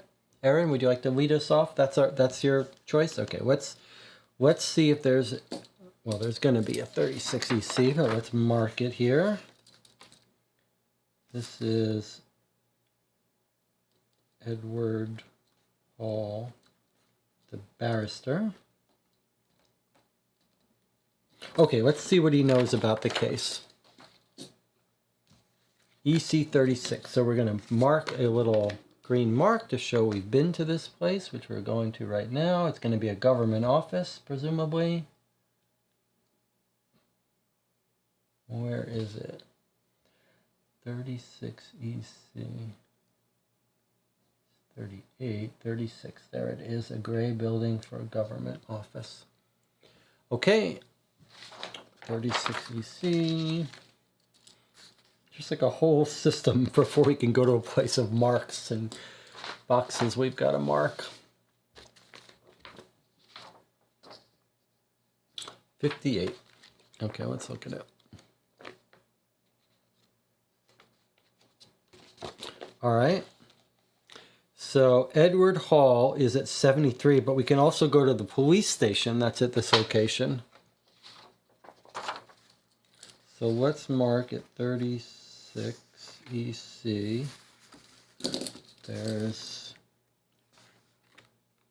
He's at 73. Or police. Don't know why we would care about that police station unless he's going to send us there. Okay, police. Edward Hall. Now we're going to visit Edward Hall at 73. Okay, it's a big long one. Let's see what we got. I always feel weird about showing you stuff. I don't want you to read what you shouldn't have, but I guess you got as much likelihood of reading it as I do. I just have to trust you. We catch up with Edward Hall, who is almost running down the long, somber halls of the Old Bailey. Mr. Hall, Mr. Hall. Ah, Wiggins, I thought I would probably see you today. You must excuse me, but I must plead a case before the bench now. Noticing our long faces, he quickly adds, Rest assured, I arranged for you to be able to speak to Miss Forster and O'Brady for a few moments. It's not the first time he's been here, if I remember correctly. Good day. Okay, this is so exciting. This is so exciting. We're going to talk. We are about to talk to Amy Forrester, who we've been hunting for and wanting to speak to for 10 real-time hours. That is pretty cool. He's arranged for us to speak to her. Wow. And the butler. This is really kind of exciting. So if she's going to crack this case open for us, she's going to tell us that she was helping Thacker out pretending to be her, or she's involved. Like, she's either going to say, this is so crazy that this woman made me pretend to be her and she's got me wrapped up in this crime and now tried to turn me in, or she's going to play dumb and we know she's in it. So let's see. Here we go. A guard leads us into a small white room, simply furnished with a rough wooden table and 2 benches. It is the same room in which we had met Donald Stillwater only a few months ago. I don't know who that is. He's mentioned before, but that might be another case. Who would you like to see first, Annie Forster or O'Brady? Asked the guard in a gruff voice. I must remind you, not more than 15 minutes with each. You're already getting a special favor. Miss Forster, if you please, replies Wiggins. He's thinking like us. The guard leaves and then returns a few moments later in the company of a young woman about 30 years old. He closes the door behind her, and we hear the sinister sound of the key turning in the lock. Annie Forster sits down in front of us. I gotta hide all this so you don't see it before. There we go. Okay. How do I block all this? Okay, here we go. Annie Forster sits down in front of us on the edge of the bench, looking very pale in her dark gray, almost black garments. Her pale, drawn face reflects sadness and resignation. She softly dabs her tear-reddened eyes, Her long brown hair is drawn up in a bun above her neck. "We have come to help you, Miss Forster," says Wiggins gently. "Could you tell us what happened last night?" "It's very simple. Miss Thacker gave me 2 tickets to go to the theater with my fiancée. School for Scandal was playing at the Elephant and Castle. Mike came by to pick me up at 7. We took a hansom. After the play, we came directly home. The house was all lit up. The police were there. They said there had been a theft at the house. This morning, men from Scotland came and arrested me with O'Brady, the other servant." Her voice breaks and she starts to sob. "Did you notice anything unusual happening during the day yesterday?" Annie Forster hesitates a few seconds before answering. "Mr. Thacker left around noon. He had a conversation with Mrs. Thacker in the morning, and she seemed to be in shock afterward. Normally they seem so happy together. This morning when police arrived, I believe Mr. Thacker had still not returned home." This is all consistent. Miss Thacker has said she had a conversation with him. He said, "Send everyone away. I need a few days by myself dealing with stuff. You send everyone away." So this is still consistent, and she was upset by that, as she said. "What did you do before going there?" Now we're going to find out if she comes clean on this stuff. "Nothing in particular. My duties as usual." Annie Forster appears to be overwhelmed with chagrin.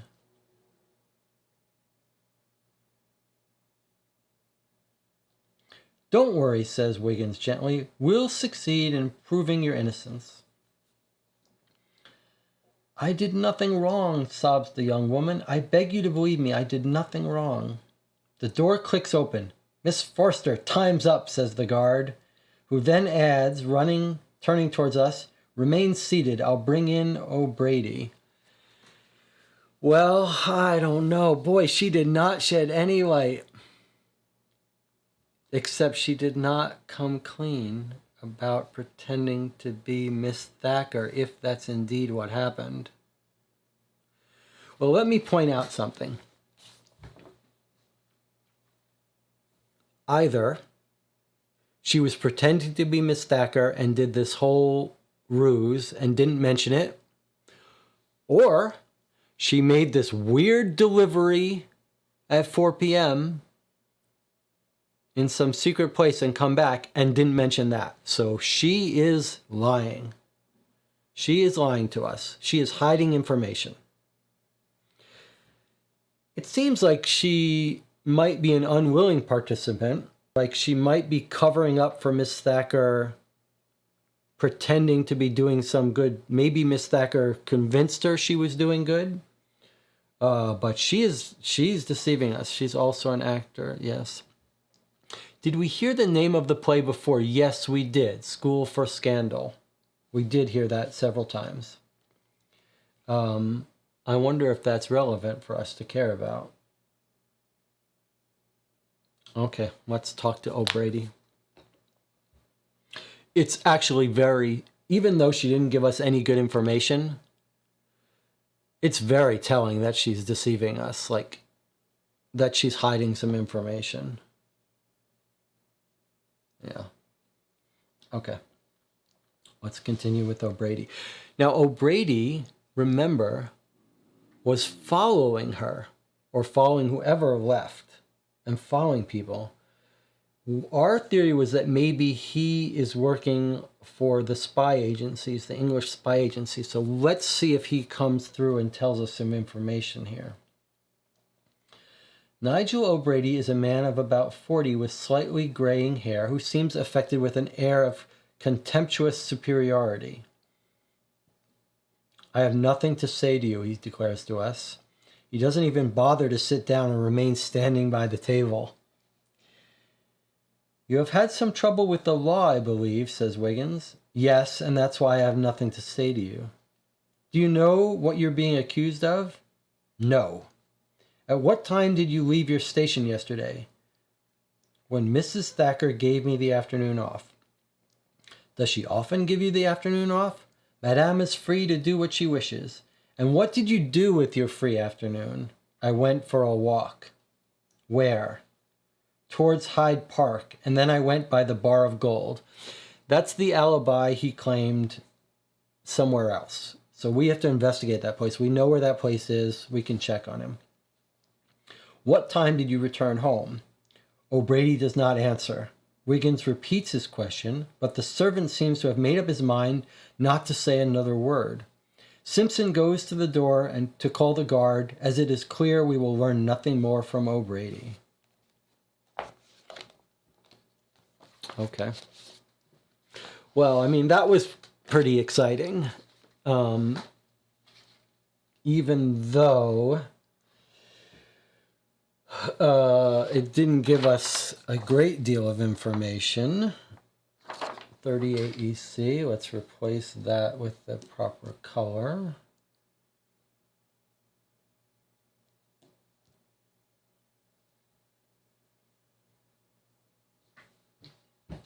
Well, what do you guys make of that?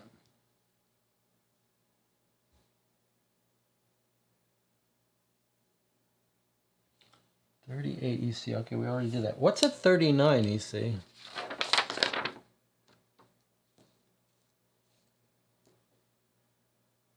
Oh, the tea company is right next door. Okay. Well, what did you make of that? Bars of Gold is a good place to go now. Yeah, I think you're right.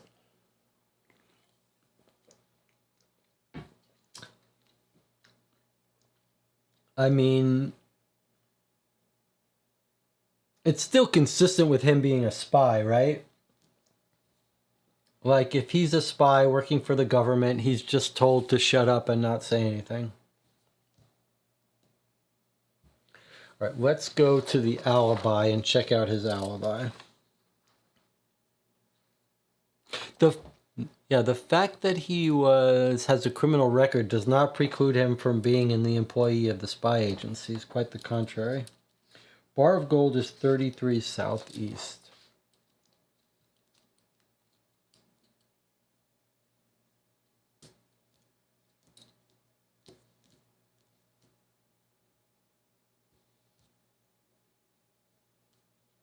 .33 Southeast is right here.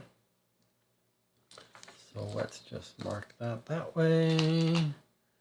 And let's go to 33 Southeast, which is the Bar of Gold, 120. Let's see what this says.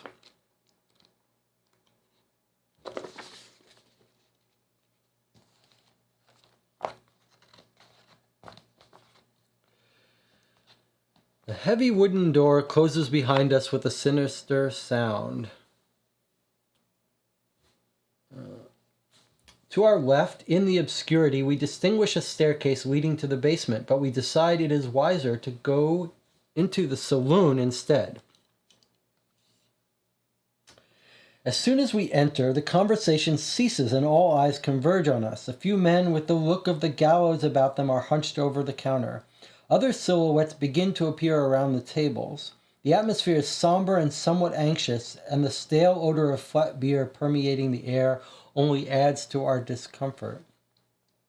Wiggins approaches the counter, which the bartender is wiping absent-mindedly while eyeing us. "A round of beer," says Wiggins. As soon as our glasses are set in front of us, Wiggins asks the bartender, "I believe you know Nigel O'Brady. He's a friend of ours, and we thought we'd find him here." "I don't know nobody, and nobody knows anybody." "He's a regular," insists Wiggins. "I tell you, I don't know him. Nobody here has ever heard of him. Ain't that right, guys?" A few massive forms start to move toward us from the shadows. "But," resumes Wiggins. "Listen," says the bartender. "I've already told you twice I don't know anybody. You have your beers, so pay me what you owe me, and it's goodbye. You understand?" We finish our beers in one gulp and quickly head for the exit.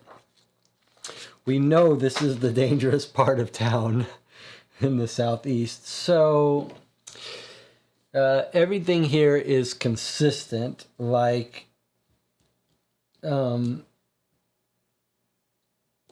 was 33. He's an underworld criminal guy. He's drinking at an underworld criminal bar. It makes sense that they're not going to give him, that they're going to give us no information. So I think we basically didn't get anything.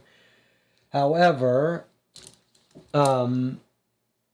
it's probably we are pretty sure that's a complete bullshit alibi. We think he was following people around, but even if that criminal bar had given him an alibi, I'm not sure we would have trusted it.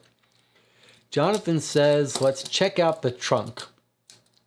Aaron says he doesn't have an alibi. I don't think you can say that. I mean, what you can say is that he doesn't have an alibi we can verify, but whether he was at that bar or not, we were not going to get told.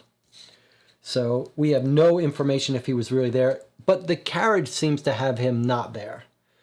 The carriage and the observation of the fake homeless person shows him following people around. So we believe he was following people around. For what reason, we're not sure. He could be following them to steal from them, following them because he's employed by the spy agency.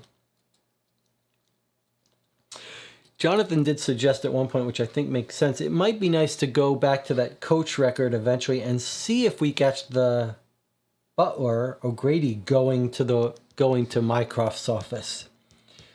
But we'll do that in a bit. Yes, let's go check out the trunk. The other thing I want to do is I want to check out the house behind their house, which I didn't write down.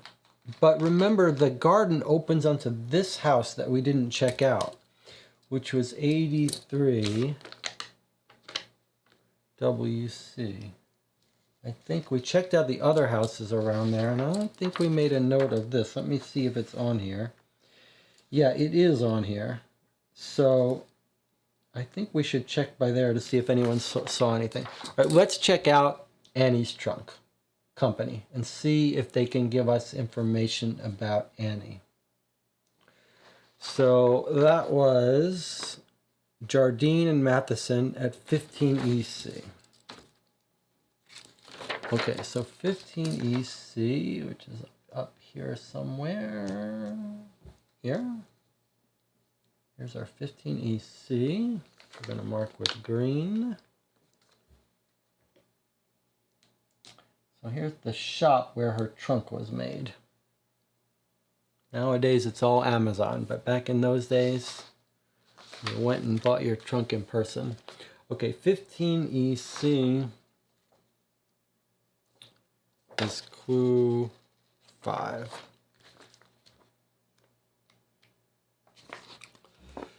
Oh, it's a substantial clue.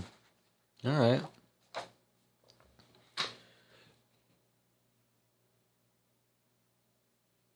We are kept, wait, hold on a second. We've got someone in the channel. I'll tell you what I'm going to do here. Let's see if I can, what's the right way to do this? I can't do it from here. I could do it from here, but okay, we'll see. If this person is just talking Spider-Man, we'll deal with it.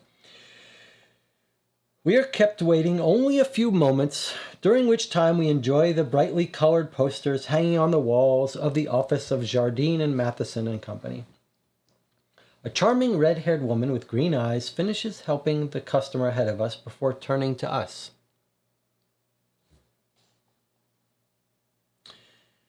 Excuse us for inconveniencing you, says Wiggins, whose moroseness seems to have suddenly disappeared at the sight of the woman. But I would like to know if it is possible to see your passenger lists. Oh, it's a travel company, not a trunk making company. Is it a shipyard? Okay, unfortunately, that is not possible, sir, answers the young woman. Is there some other way I might be able to help you? If I may permit myself to insist, says Wiggins, I have personally been assigned by Scotland Yard to make a discreet investigation into a matter of the utmost importance. We pretend to be absorbed in the contemplation of a poster of the Taj Mahal to avoid being implicated in Wiggins' fabrications. Maybe this is a travel agent. Well, perhaps for you I could make an exception, says the young woman with a little smile and twinkling eyes. Which dates and ships are you interested in? Is this going to be Dresda?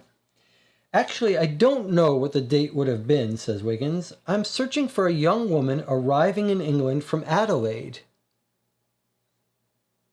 I will be back in a moment, she says before leaving the room by the door in the back. True to her word, she soon returns with a large, heavy-looking logbook. What is the name of the passenger? She asks. Miss Forster, Miss Annie Forster. The young woman leafs through her book, tracing each column with the index finger. Arriving at the last page, she says, I'm sorry, I have no passengers by that name on these lists which cover the last 2 years. We think she arrived 3 years ago because Thacker got married 3 years ago and she hired this woman soon after. Is it possible to see the books from previous years? Asks Wiggins. Alas, no, says the woman, giving a deliciously feminine sigh. We don't keep any older records. Believe me, I'm sorry to not be able to assist you in your investigation. Wiggins thanks her warmly, assuring her of our appreciation for her understanding and devotion, and adding that he would not hesitate to call upon her services if the occasion should present itself one day. Okay, no information there. But Adelaide is what? Australia? It's telling that it's not from France. Like, we would be more suspicious if she traveled over from France and Thackeray's from France. But it's okay that her records aren't found because we think she came over about 3 years ago. Australia, yeah. Okay, so nothing of import there.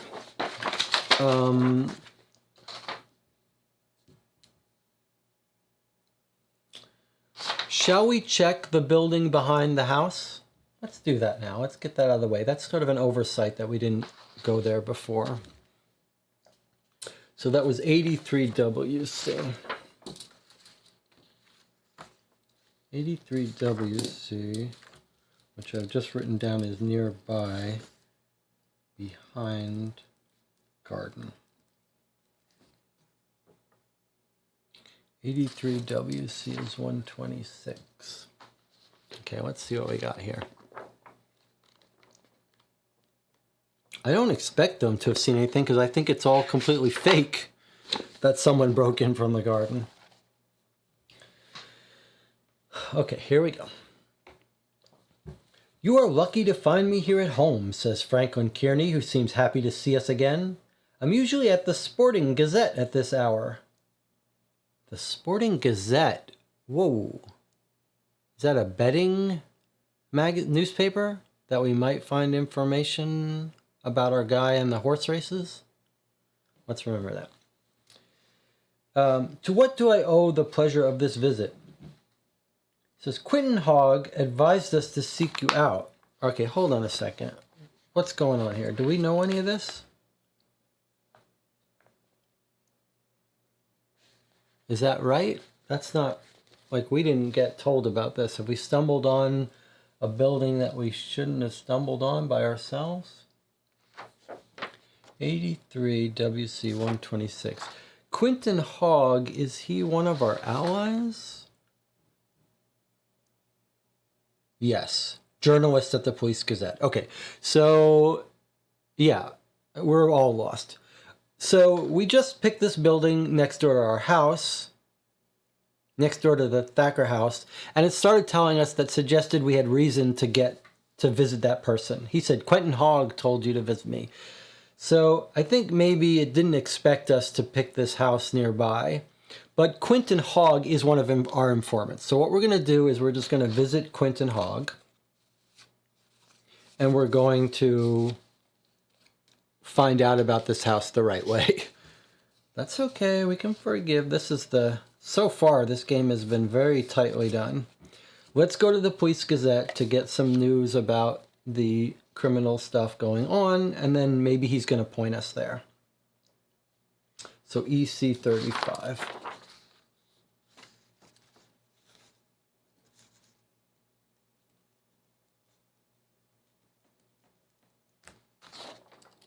Okay, let's just mark that first. 35 EC. Is everyone on board now, following what we're doing and what just happened?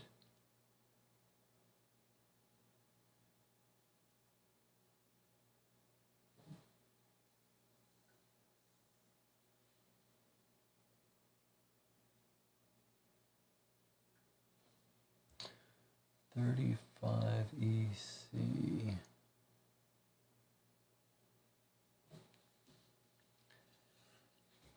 $43, $45, $20s. Surprising how hard it is to find some things sometimes. There's 30. Oh, I see. We're in here. Okay, here's 35 EC. Okay. Let's go to the Police Gazette and see what they have to tell us. It's kind of, it's actually quite unusual that we haven't gone to all these allies by now. Normally when I'm playing these Sherlock Holmes games, I quickly get stuck and go through all the allies. But we've had such rich collection of clues that we haven't even needed to go to our allies, which maybe it's a mistake. 35 EC is 11. Okay, let's see what he can tell us about this case. Are you sure you're not working for Gerard? Says Quentin Hogg laughingly to Wiggins as we enter the office. Gerard, who's he? Judging from what people say, he is both important and dangerous. He influences all strata of Paris life. Why do you ask me that? Asks Wiggins. Just joking, Wiggins. I just received a photograph from Paris. There is a strong resemblance. But enough of this idle talk. What brings you here today? That's weird. Wiggins quickly explains the details of the matter we are investigating. Concerning the stolen birds, I would advise you to see Barry O'Neill. I believe you've already met him. We nod our heads in acquiescence. I have little doubt that he will have some information to give you. As for your horse racing amateur, I've never heard of him. I suggest you see Frank Kearney, the reporter for the Sporting Gazette. Thanks for the advice, Quinn. By the way, do you happen to know anything about the corpse discovered at the Bloody Tower? Only what was in the Times this morning. Thank you again. Goodbye. Good luck. We make our way to the door with extreme care and agility to avoid being buried beneath the piles of reports and newspapers encumbering Quentin Hogg's crowded office. All right, so what did we discover here? 35 EC, Quentin Hogg, Police Gazette. This was weird. So the first thing he does is he mentions this guy Gerard from Paris.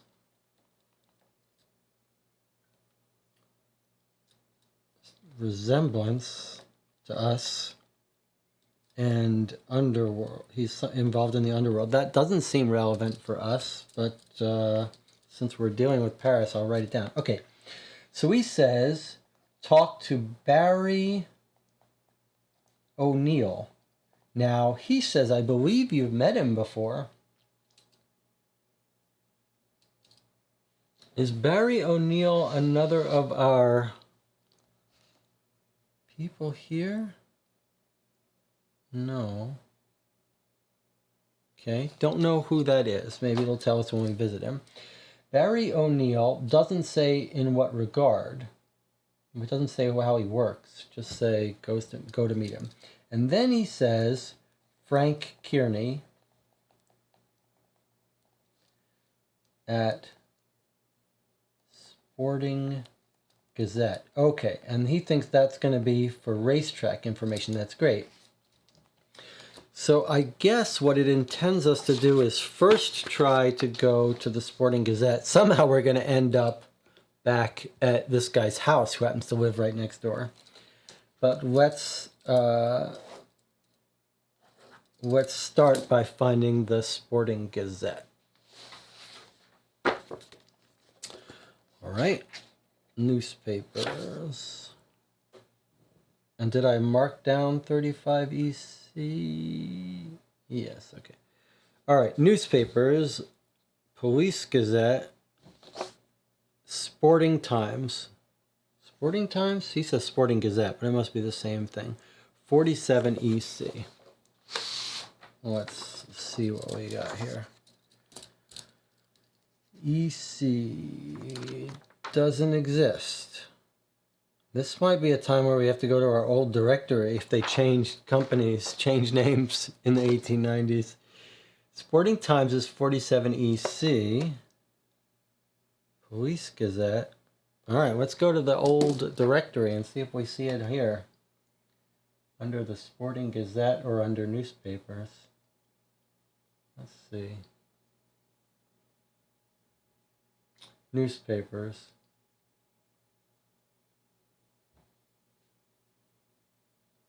Sporting Times is all that's there. 47 EC. And 47 EC is not an entry. Okay, no clue there. But he gave us the name of the guy. So we can look up his name. Let's look it up in this booklet.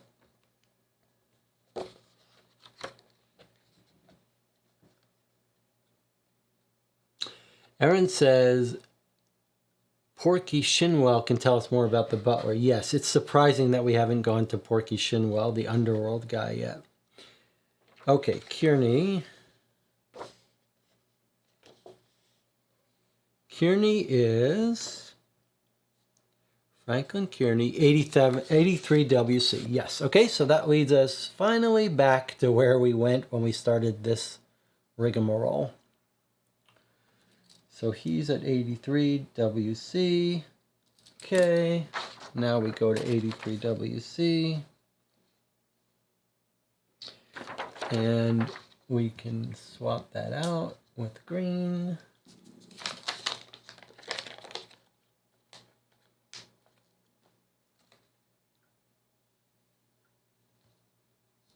And now we can finally talk to Frank Kearney, who may be able to put us on to the racetrack.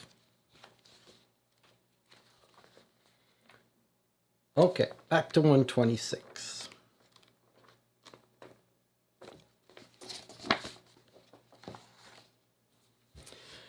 You are lucky to find me here at home, says Franklin Kearney, who seems happy to see us again. I'm usually at the Sporting Gazette at this hour. It says happy to see us again. I believe it's just saying we know him from previous cases. I'm usually at the Sporting Gazette at this hour when I'm not out in the field, of course. To what do I owe the pleasure of this visit? Quinton Hogg advised us to seek you out. We are working on a case which could involve the world of horse racing, and Quinn thought you could be the best man to help us. Please tell me how I can, says Kearney, seating himself comfortably in his armchair. Wiggins gives him a quick synopsis of our investigation. He filled this guy in on the whole thing. Life is strange, says the reporter. Your Mr. Thacker lives very close to me, and from what I understand. But I have to tell you right off that I don't know him, nor am I acquainted with his wife, who, from what I've heard, is quite charming. It is true that in a city such as London, you can live here for years without ever meeting your neighbors. I'm familiar with their house. I pass in front of their little garden on Harrison Street every day. And have you never met Mr. Thacker at the racetrack? No, alas, but you know, I am not a specialist on horse racing. I am interested in greyhound racing and cricket matches, he adds with a smile.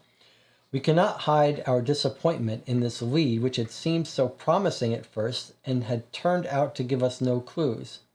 However, I think I know someone who might be able to give you some information, says Frank Kearney. I have a friend who is a sports reporter like me, but who specializes in horse racing. His name is Arthur Stoners, and he knows just about everything on or about the hippic sport. Where can we find him, asks Wiggins. The simplest thing to do is go see him at home. He lives on Stratton Street, directly across the street from the Piccadilly Hotel. We thank Frank Kearney for the help he was able to give us. Do you think this case has anything to do with... He doesn't finish his question. It's hard to tell, answers Wiggins, but we will keep you up to date on any new developments. That was a little odd. It's like some inside thing that they know about. So he says to see Arthur Stoners, who lives across from Piccadilly Hotel. So I don't know if we could look up Arthur Stoner, but it seems like what the smart thing to do here wants us to do is go to the hotels, find Piccadilly Hotel, and then find that. So let's do that.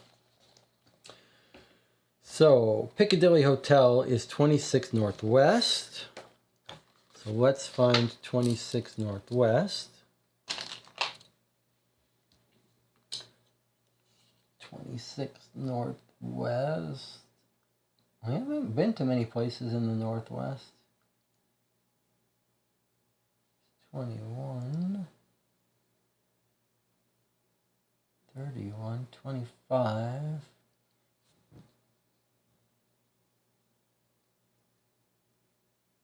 Piccadilly Hotel. Okay. So he lives on 26, I think he said on Stratton Street, didn't he? No, I can't remember. Oh, let's see.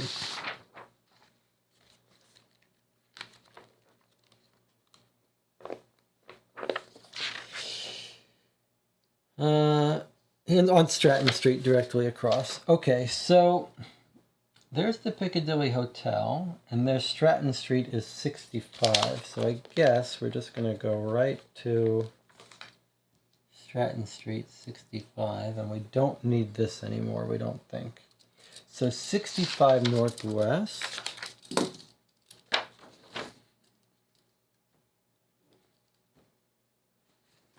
And this is Arthur Stoner Horses. Okay, let's go to 65 Northwest. 77. It's a lot of trouble we're going to track down his horse racing stuff. So let's just make sure. 77. We climb several worn stone steps to the heavy black painted door at number 65 Stratton Street and ring the doorbell. After a few seconds, a man opens the door. He is old and wrinkled like an apple and wears the uniform of a hotel head waiter. Black vest and Marengo pants. "Greetings, gentlemen," he says in a slightly trembling voice. "How may I help you?" "We would like to see Mr. Stoners," replies Wiggins. "Mr. Stoners is not in," says the elderly servant. "If you wish to leave your calling cards, I will relay them to him upon his return and inform Mr. Stoners of your visit." "The matter is quite urgent and very delicate," says Wiggins in his most convincing manner. "Could you possibly tell us where we might be able to find Mr. Stoners?" The old and venerable servant, visibly impressed by Wiggins' polite insistence, hesitates a few seconds before answering, trying to balance his desire to be discreet and his fear of committing an error, trying to decide where his duty lies. He finally says, "Mr. Stoners is undoubtedly at his club, the Carlton Club." We thank the old servant for his kindness as we leave.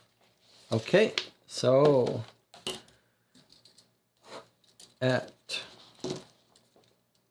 it's really making us work for this, huh? Northwest, we learn Arthur Stoners owns or is a member of the Carlton Club. All right, let us find where the Carlton Club is. Jonathan says, "This really is Gumshoe." Yeah, this really has a real feel of Gumshoe. The normal cases do not have this much immersive thematic movement, right? Like this is, you could call this busy work, but it immerses you in this world. Okay, clubs. The Carlton Club is at 7 Southwest.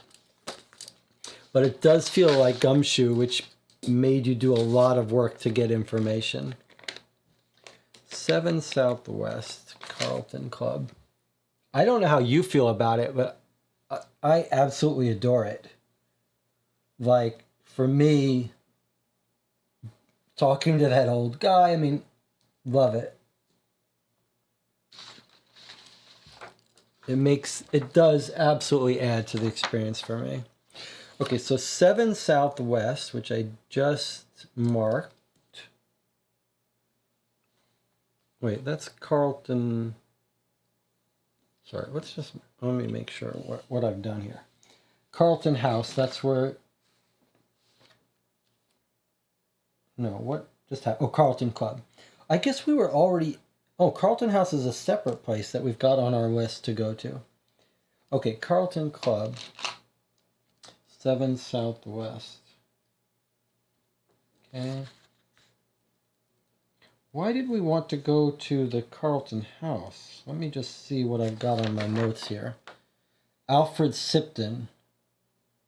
This is where, at Carlton House is where the T widow, ex-husband used to be. Okay, so we're going to Carlton Club now, 7 Southwest, which is clue 48.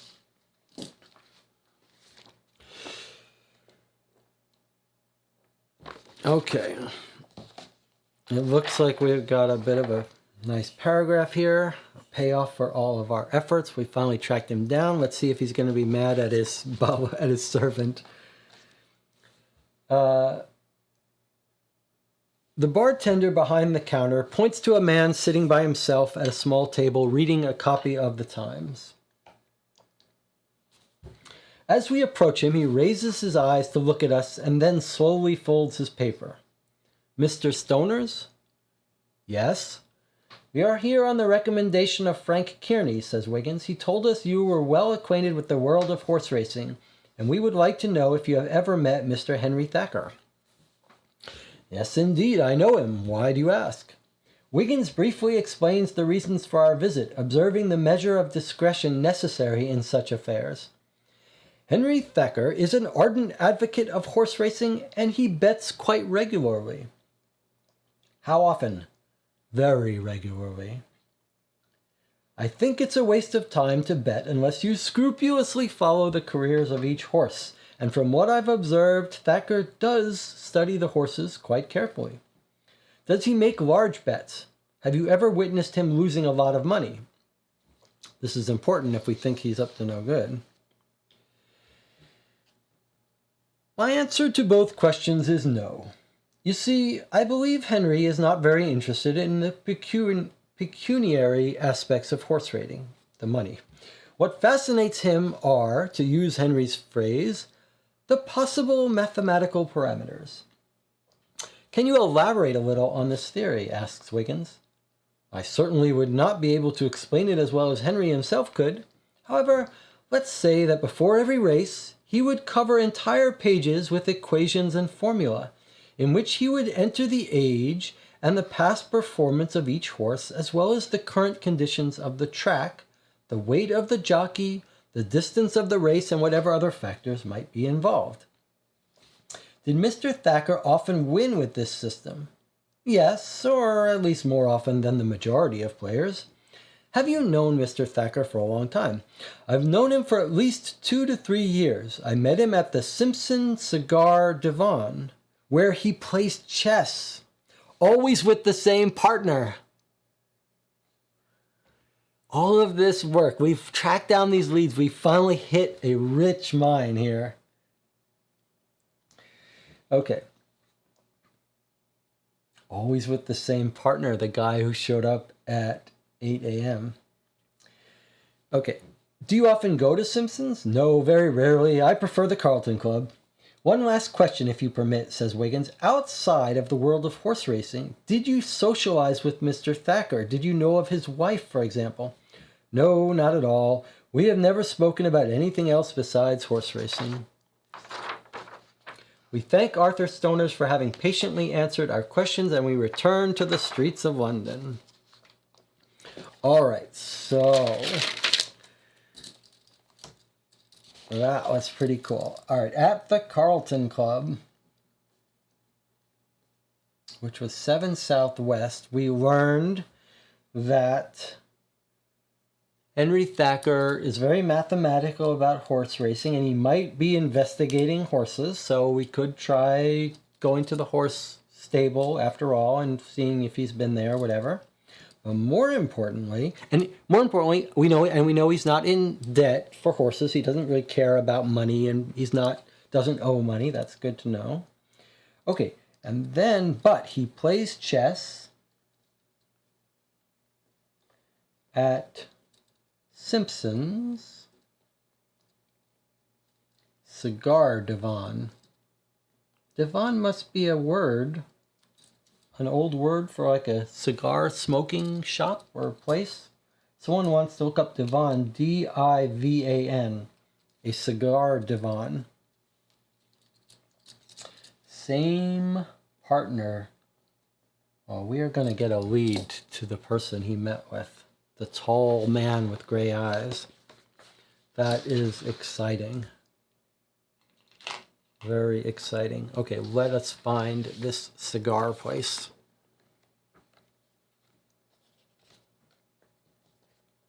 So there's a section for tobacconists. I wonder if it would be in there. Tobacconists. Simpson's Cigar Divan. 20 WC.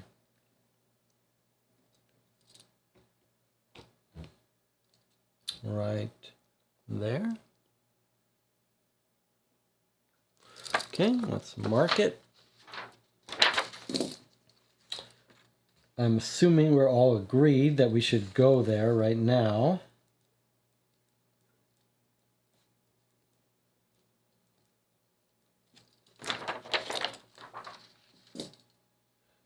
$20 WC, which is 106, but let's mark it here first. $20 WC.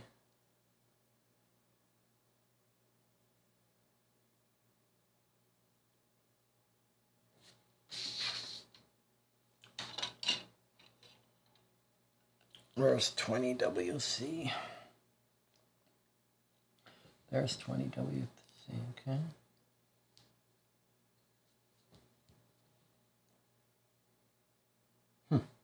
Okay.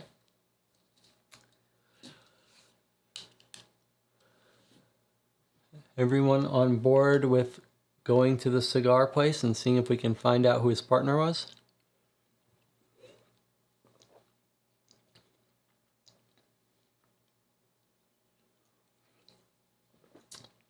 It's only 4:20 a.m. We got plenty of time. Okay.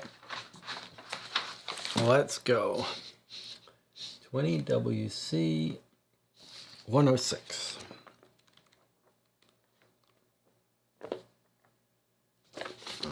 Nice big clue. All right, here we go. We approach the young man at the front desk. "Excuse me," says Wiggins. "We understand that Mr. Henry Thacker is a frequent patron and chess player. Would you be so kind as to point out his usual chess partner?" "You must mean Mr. Amos Kindle." The young man leads us to a nearby table with a chessboard on it. The pieces are arranged on the board as if a game were in full course, but the man sitting at the table seems to be playing by himself. He appears to be in his mid-50s, with salt and pepper hair and a well-groomed white beard. A pair of gold-rimmed spectacles are carefully balanced on the bridge of his nose. He is soberly dressed in a black suit, a white shirt, and a dark tie. He does not move as we approach, his eyes intent upon the 64 squares of the board. He seems to be completely absorbed in thought. So, this is not the tall man. That's unfortunate. I thought we were going to meet his partner. Okay. "Excuse me, Mr. Kindle," says the young man accompanying us, "but these gentlemen would like to have a word with you, if possible." Mr. Kindle slowly raises his eyes towards us and acquiesces with a nod. "We're terribly sorry to disturb you," says Wiggins, "but we would like to ask you a few questions about Mr. Henry Thacker. We understand that you regularly play chess together." "Yes, indeed," answers the man in a surprisingly soft voice. "But may I ask why you are inquiring?" Mr. Thacker mysteriously left his home yesterday and has not returned. We are trying to discover his whereabouts, and to that end, we are trying to get a sense of his personality, to know what kind of man he is. It's very simple, says the man, focusing once again on the chessboard. We played every Monday. It was last week, for he didn't come yesterday, which surprised me, for it was his turn to start, so we would have played white. You probably know enough about the game to know that. We nod, not quite understanding his point. Well, he took the king's knight and placed it in front of the king's bishop, somewhat blocked. I advanced the queen's pawn 2 squares, a natural move. Immediately he advanced the queen's bishop 2 squares. I took his pawn with mine, which seemed to be the best and most natural way to proceed.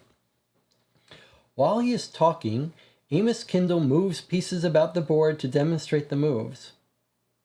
So what do you think his next move was? He took the queen's knight and placed it in front of the rook.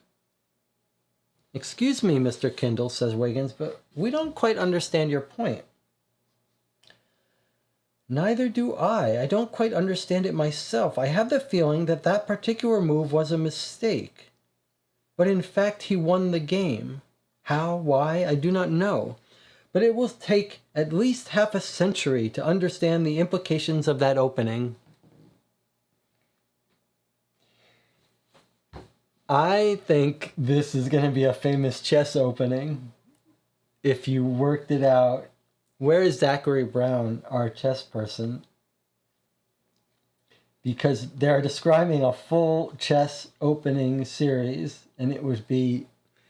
He's saying like he was surprised. He thought that was going to be a losing move, but it turned out to be a winning move. It would be nice to know if that's a real named opening chess scenario. Okay. We would like to know more about the details of Mr. Thacker's life. But chess, that's life, continues Kindle, who has suddenly become more animated. The essence of Thacker's personality is contained in these few moves. Original, brilliant, the winner. Processing the art of analysis as well as synthesis, capable of combining tactic and strategy. He is a man who leaves nothing to chance. The analysis that he made at the opening of our last game, the idea that he then developed, that it was more important to control the center than to occupy it, plunges me, I must confess, into an abyss of perplexity. Do you know of anything else that might shed some light on his disappearance? Asked Wiggins. Unfortunately not. He is my regular partner and he is also a charming man, but our relationship is limited to playing chess. I sincerely hope that nothing has happened to him.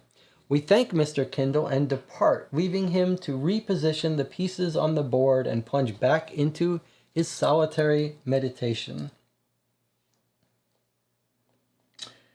Well, we've run down this dead end, but I wonder if it's not giving us a little metaphor here about our Mr. Thacker. He leaves nothing to chance. It's the essence of his personality. Original, brilliant, possessing the art of analysis as well as synthesis. He leaves nothing to chance. It was more important to control the center than to occupy it. Do you think Mr. Thacker staged this? It's possible Mr. Thacker, well, he's a scientist. He's not a spy person. He's not staging his disappearance. Now, the Mycroft might have. Jonathan says, theory, Mrs. Thacker was planning a fake robbery for Monday since she always goes there. Then she slightly panics when he first says he's deviating from schedule, but goes through the plan anyway. Theory 2, maybe Annie got boyfriend to also establish a pattern of Monday date nights. Aaron says theory, Mr. Thacker has gone to Paris, maybe. Yeah, I think there's a very good likelihood that Mr. Thacker is in Paris because we know that the next day is in Paris. But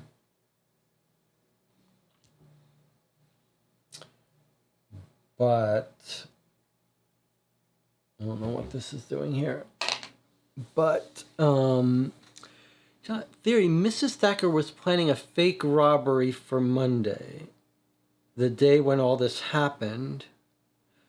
Oh, because Mr. Thacker always comes here. You're right. We did learn something. We did learn about that he always comes there, but didn't come there that Monday. Did we get a time? Did we get a time? 1:06. Let's just take a look at that again.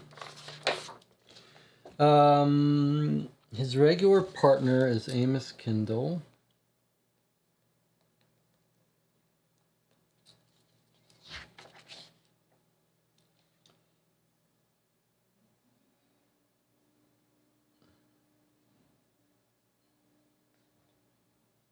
We played every Monday.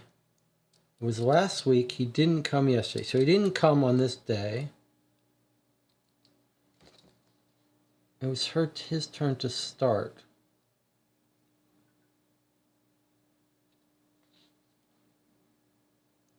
But we don't know the hours of this place. So we don't know when that would be. Do you think our guy might have left for the club but gotten taken, or he just abandoned his trip?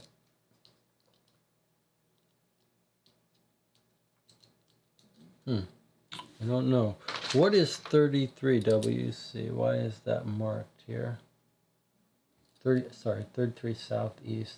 33 Southeast is the Bar of Gold. We went there. We went for his alibi, so I can mark that.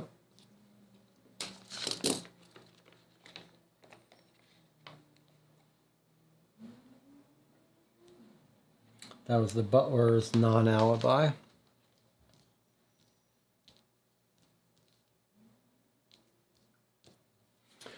All right.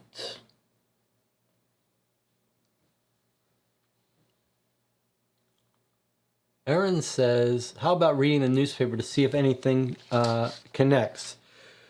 Well, we can absolutely read the newspaper. I think Jonathan had a good idea that we should read the newspaper when we're ready to end. Like that will be the last thing we do.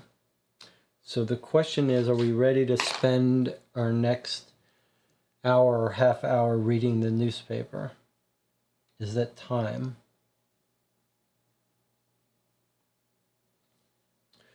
I think maybe let's read the newspaper as our last thing, but let's spend a little bit more time clearing up some of these probably non-important clues that are still on the board, just so we can get a little bit cleaned up for the newspaper. So how about we go to 85 Southeast to look at the sleeping drug pharmacist. Let's just see if there's if they recognize Thacker. So 85 Southeast. And we've marked that somewhere. Here's our 85 Southeast.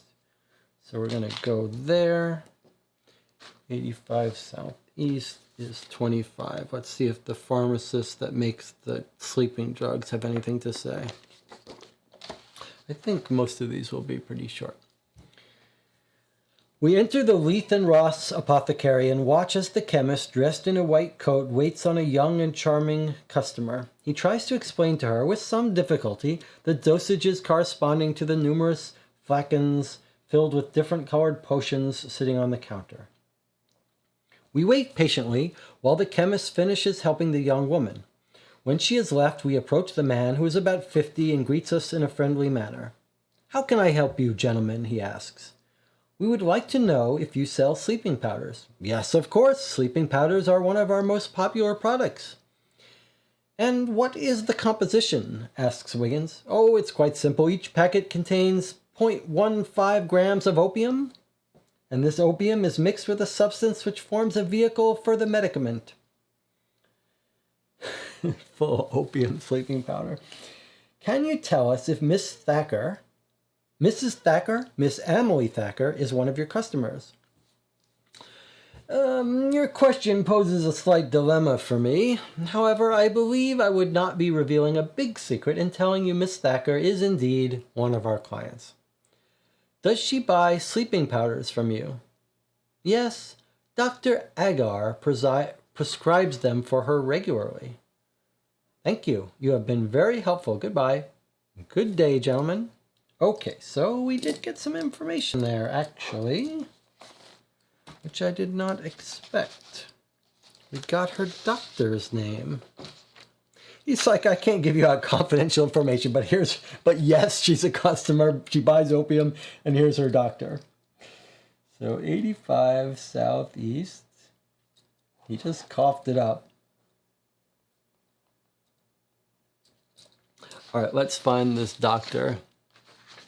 We can try the Gossip Gazette, Ally, and Shinwell and see what they would say. Yes, we've got allies we can do for sure. I'm just, it's stunning to me that we've played this game so much. We've been to so many places, and we've barely touched on the allies. That it just shows you the scope of this mission, of this scenario, of this case. Okay, let's look up our doctors. Let's see if we can find Dr. Agar. Dr. Agar, he's right at the top. Dr. Agar Moore. 93 Northwest.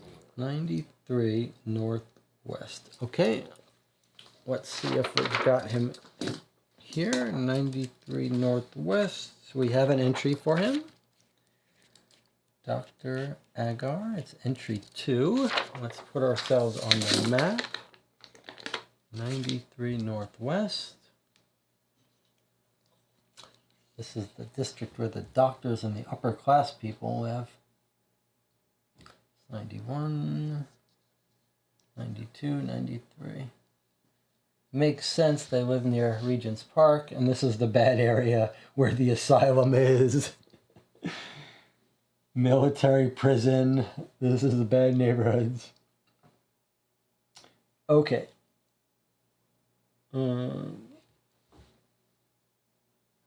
So, 93 Northwest. Clue 2. All right, let's see what Dr. Agar is going to cough up about Mrs. Thacker, if anything. Oh, it's actually quite large. All right, here we go. We've been sitting patiently in the waiting room of Dr. Agar's surgery for some time when he ushers us into his consulting office and invites us to take our places in the armchairs arranged in front of the massive walnut table he uses as a desk. Well, gentlemen, how can I help you? He asks us with an amiable smile. We were told you were the Thacker's family doctor. Wiggins turns the statement into a question. Yes, that's correct. I'm well acquainted with the Thackers, but may I know why you are asking this question? As you may already know, explains Wiggins, a theft was committed last night at the home of Henry Thacker. In addition, Mr. Thacker himself left quite hurriedly at noon, and his wife, Emily, does not know where he could have gone. I was not up to date on the facts, says Dr. Agar, who looks disturbed by the news, but I do not quite understand the point of your visit here. Sherlock Holmes was asked to look into the matter, and we are helping him by following all possible avenues of investigation. Needless to tell you, Doctor, our only goal is to help Mrs. Thacker. Well, in that case, gentlemen, I will certainly do all within my abilities to help you in any way. Henry Thacker is an old acquaintance, and I also know his sister, Mrs. Rylott, quite well. Boy, it would be nice if we got a lead onto her. Henry is a very busy man, bursting with energy, fascinated and intrigued by all the innovations of our modern world. And his wife? Emily, what a charming young woman. She is the incarnation of grace and femininity itself. She possesses the charm so typical of the woman of her country. She is French, as you probably know. I can easily understand why Henry became so enamored of her, for she is most attractive. Is it the case that you may have prescribed a sleeping powder for Mrs. Thacker? Yes, indeed. Despite her love of life and her enthusiasm, Amelie is by nature somewhat anxious. Perhaps she misses her homeland. In any case, she occasionally suffers from insomnia. On several occasions, I have prescribed sleeping powders from the chemists of Leith and Ross. Quite recently, she came for a consultation, and I found her most nervous and anxious. I was sure something was bothering her. I thought perhaps a short voyage to the continent would do her some good. I planned to speak to Henry about it, but I had not yet had that opportunity. So the wife was anxious. Okay. Had Mr. Thacker and his wife ever approached you about some particular difficulty, conjugal difficulties, for example? As Wiggins wants to know about their sex life. Absolutely not. They formed and still form, I am convinced, the perfect couple. If there had been any such problem, I am sure one or the other would have come to see me. Are you familiar with the servants of the house? Asks Wiggins. I occasionally saw Miss Forster? Asks Wiggins. Miss Forster, that's the name. Why do you ask? Both Miss Forster and the butler Nigel O'Brady were arrested, and we would like to know your opinion of them. You ask a delicate question. Let me say that Miss Forster seems to be a good person, very devoted to her mistress. Amelie showed a similar attachment to her, I should add. And Nigel O'Brady? I only know him by sight. My impression of him is a lot less favorable, but I would not want to say anything about him that would prejudice you against him. One last question, Doctor, if you permit. You mentioned Mr. Thacker's sister, Mrs. Rylott. Could you possibly tell us where we could find her? She lives at 31 Hanover Square, London. I'm afraid I can think of nothing else to tell you in this matter, and I do have patients waiting to see me. We thank Dr. Agar warmly and take our leave. Okay. So, what have we learned from Dr. Agar's office? 93 Northwest, Dr. Agar. Okay, we learned that Miss Thacker is nervous, right? He tells us, and many people have told us, that the two women were devoted to each other, which just helps confirm in our mind the idea that Thacker asked her to pretend to be her and vice versa. And yeah, okay, good. And then he still thinks that the couple are devoted to each other. So yeah, I mean, I'm suspicious of the wife, but we should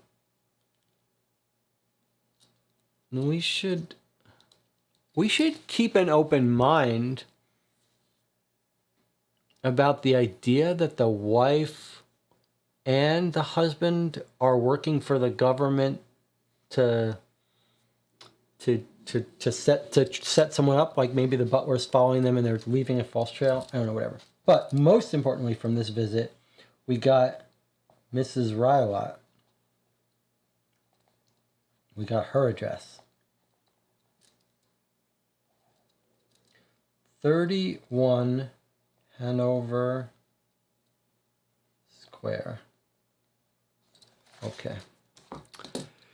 Let us find 31 Hanover Square. And if you'll remember, the way you do that when you've got an address, but not a full address, not a neighborhood, you would just look at the 31s in all the different places. I see one here. Is that Hanover Square? Doesn't look like it. Let's look for a 31 in this neighborhood. We could also look up Hanover Square. It sounds like a park, maybe. A green park, maybe? 31, I guess that's this neighborhood. All right, let's look at this neighborhood. 31 Tower Street, Westminster Road. Don't see it. Okay, how about in this neighborhood? Lots of nice, rich parks over here. She is rich, so she should be over here. 31.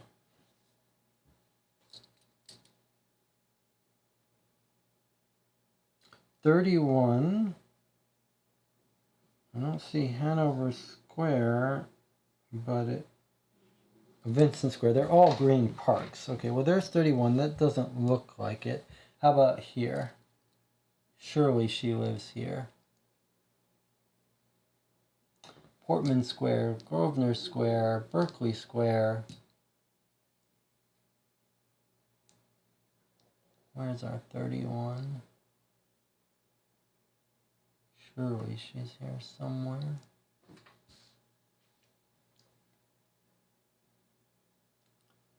39, 37, 29, 30, 31. There's Hanover Square.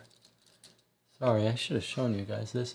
That little tiny square there is Hanover Square, and there's our sister. Now, we've had quite a bit of trouble tracking down this sister, I must say. Now, what is she going to tell us? Jonathan's got a theory. Miss Thacker was setting up, being nervous, trying to set up a trip to France. Original fake robbery would cover snooping in the office and trigger trip to France because of stress. Well, it's an interesting theory. It's an interesting theory. I can't help but feel that there must be something more with the birds than just a fake robbery. But I don't know. 31 Hanover Square.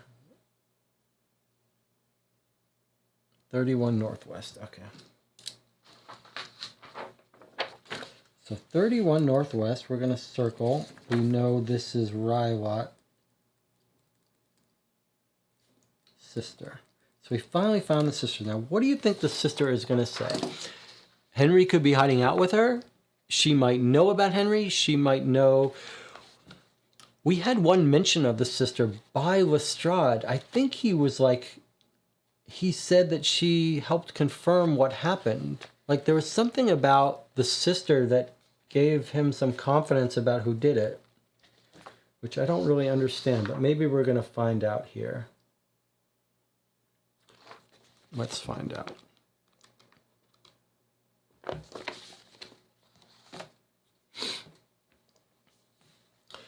Mrs. Rylot receives us in her luxuriously furnished salon overlooking Hanover Square. I don't see how I can be of any help, she says as we explain the object of our visit. My brother has always had a rather, let me say, independent nature. His intellectual qualities are undeniable, but I have to admit that his marriage to that French woman 3 years ago brought our relationship to an end. I'm not making a value judgment on the quality of his spouse, but it was hardly the marriage my father wished for him. While she is talking to us, Mrs. Rylot caresses the green satin material that covers the sofa on which she sits. So you have no idea where your brother might have gone yesterday?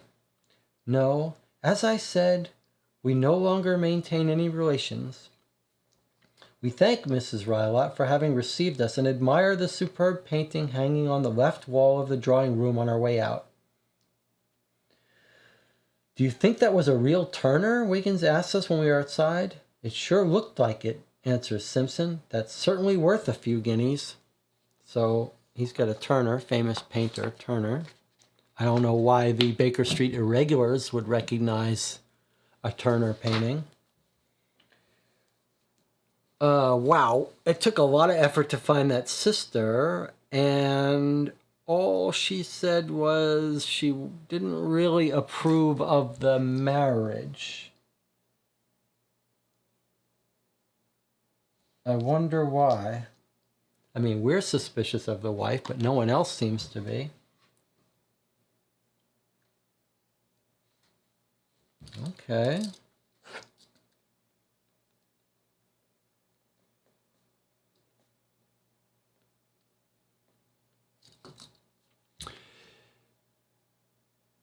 Jonathan says, what was the little motion the sister did while talking? I think she was just nervously rubbing the sofa fabric. You think she's hiding something? Okay, let's look at that again if you think she's hiding something. 31 northwest, 108. That's an interesting observation. So we ask, she says, I don't think I can be of any help. My brother has always had a rather independent nature.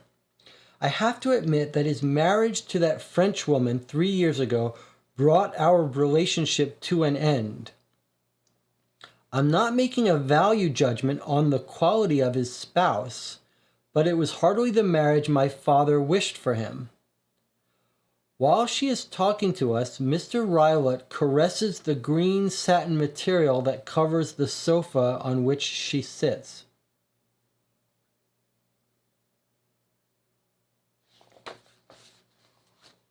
You think that's a tell of something?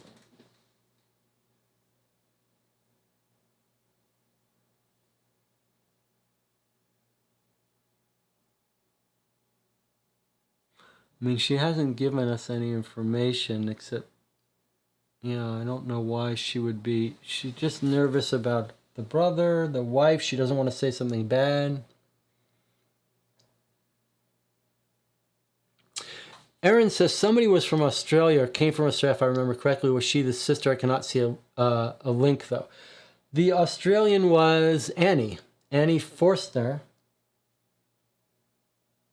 who met Miss Thacker soon after she moved to London to get married, was from Australia. Yeah, I mean, I read it as her just being nervous, but if she had said something suspicious, I think that would have been a very interesting observation. But the fact that she didn't really say anything to us. I'm going to change this one out. This was the chemist. Well, I mean, we wrapped up. It's some of these. That sister took us a long time to find. It's very bizarre that she didn't have more interesting information for us. It gave us a little clue that maybe the wife was not wiggled her way into Thacker's life. Jonathan says, can we go to the archives to look at the father? Okay, yes, let's look at the family. Now, there's a couple of places where we could look at the family. Let's look at our allies. We've got the archivist, old legal and criminal documents. We could find out about O'Grady's criminal history from there. And we can go to the archives of birth, deaths, marriages. That might tell us a little bit about the father. But also don't forget that the society columnist often knows about famous people. So would you like to... And the librarian, which ones would you like to go to? We know that the sister, and thus the family, is rich. Yes, absolutely true. They inherited from the father.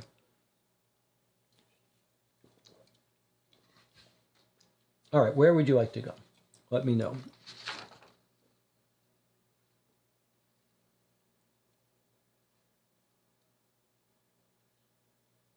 We are slowly making our way through all of these places. You want to go... Erin wanted to go to the Allies.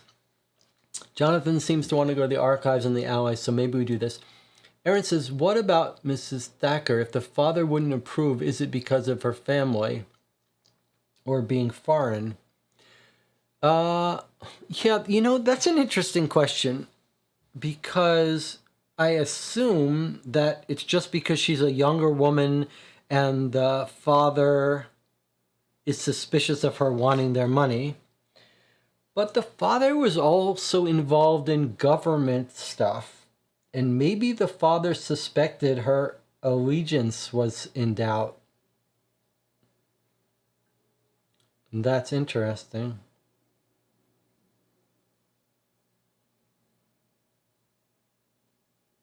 Okay, let us try to learn a little bit more about the family then.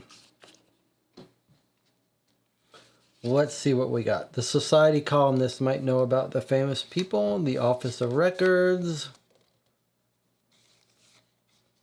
What was the other one? Archives of Deaths and Births. That was Somerset. That doesn't seem like that's going to tell us about people we care about. But the archivist might know about the butler's criminal history. I'd like to find out if the butler was approached by the Secret Service or somehow. And especially on foreign affairs, Henry Ellis, we could talk to him, society columnist.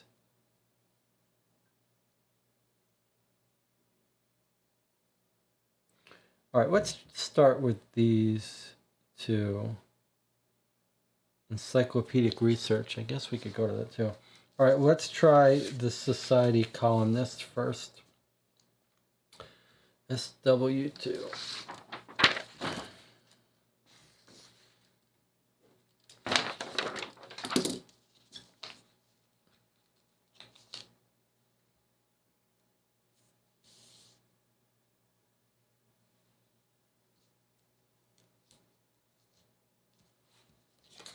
Okay, Langdale Pike, the society columnist.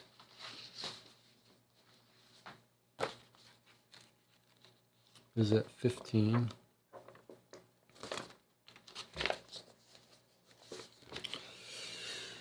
I'm a bit curious about when the father died. Okay, we're gonna look up the records of birth and death right after we do this. 15. Ah, Wiggins, yes, I've heard the fairy tale of the brilliant engineer who marries the beautiful French actress, says Langdale Pike, languishing on the mauve divan. Son of an excellent family, his mother died while bringing him into the world. His father, occupied performing important functions for his country, never recovered from the premature departure of his beloved wife. He raised young Henry and his sister, but he spent very little time with them, leaving their care to others. He died in 1883, of fatigue and sadness, I hear. By the way, Wiggins, why are you asking about Henry Thacker? A new investigation on the part of Sherlock Holmes, I presume?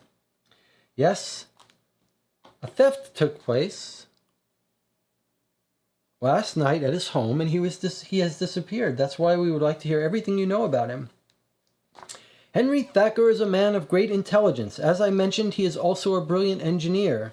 He is passionately interested by all new technology, which, alas, does not make for fascinating conversation, sighs Langdale. Do you know of any weakness, however small? Asks Wiggins. Every man has his weakness, but the answer to your question is no. He is a gambler, of course, but it's not what you imagine. He does not gamble away his fortune in the latest game, but he is a familiar presence at the racetrack. Pike pauses to light the cigarette at the end of his seemingly interminable amber cigarette holder, as if he means to excite our curiosity and arouse our interest. He continues, but he plays with small amounts, which is unusual for such a habitual player, says Langdale, delicately blowing a cloud of smoke in our direction. Does he win often? Yes, often, perhaps too often. And his wife? Ah, the divine and seductive Emily. What grace and charm! How many heads has she turned, and how many wives will breathe a sigh of relief when she begins to tarnish? Is she a coquette? Asks Wiggins. No, alas for yours truly, she is a faithful wife who loves her husband dearly. Not the least adventure, not a hint of scandal, even though a troubled past is sometimes mentioned, but only out of jealousy on the part of women who have received less of a blessing from the Creator, like Miss Rylott, her sister-in-law.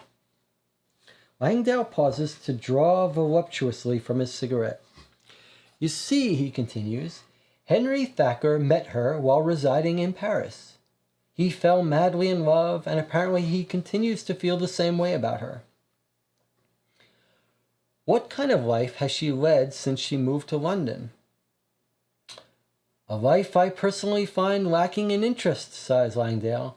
She dedicates her time to the Salvation Army, as does her friend Cecilia Sipton, and she goes out to go to the theater, to see serious plays, that is. We thank you very much, Langdale, says Wiggins. You have yet to tell me what was stolen, dear Wiggins.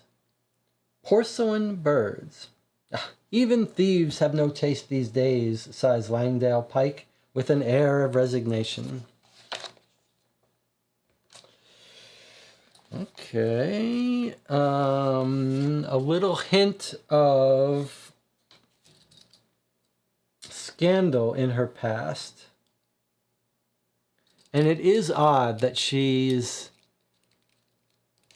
taken to Henry Thacker. He doesn't really seem her type, does he? So we went to SW2, Langdale Pike. He just told us a little bit of a hint of scandal, I guess. Anything else he told us? Let me write down what this was here.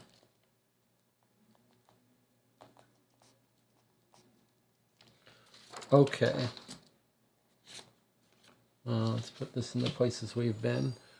All right. Jonathan wanted us to look at birth and death records, which I believe was at 22. Is that going to be one of these places yet? Oh, that's weird. Yeah, Southwest 22. We need that WC. Is it...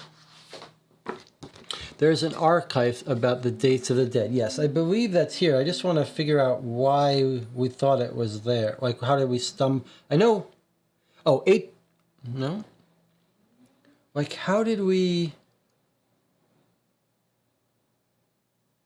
Oh, it's Somerset House. That, isn't it? It must be Somerset House. Must be the location of the bank and records, because Somerset House is...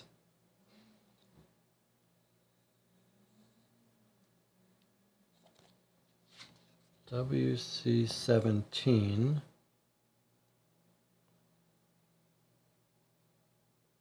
Archives of birth deaths. Yeah, okay, so I just got it reversed. Which one of these? The bank had information on a different person that we didn't know, a Doolittle. So it was 17 that was births and deaths. All right, so we're going to go to 17. I'm going to replace this with the green. We're going to look at the birth and death records, even though I'm not sure what we're going to look for, what we're expecting to find. But 17WC, okay. 17WC, birth and death, starts at 81 and then probably goes to 91. Okay, let's see. 81. Register of births and deaths. Okay, so 17WC. I can hear the garbage trucks outside the window. Here they are at 5 a.m. We're going to have to wrap this up soon. Oh, Jonathan points out a good point. We learned the dad died in 83, so the dad was already dead when they married. That's weird. I thought the dad disapproved. No, just the wife, just the sister disapproves, I guess. Okay, 81. Okay, so we've got births are 17 and deaths are 91.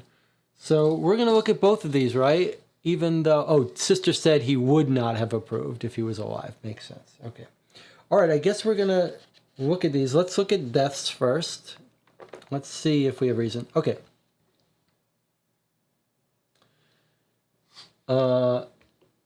Henry James Thacker drew up a will in April of 1886 in which he leaves his entire estate to his wife, Emily.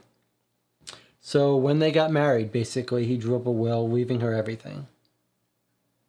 But she's not going to kill him for that. She would have done that she wouldn't have waited 3 years for that. She doesn't seem like she wants the money. All right, so that was deaths. Births are 17. I don't know what we're looking for here, but let's see.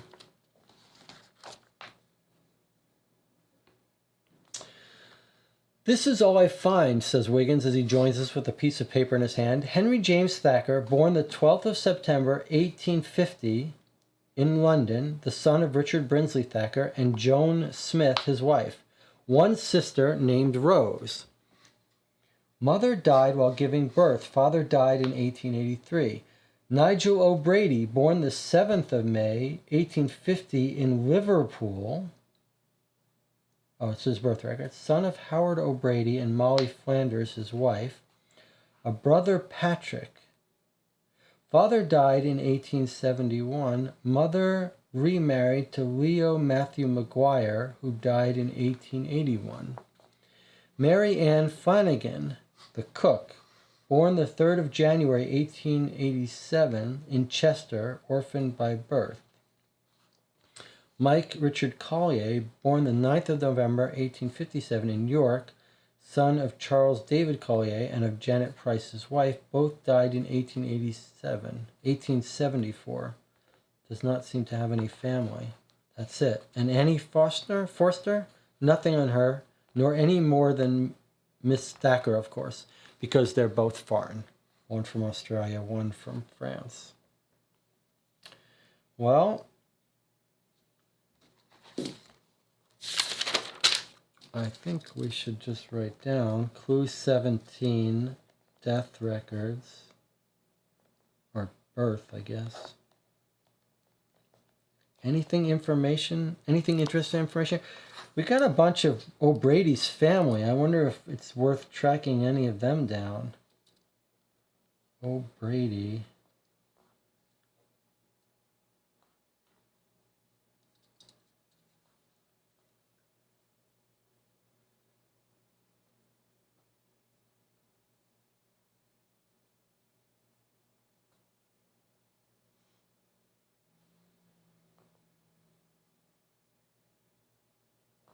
Mary Ann Flanagan, born the 3rd of January, 1887. How can that be?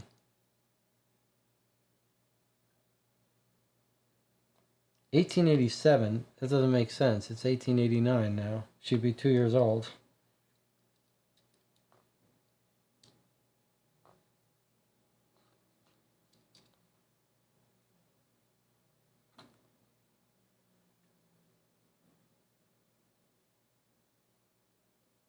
I don't know, that must be Mary Ann. Is it possible she's using someone's fake name?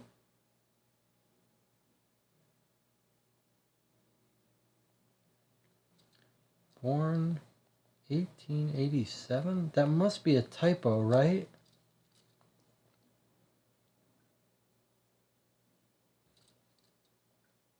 It's a typo, or she's using fake identity.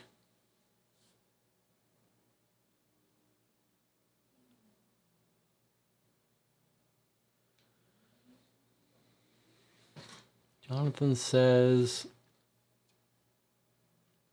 I still think it's a little interesting that the sister cared about the father since the father was not involved. It's true.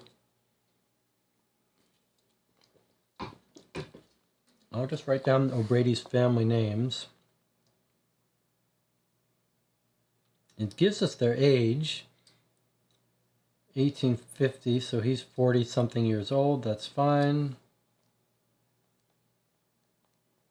What do you make of this birth date of Mary Ann Flanagan?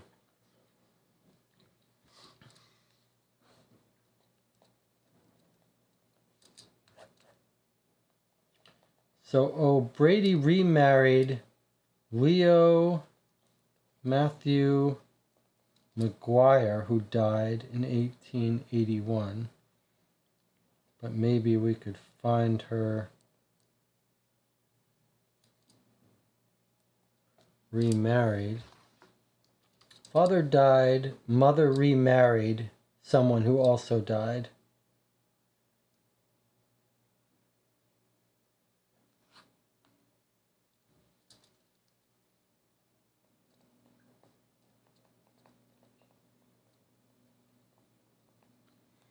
O'Brady, son of Howard O'Brady and Molly Flanders, his wife. A brother, Patrick. Patrick O'Brady.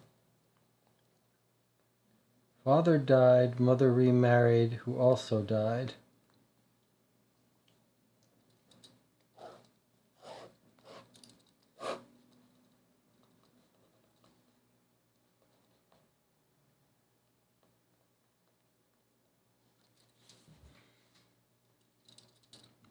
Mary is the cook, that's right. Yes, Mary is the cook who's got a birth record, according to this, as January 3rd, 1887, which is 2 years ago.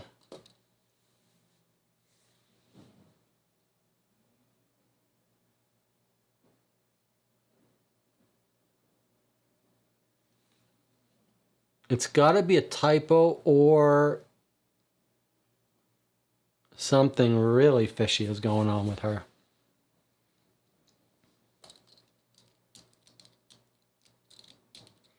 She is acting a little fishy. She said she wanted to go visit her friend in Chester, and she's a spinster. So she's like 70 years old.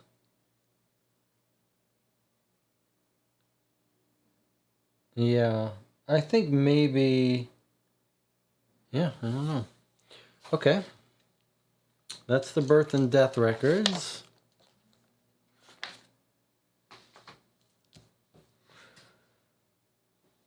Okay, that's those done.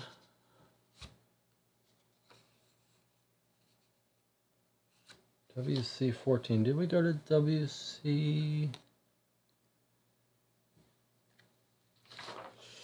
No, we didn't do this one yet. We just went to Somerset House and we went to Langdale Pike. Okay, so we did those. We haven't gone to these. All right, I guess we should decide whether we're going to end here and read the newspaper at the start of tomorrow, or whether we should read the newspaper now. What do you guys think?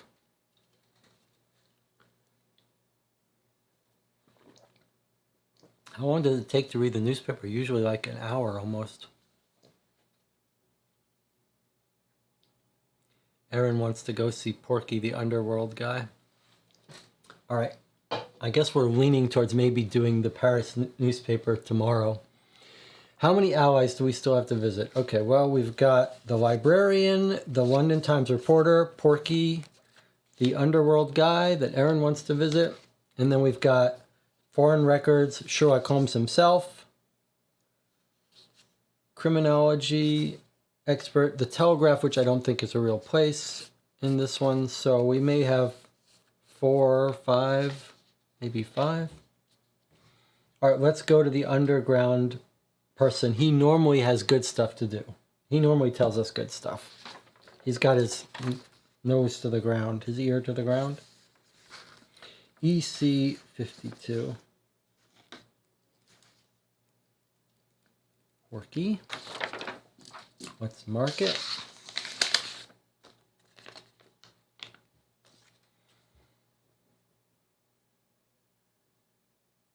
I think I would know where this is by now.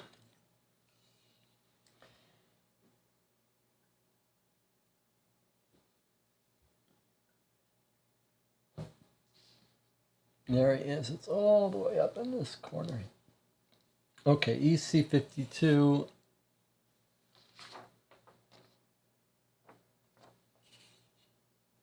'86. Okay, let's see what we got here.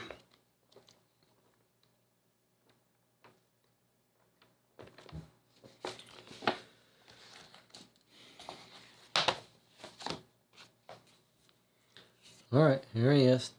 Anything new, Porky? Wiggins, old chap, what are you and your mates chasing today? Birds, porcelain birds. Porky busts out laughing. They must fly pretty fast, those buggers. We explained to him the whole story. I can't help you, old chap. I've never heard of your Mr. Thacker. He doesn't sound like the type of chap who comes here, and his bourgeois lady even less. Do you know of anyone who would be interested in porcelain figures? Porky is thoughtful for a few moments. You can always check out the O'Neills. You never know what to expect with them. If I were you, I'd also find old Perry Lexington. In his day, he used to know everything that was going on. Who is he? Asks Wiggins. An old ex-convict who retired from the business. He now has a small house on the corner of Borough High Street and Long Lane. It's quite a ways from here, but I think it might be worth your while. A drunk, sitting by himself at a small table, begins to talk loudly to no one in particular. Silence, shouts Porky at the drunk. Turning back to us, he adds, any more of that, and I'll have to throw him out like I did the general. You threw out a general? Asked Wiggins, surprised. Oh, not a real one. He's an old veteran. Goes by the name of Peter Ruckastle. He was here the other night. He must have drunk at least a dozen pints, and he was shouting at the top of his lungs about how he had defended England in the four corners of the earth, and how it's not necessarily that one is dishonest that he agrees to betray his country. You know what that is, right?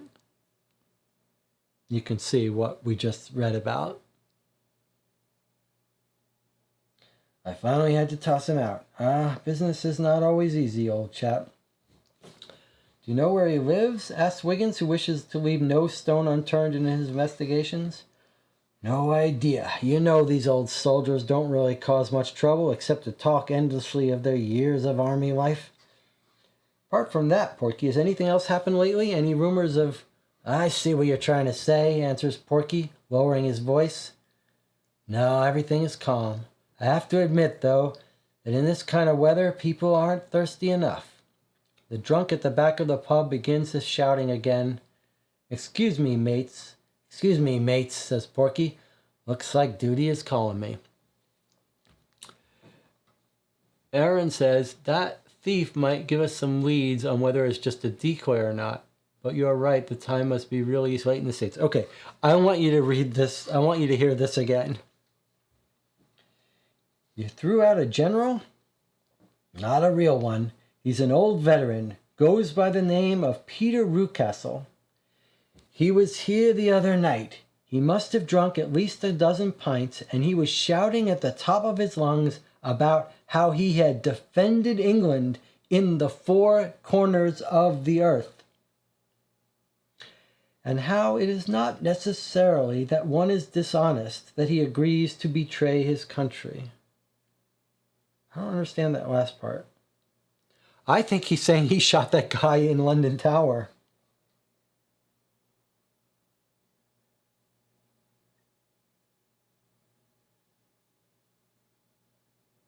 And I don't know what this thing is about dishonest, necessarily that one is dishonest, that he just agrees to betray his country. I'm not sure, but that's related to one of our cases. All right, let's write this clue information down.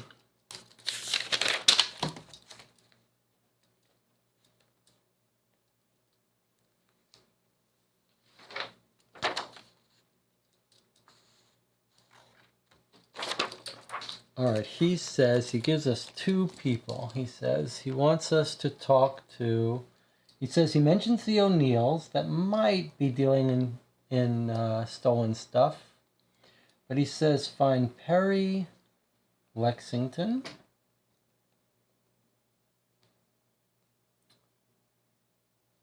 An ex-convict.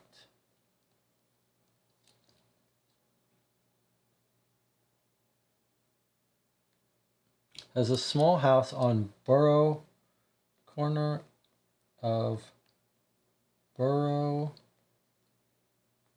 High Street and Wong Lane. Quite a ways from here.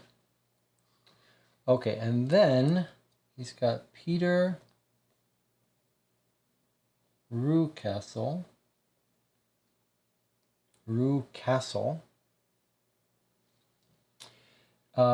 Where he lives, he's a general.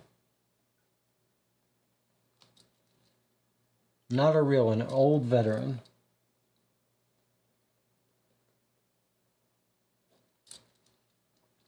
We don't know where he is. Old soldiers don't really cause much trouble. Tossed him out. Okay. Can I point out something? Ex-military accused of treason but protests. Oh, interesting. Okay. That's a good point. So maybe I was jumping to conclusions. You know what occurred to me? Having these stickers might be helpful. The handsome cab log might have this guy leaving by cab, or anyone else that we might have run into that left that we couldn't track down. We might want to keep in mind that we have a cab log that might have their information.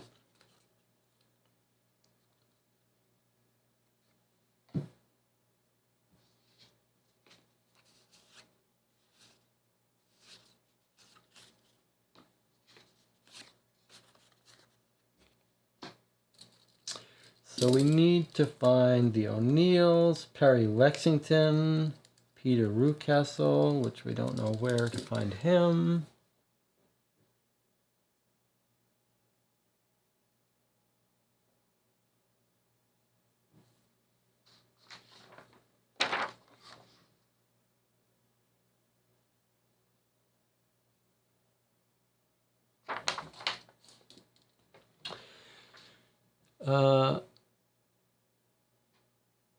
I read it as excellent. You're right. That list is useful. What list? What list is useful? How about we go to the delivery company at 6 Southeast? I'm really curious about them. 6 Southeast was a delivery company that we saw in Mycroft's office.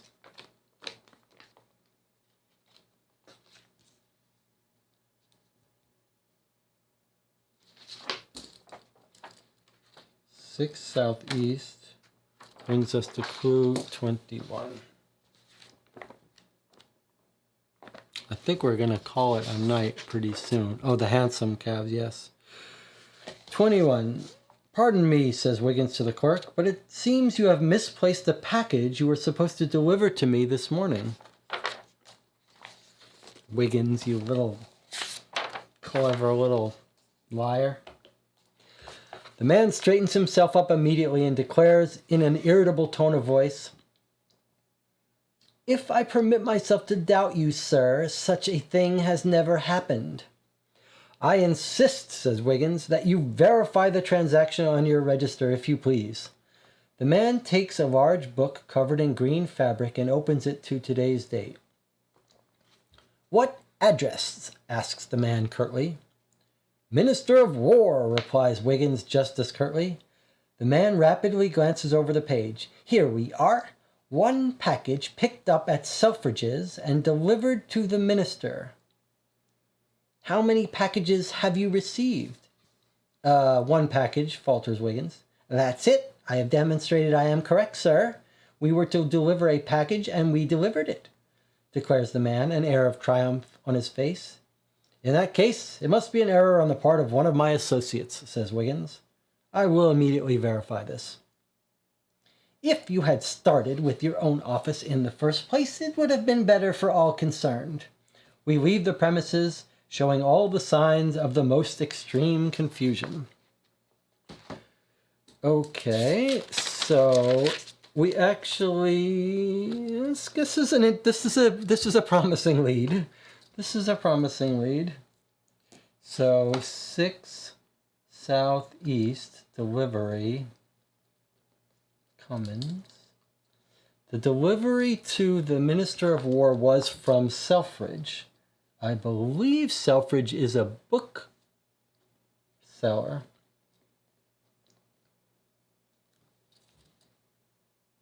Let's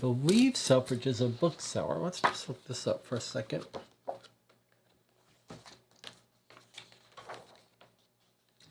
Booksellers. No Selfridge there. What is it then?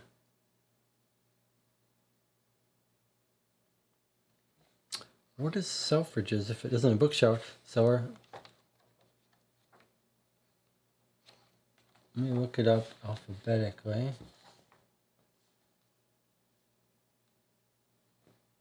Selfridge's 74 Northwest. 74 Northwest. Okay. Well, do you mind if we... Selfridge is a department store run by Americans. Suffrage is a religious community. Yes, it's different. It's not suffrage, it's Selfridge. Okay, Selfridge is a department store run by Americans. Okay, so let us add that to our list, assuming it's on here. 74 Northwest, it's in a good neighborhood.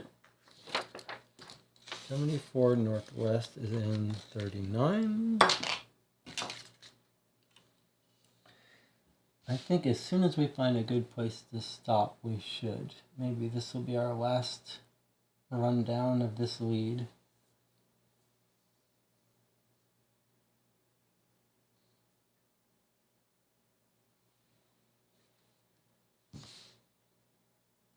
$36, $34, $37, $38, $39. Okay. So 39, I guess we gotta write down. Northwest. Wait. I just put it in the wrong place. Where do we want it? Where do we... Selfridge is... Oh, 74 Northwest.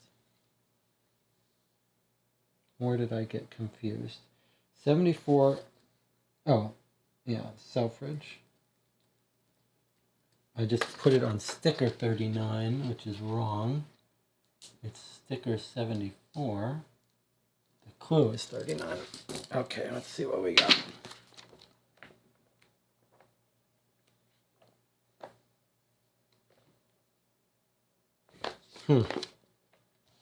All right, this is a good clue to end on because it looks interesting.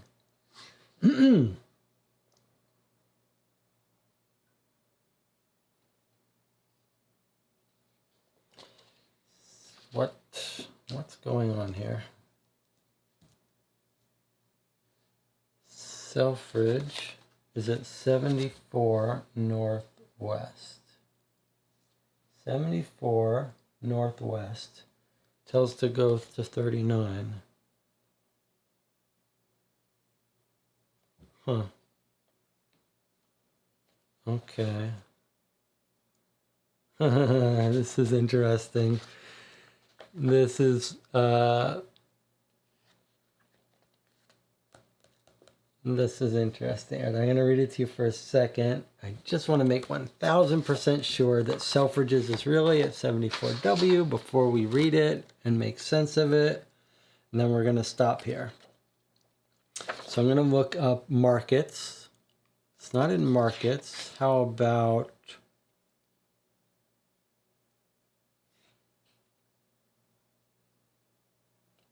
Department stores, is that a separate entry? Department stores, Selfridges, 74 Northwest. Okay. Okay. So we go to Selfridges, where the package was delivered from. Right? Okay. Let's see what... Here is what we see when we go to here. Wiggins' natural charm and talent have once again proved to be of use, for he joins us triumphantly holding a piece of paper in his hand. I have the list, he tells us. A blanket, beard soap, a bottle of Viragroy port, 2 shirts, and a packet of Sipton tea.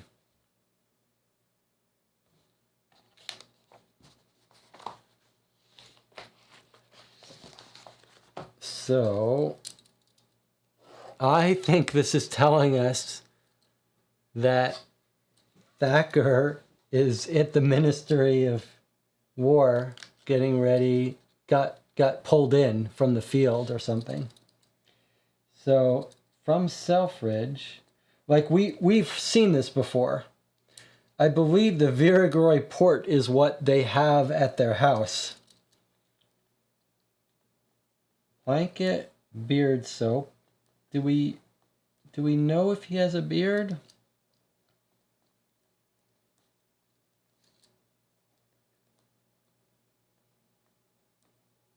Veracruz port. 2 shirts. and Sipton tea. Now, Sipton is Cecilia Sipton. She's the one, the widow of the Sipton people. Whether that's significant should be Lipton tea, an English brand. Yes, we know Lipton here, but in this story, Sipton is the family that Cecilia, the Salvation Army woman, was married into and got divorced, got her husband widowed. There's a Sipton tea factory that we haven't visited yet. But we saw that wine somewhere. Where did we see it? Did we see it at the house? That's my memory. I have a faint memory that we saw a bottle of this liquor at their house.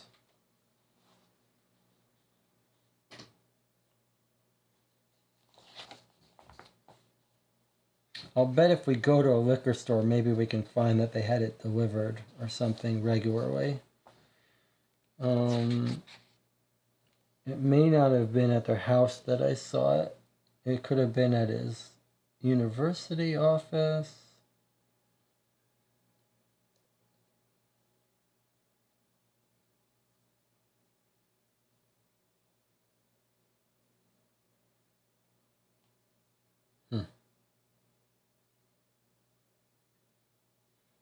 I don't see it here in this description of his room. I don't see it in the house, but I have a memory of seeing it before.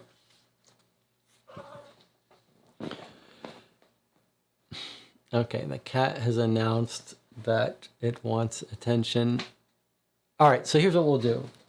We'll take a 5-minute break, then we'll come back and just wrap up for 5 or 10 minutes and call it a night. So I'll see you in 5 minutes when we will wrap up the day's case.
Welcome back. You're watching Co-op for Two, and we're wrapping up our second session, our second 6.5 hour session of Adventures by Gaslight, the rare and out-of-print expansion for Sherlock Holmes Consulting Detective. This was a long session. It was very enjoyable, but we had to work. We earned our pay today, traveling all over London.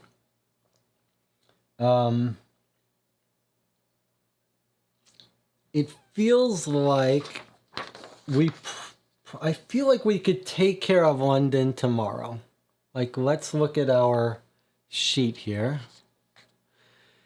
Anything that's not circled in red, a circled number, we haven't been to yet. So we still have to be all those places, but we're getting a little more efficient now, and we know where most of those places are. So I think maybe we've got one more full day in London, I'm thinking. The board does not have that many more places on it that we know we need to go to, but there's still a bunch of places that aren't on the board, and we've been to most of the allies. So I think we're wrapping it up. The new system for keeping track of places and keeping track of this has been a huge help. But boy, we're sort of overwhelmed with information. And we've got a whole newspaper from the March 5th. So I think what we'll plan to do is at 11 p.m. tomorrow, we'll start by reading that newspaper. Sort of warm up, and that might open up some ideas. We'll be fresh. We'll be able to process it properly. I feel like we had come up with some good theories during the course of today, and it feels like Annie Forster and Mrs. Thacker, Mrs. Emily Thacker, might have been working together and still working together. But we still don't have a good understanding of the theft, of the motivations, and we don't have a great feeling of the allegiances of Miss Thacker. I have great suspicion that she's a French spy, but I'm having my doubts, and this very last clue we saw was quite telling. So the very last clue we saw, the delivery from Selfridge to the war room, a blanket, beard soap, a bottle of Veracruz port, 2 shirts, and a packet of Sipton tea. To me, when I see that, what jumped out to me was that Mr. Thacker is sleeping in the war room, got pulled off the street. We were talking that Mycroft was not not all that concerned with the disappearance of Henry Thacker. And I think maybe this is consistent with that. Like he was hired, we know he was hired by the Secret Service to study airplanes for military reasons. It almost feels like they pulled him off the street.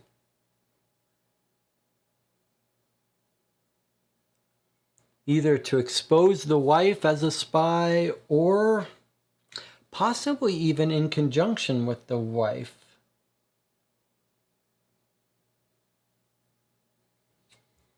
And that Selfridge delivery was his like travel materials they're going to send into Paris or whatever. I'm not sure though. I still don't know. We still got a lot to figure out in London.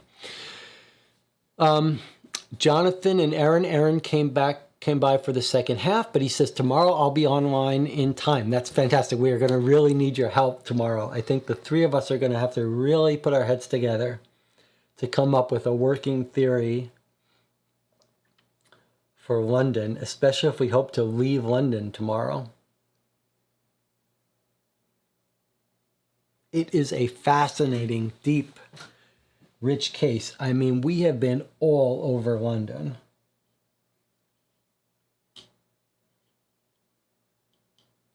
It's been a fascinating case. I am Jonathan Warner says, it's an interesting theory. Do you think the wife gave something to Cecilia, since they're friends, that goes back to the War Department? That's interesting.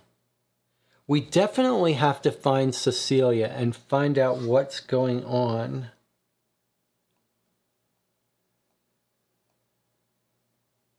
Why is Cecilia involved? Yeah, yes, if Miss Thacker's on her side, Cecilia put something in the tea. It is interesting to think, like, they're painting this romance between them as real.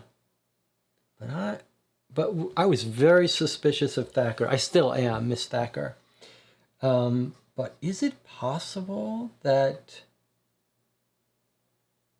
she's on our side as part of the spy network still? Here's the part that throws me. The butler part. I'm still thrown by. Thacker is doing some weird stuff. Secret delivery where she's faking stuff. It looks like the butler is following her.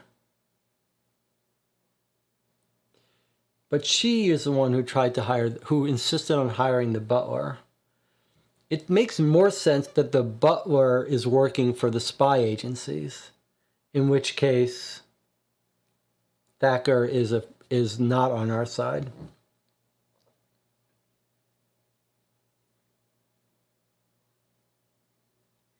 And we still don't know what happened to Annie at the play that freaked her out so much. And we don't know what... Yeah, Thacker can't be on our side. She's delivering these secret handoffs in bad neighborhoods, in false identities. Surely that's not working on our side, right? But she could always be a double agent. But it seems to me she must be feeding information to these spies. Let's remember to go to the French embassy to know something.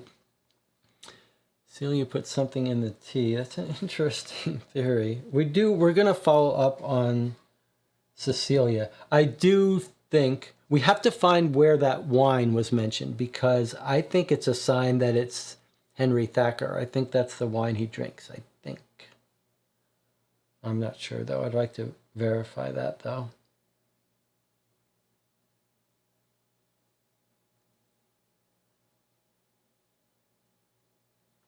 Any other thoughts on today's session, Jonathan? I laughed when Jonathan said yesterday, like, when are we ever gonna, how long is it gonna take us to get through London? But now I see, boy, it's taken us a while.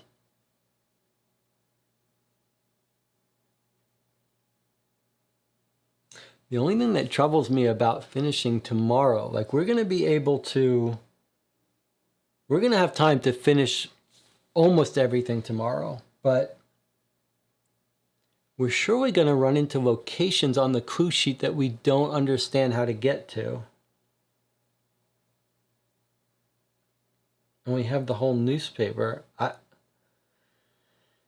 I can imagine a scenario where we don't finish London tomorrow.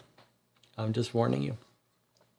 Jonathan Warner says, could have been... Oh, sorry. Let me see if I can't get to the chat page here. There we go. Jonathan Warner says, could have been a split up of info. Mr. Thacker takes some with him. Miss Thacker gets some to Tipton, who gets it back to Mr. Thacker. Really? Why is she making all these trips to the bad neighborhood? That just seems like... And why is she pretending, unless she's trying to build an alibi?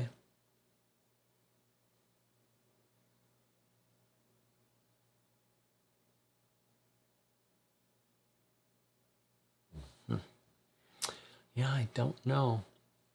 Jonathan says, I'm still leaning more towards Mrs. Thacker being enemy agent. Yes, me too. I'm trying to keep an open mind, but yeah.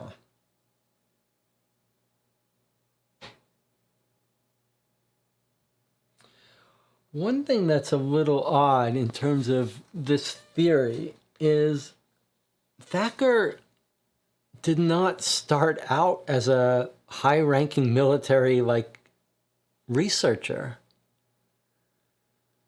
They got married 3 years ago when he was researching sound and stuff. Why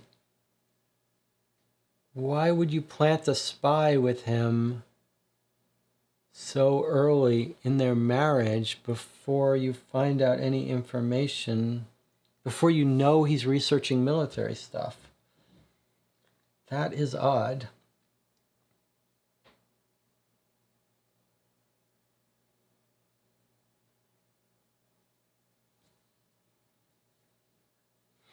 We are going to have to, at some point, we've been... Jonathan says, I like how this mystery had multiple aspects. Practical theft, personal, why was Annie distracted at the play, political, there are spies. Yes, I think that's a nice way of saying it. This case has got... This case is like the conspiracy theory that you want to see in a movie. There's a theft, but there's this real conspiracy underneath.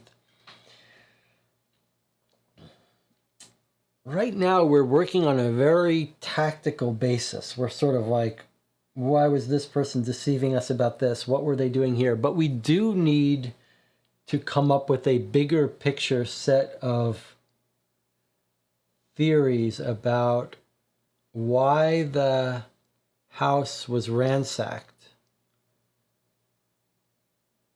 What is our theory there?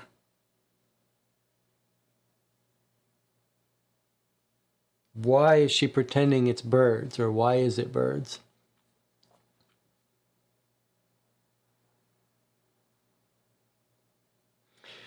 Aaron says, maybe we can find out who Annie might have seen at the theater if we check the handsome list, if it covers that hours.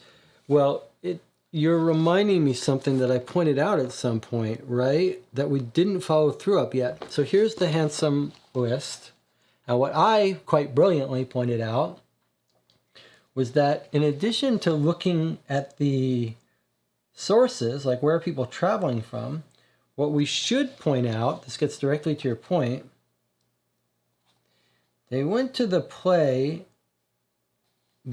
we think Thacker, in disguise, went to the Strand, but look, someone else at about the same time went to the Strand at 34 Shoe Lane.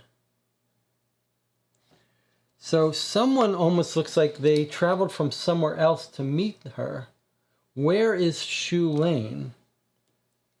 Do you think it's where they sell shoes? Can we find a shoe shop that's at Shoe Lane? Shoemakers.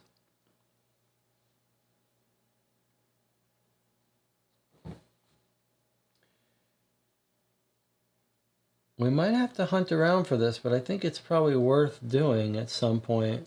We'll check these shoemakers and see if one of them is on a shoe lane near this building. There's no shoemakers at this at a specific address of Shoe Lane, but there might be someone near it if we find where the shoemakers are. But yes, we're going to have to study that cab records more carefully, and that is a serious... Oh, Aaron says Shoe Lane is a passage off Fleet Street in the city of London. All right, well, Fleet Street is famous, but I think it's a posh area, so it might be here in the northwest or southwest. We'll have to look for it. Maybe someone can find that, and that might give us some information if we found out who was there, like some French spies. We've got a lot left still to do. Shoe Lane, a passage off Fleet Street in the city of London. Is it there on the map? Asked Aaron. Well, it might very well be, but I don't know how to find it. I think Fleet Street might be a famous, rich area, so it might be up here, but I'm not sure where. Well, if it was in the northwest, and it was near shoemakers, let's see if there's any shoemakers in the northwest. 80 and 77, let's see. 80. No shoe street there. 77. Marleybone Lane. I don't see any other shoe streets. Okay, well, while we're still doing this, I guess we're not quite finished. 89 Southwest. Jonathan said, I don't know if you have time, but I think it might help if you mock up a map with labels of what's there so you can see spatial relations better. It's a big ask. Yeah, I don't know if I'm going to have the energy to do that. But what I might try to do is take a photo of this with our markers, and then maybe we can write on it. Like we can write on the digital version. Digital version I can mark up where we want. Seems to be in the west. Let's see. Shoemaker. There's an 89 Southwest.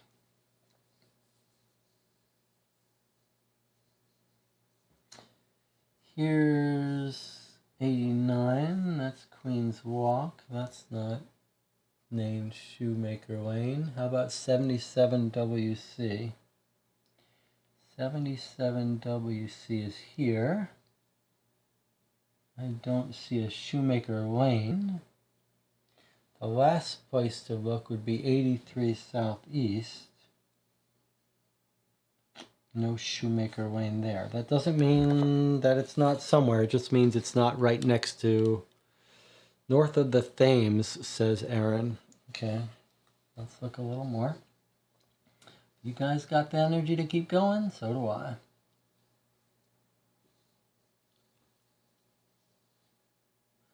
I'm looking for... What am I looking for? Fleet Street.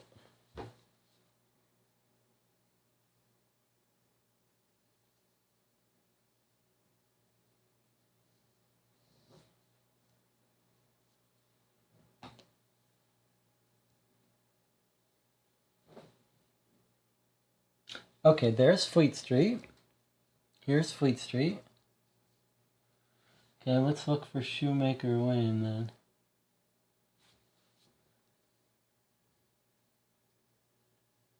Yours. Don't see it.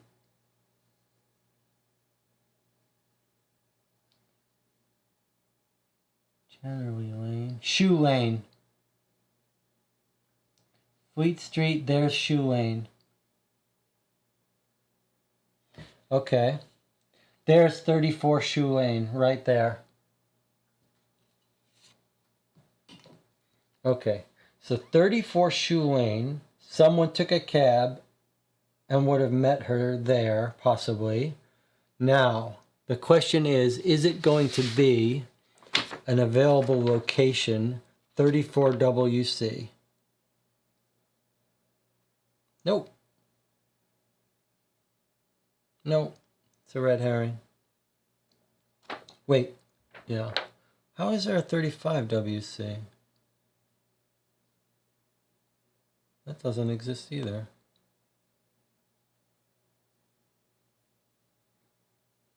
That must be a mistake of some sort. Well, there's no 34 WC. That's unfortunate. Oh, because this is EC. This is EC. Guess what? There is a 34 EC. We found something. We found something.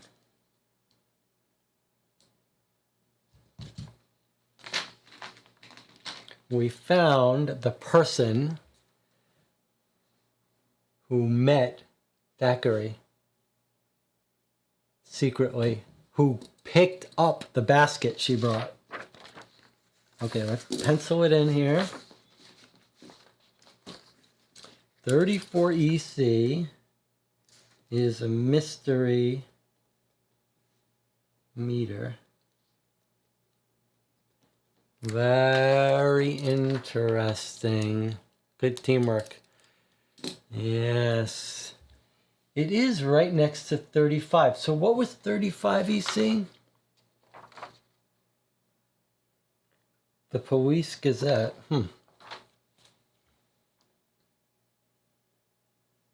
Shoe Lane to bar next to Allegra Theater. Right, from there to the Allegra Theater, which where did we say it was here? So this is where this person met. She traveled from here. They traveled from here. They met up at the bar. Yes. That's where at 7:30 p.m. she met up. So what do you think we're going to find at 34 Shoe Lane? Anything? Is anyone going to be there? Could be a good clue, but that was a very satisfying thing to find the cab, someone else that left. We might want to check the other stuff. What was the other place we wanted to check the cab? Was the person who left Porky's at EC 52. I feel like we're getting greedy now. Where was EC 52? Oh, all the way up here. So the question was, could we find the general guy having left that bar when he kicked him out?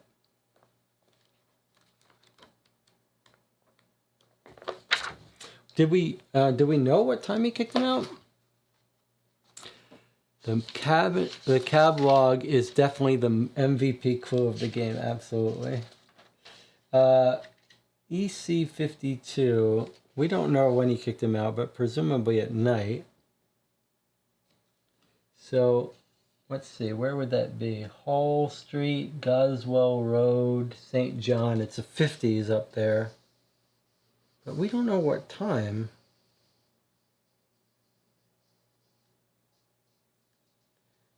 Nothing jumps out at me. Let's not push our luck. We had this fantastic cliffhanger, as Erin says. Okay. So, any other final statements from Jonathan and Erin before we meet up tomorrow at 11 p.m. in 17 hours? Everyone's got enough time to go get a full night's sleep, have something to eat, and we'll meet up again.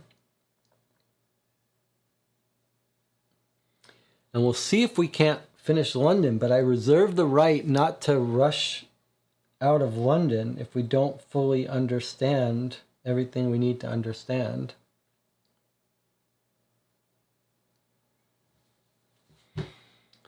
All right, final statements, Jonathan and Aaron. Anything to say?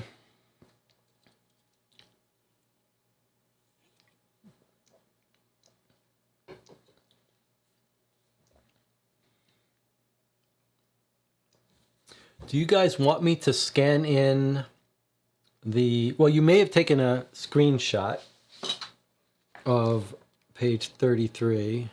Hopefully you've already got it, but I'll put it out here again in case you haven't. And you want to take a screenshot of the horse log. I guess it's too big to fit in one thing. Bubble it and get the bottom. That's the cab log. If you want, either of you want, let me know if you want me to scan in a copy of my annotated clue points.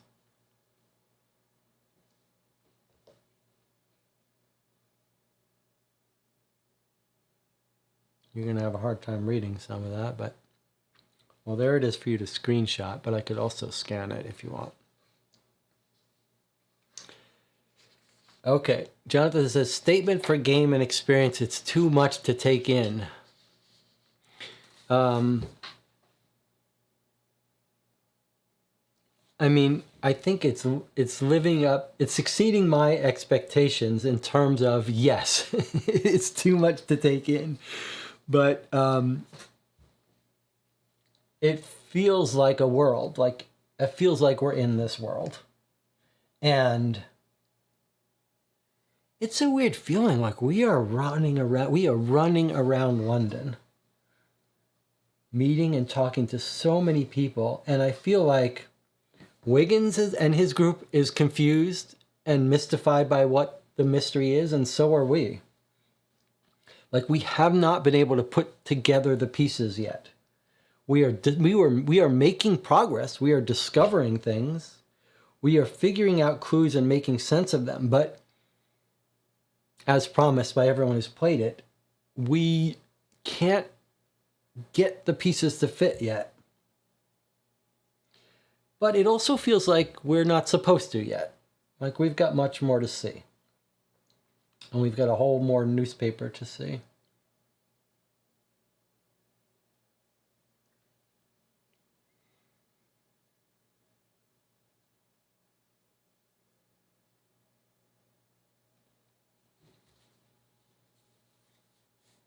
Any final statements? It's coming up on 6 a.m.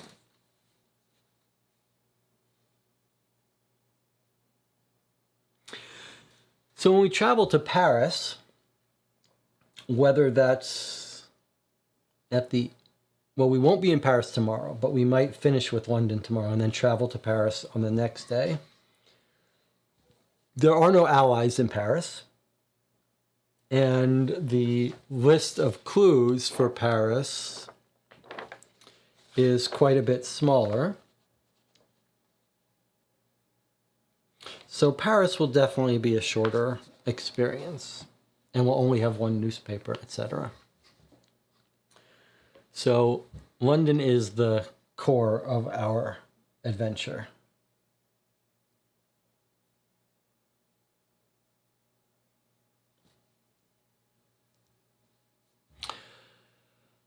All right, so we will now sign off. I will see the two of you by appointment tomorrow at 11 p.m. Get your tea ready, and we are going to wrap up, if we can, London, or at least fully explore it, and then we may need to sit there and talk for a while about what we think's going on. Jonathan says he needs to recharge his brain. I completely understand. All right. I will see the two of you tomorrow at 11 p.m. Thanks for joining me. See you next time.